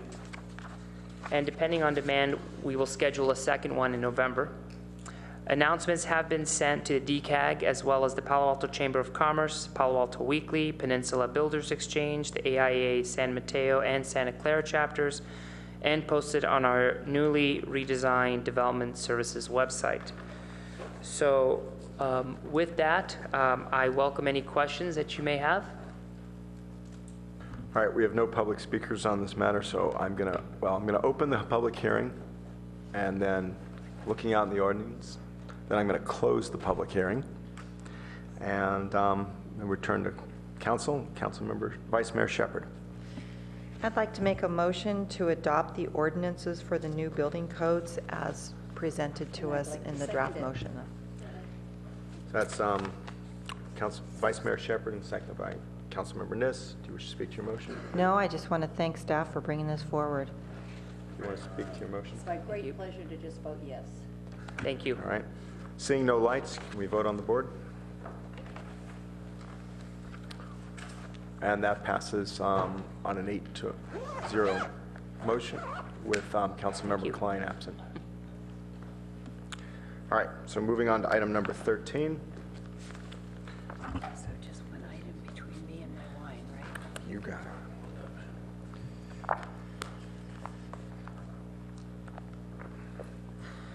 Do we not have item number 13 here?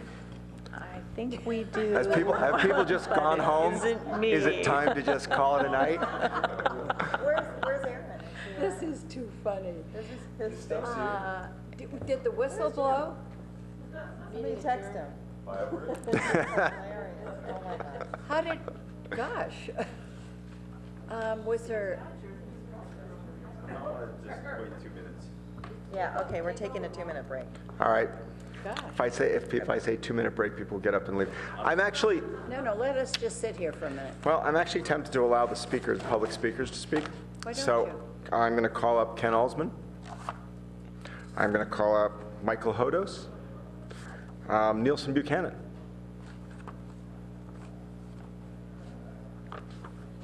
I guess I'm one of the old faces that you're tired of looking at. The new crowd will take over. I just have to, in the long run, I just have to trust Jim Keene and Aaron to know what they need to do to get some handle on the unknowns. I spoke to this months ago, and I'll speak to it again, that it just seems to me that the vision, the scope, the funding for this first phase seems awfully light. And I don't have any objective way of saying that with any authority. But go forth and do right, Aaron, if you can do any. I'd rather have Aaron hire one assistant and have an in-house effort to do all this, but having the outside people means you can blame somebody for it. I fear we're in the middle of an underfunded, important project, and only time will tell. I just want to be on record of having a lot of skepticism about the Palo Alto process and addressing tough problems. I just watched how many minutes of discussion about something that's about this big. If I understand Mr. Klein's comments, that this raised a lot of ruckus over a very small thing. Going into this downtown cap is a biggie, and I just hope you're really prepared for it. I want to add just a footnote on something that didn't get said earlier. One, the maps that you're looking at, particularly for Evergreen and Downtown North, they're red and it says middle of the day. I just want you to be really clear. They're red from 9 o'clock to 4 o'clock. It's absolutely full. It isn't just a peaking for lunch. And I don't know, I never know quite what you're thinking, but I wanted to say that. And this is a very difficult process we're about to go into. I appreciate the reliance that we're going to have some bullet soon for solving some problem from the downtown neighborhood parking permits. It's a very complex issue. I'm very concerned about the unintended consequences of disenfranchising several hundreds downtown workers to the point that I don't see it happening very fast, having gone to the downtown merchants meeting that was in this very room on Thursday. That I understand the numbers, and I still don't quite see how it would work out, as much as I'd like to see permit parking. So once again, timelines and money are awfully big constraints for the ambitious plan that this downtown cap represents. So go forth, Aaron, do right. All right, staff report. Yeah, why don't I let Aaron get started, but I want to respond just a little bit to at least a part of Nelson's comments there. I think we have a misstatement here in the resource impact on this item on page 5. This study has 2 parts. We're dealing with part 1, which is a data collection piece, and that's anticipating a $200,000 expenditure. In many ways, really, phase 2 is the decision making and the really, I think, more complicated piece of this study. And This says, because we've got 250,000 budgeted, it says, is available for the downtown development cap study in fiscal year 2014. I think for the most part, we're going to be consumed with phase 1 during 2014. No additional funds are needed this time. I think that's true. Staff expects the cost for completing the policy analysis in phase 2 would not exceed $50,000. I don't know who put that in there. I think probably one of our budget folks put that in there because we had $250,000. It's not going to cost $50,000 for the second phase, so that could be considerably more. We'll give you some more information when we come forward on that. And with that, I'll turn it over to Aaron.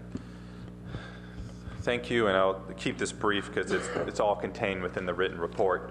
But the downtown development cap comes to you because of a study that was completed about 30 years ago. Similar time, early 80s, there was a big spurt in growth after a long time where there wasn't much growth. There was a development cap put into place as a result of a study that had a number of other provisions, and the downtown development cap was associated with one district, which is the CD district, the downtown commercial district, and it limited growth to 10% over what was in effect at that time. There was 3.5 million square feet of commercial space downtown at that time. They said it could grow by 350,000 square feet, which interestingly enough, if you look at the documents, they predicted it would occur in 7 years by 1995. Here we are in 2013, much later, and we just hit the 2/3 mark. So at the 2/3 mark, both in the comp plan, the zoning code, and in the 1986 study, they said we should take up an analysis to see how this is going, what the impacts are. Staff took this to the council last November to get the go-ahead to begin this. We did. Per the council direction, a step that we usually don't take, we took the RFP scope of work to the Planning Commission. They helped modify it. Then we took an info report to the council in March, and then moved forward with the process in the May-June timeframe, interviewed a number of consultant firms, interviewed 4 qualified consultant firms for this phase 1 analysis. And the phase 1 analysis will essentially be 3 things. It'll be reviewing historic documents, so taking a look at that 1986 plan, both the plan itself and the EIR associated with it, so the traffic studies and everything that were done back in 1986. An existing conditions analysis, taking a look at the parking situation as well as the traffic situation in the downtown area and in the surrounding residential neighborhoods, and then a projected conditions analysis. And it's important to note there was a conversation, I wasn't here at the last meeting, but it was pulled from the consent calendar because there was concern whether or not the 27 University Arts and Innovation District will be included. In terms of impacts, it has to be included. Both the 27 University site, a potential development there, as well as potential developments in SOFA, potential developments in Menlo Park. Traffic impacts and parking impacts don't stop at a line drawn within the plan. So whatever analysis we do has to take into consideration developments that happen surrounding the downtown. So that staff is, both in the recommendation and in good planning practice, will do that. Staff is recommending that the contract be awarded to Diet and Bhatia. They're a well-known planning firm. I've worked with them personally, and they have done a number of work in similar cities around California and in the Bay Area. So with that, I could take any questions. Okay, we return to council. Councilmember Price. Yes, thank you. Thank you for the detail. I had a couple of quick questions on the scope of services. When you're talking about the focus is a 10-year period, so you're saying like approximately 2003 to 2013? Is this the... No, for the projected conditions analysis, what we would do is do an economic analysis to see what demand for development there would be both within a 5-year and a 10-year period. So 2013 to 18 and 2013 to 2023. Got it. Okay, I wanted to make sure which kind of group there. And you did answer a question I had, which was adjacent communities and pending projects and that kind of thing, because of the impact. You're right about the boundaries. The other question is on page 4 of Scope of Services, Exhibit A. It just mentions a series of focus groups, but are you really tightening that up with a consultant? I mean, a series of focus groups has a different financial impact. You know, I guess the question is, what is your thinking? So our thinking is that there would be some type of steering committee that's formed, and that would be at the tail end of this phase 1 analysis. So 2 things that we would come back to the council with is more additional recommendations related to this steering committee, as well as additional scope related to phase 2 as we get done with these initial reports, these existing conditions reports. Okay, great. Also, I have worked with Diet Bhatia too, and on the update of the land use and transportation components of the Sunnyvale General Plan. They're very good, and the other team members look very good and have very good reputations. So I look forward to having them work with us. Vice Mayor Shepherd. Yeah, I'd like to make a motion to approve the contract for the downtown. I was reading it, but it's gone now from the screen. Boom. There you go, the downtown development cap to Diet Bhatia, urban and regional planners in the amount not to exceed $200,000. Second. And that's seconded by Councilmember Price. I'd like to speak to my motion just briefly. I know that there's been some angst on this. I do recognize this is just data gathering, and I think you've covered your bases very clearly and well. I don't think you've improvised any policy questions for council. I think that those are still subject to us to make at another time with the phase 2. And I really want to get going on this because it's my understanding that if we delay this, we're going to run into the holiday traffic and then things will be skewed and we won't be able to do the study. So those are my comments, and I hope people support it. Councilmember Price, would you like to speak to your second? Yes, thank you. I appreciate the staff report. I think it's well presented. I think the scope of services are clear, and I look forward to seeing the results of the first phase. I think the data collection and the approach that's taken makes a lot of sense, and look forward to working with everyone on this project. Thank you. Councilmember Holman. Yes, appreciate the comments by Mr. Ackman about 27 University and Menlo Park. So those are not included on the map, or nor are they referenced in the language of the scope. So I'm just wondering if we would be better served to have those referenced in the contract. So just you know, an amendment to the contract to include those, just so that there's a clarity about what's expected and what's included in the peripheral area, again, because neither maps nor language indicate such.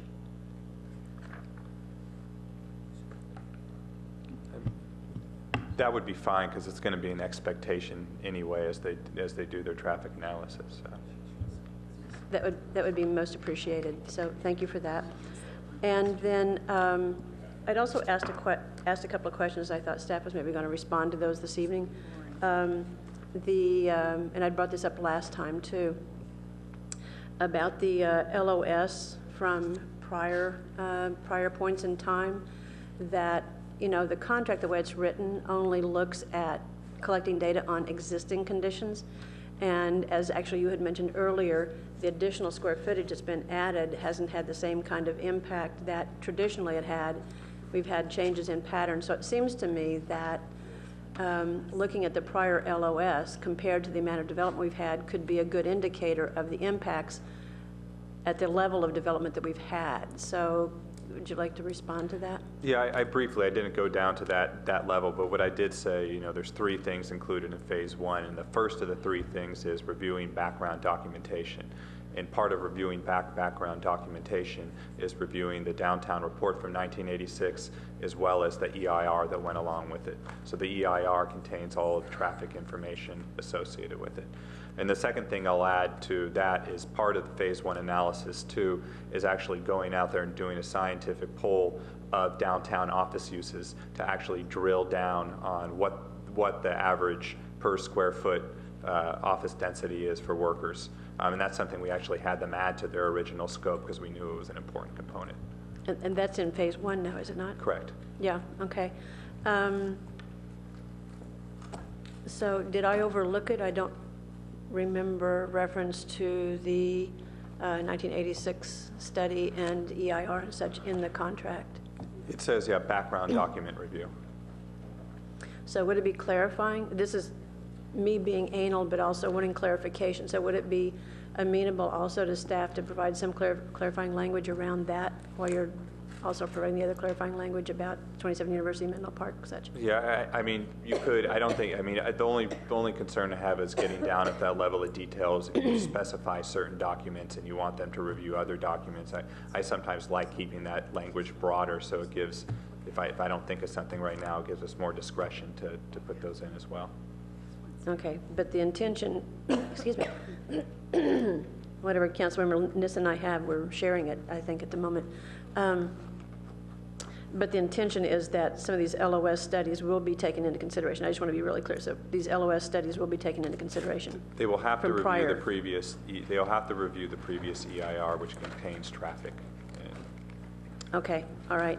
And then the other thing having to do with traffic is intersections. Thank you. Is intersections. The scope of services talks about up to 8 intersections. And so it's not clear for me whether those are all downtown intersections or if there are some peripheral intersections. If staff determined it was up to 8 intersections, there must have been some way to calculate or arrive at up to 8. So I'd sent some, examples of, are we looking at, University in Middlefield, or are we looking at all downtown intersections, or what are we looking at? So, and how do we arrive at 8? So we haven't defined which intersections yet. That's once this contract is approved, we'll sit down with the consultant and sit down with their traffic team to identify those. We have, within the current model, we have over 50 intersections already with data in them. So we'd be able to input them with those, as well as drill down further on 8 specific intersections within the downtown area and immediately surrounding it. So even though there's going to be a greater attention to those 8, we have the ability to do even more. Okay, so it just that's new to me because it isn't referenced at all in the scope. So again, for clarification, or are you assuring us that you're going to look at the data that you have for up to 50 intersections, although you're going to be more specific about up to 8? I'm just trying to understand what we're going to get back. Within the contract itself, they budgeted up to doing a detailed analysis of up to up to 8 intersections. I can't commit to which 8 intersections they are now because that's something we're going to sit down with their transportation team with and identify. But they'll be both in and around the downtown area, and we'll run our general model, which has additional intersections around the city. That's helpful. That wasn't clear to me at all in reading the contract. Yeah. Thank you. Councilmember Schmidt.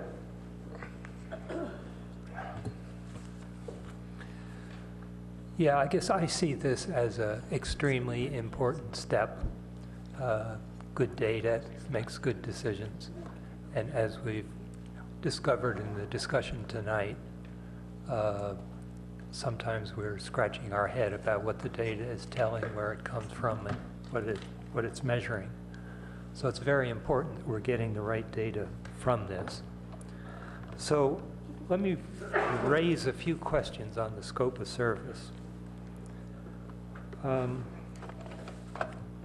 You have a few references on item 3D, the parking analysis. You say, draw on Urban Land Institute methodologies.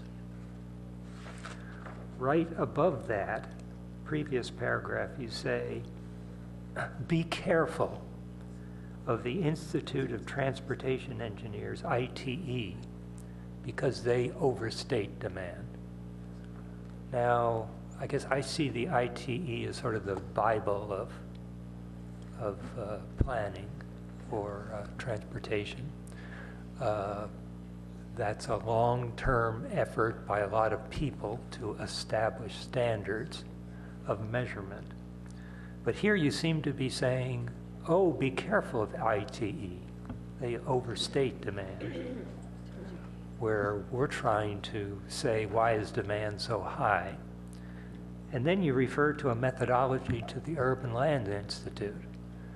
Now, I'm not familiar with their methodologies, but I know if you look online at their sustaining members, they are all large developers, large builders, financiers, mortgage brokers.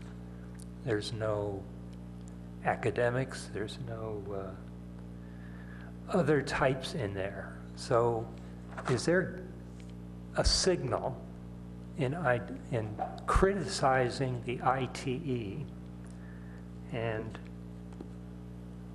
encouraging the Urban Land Institute? What's the intention of citing those two things?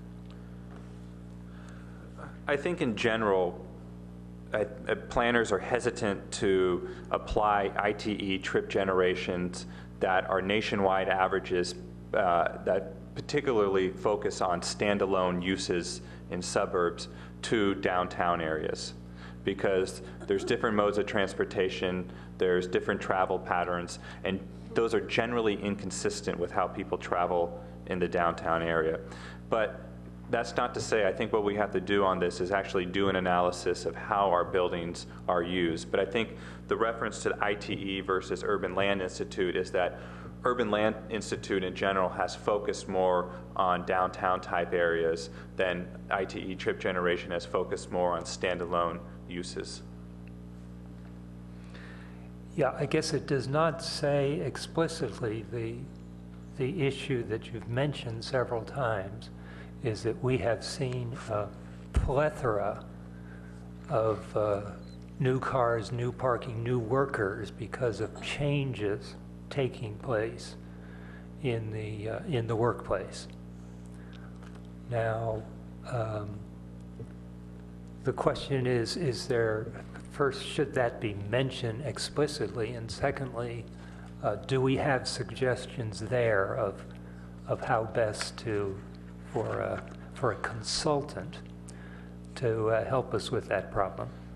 So if you look at Task 4, it says surveys on parking habits and employment density. I think what we intend to do is the results of that survey that give us real data for how downtown Palo Alto offices are being used, be used to help figure out what our parking requirements which should be / TDM requirements should be. Because I agree, I think it's going to have to be equally weighted, because each parking space we provide is another car trip into downtown. Yeah. Now, I guess it was not clear to me that Task 4 actually was then done before Task 2. Task 4 will be one of the first things that we do. Okay. I think it would be helpful if that was mentioned, where you say conduct traffic analysis or conduct parking assessments, that you make it clear that there is not just historical data that you're giving them, but you're expecting them to be doing the interviewing beforehand to deal with specific questions. Now, in your traffic modeling, you're doing LOS. Now, I note in the 1988 Land Use Transportation Survey in Palo Alto and the 1998 Comp Plan, EIR, and the Stanford Traffic Plan, each of those use different measures. So how can we get a sense of the historical pattern of change? Are there standard measurements the city takes and keeps and retains?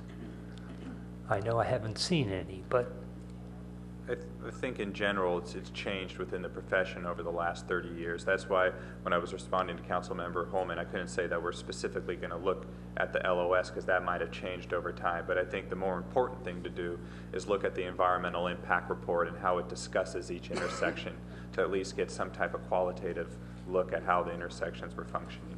Yeah. Now, my understanding in the latest ITE traffic version, they have instituted an innovative process. And they say the LOS is limited because it measures one intersection and people in their cars find different ways of going. So they're recommending point to point. And I noticed that Menlo Park, when they last traffic study they did, they spent a lot of time taking point-to-point measurements of going there at the same time each morning and taking a different route each day, and then doing an assessment at noontime or late in the evening, and comparing times, rates, various ways, and from this tracking increases and changes in measured traffic. Why isn't Palo Alto, why aren't we trying something like that? Especially when we're talking about a downtown, which is a big area. It's not just one intersection, it's the traffic flow through that town that's important. Yeah, I think that we'll look both at intersections and roadway segments. The measurements are actually for the intersections themselves, but we'll also, in a downtown area, I think one thing that people are doing more is not only seeing how those intersections operate for automobiles, but also operate for pedestrian and bicycles, and it's especially important in the downtown area.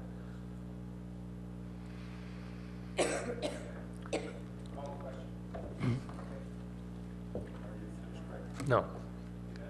No.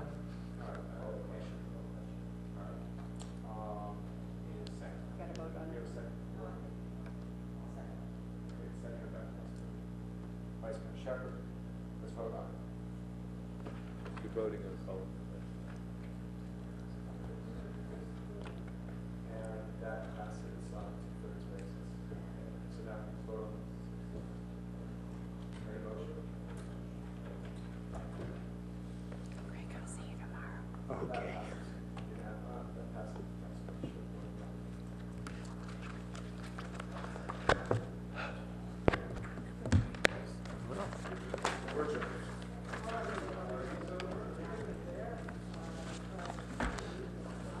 How you guys every time past midnight?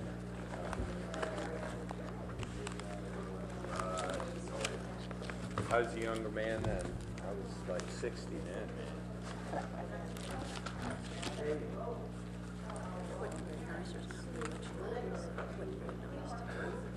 I know, but I haven't talked to her. I guess they were ready. They had to pass. Move ahead.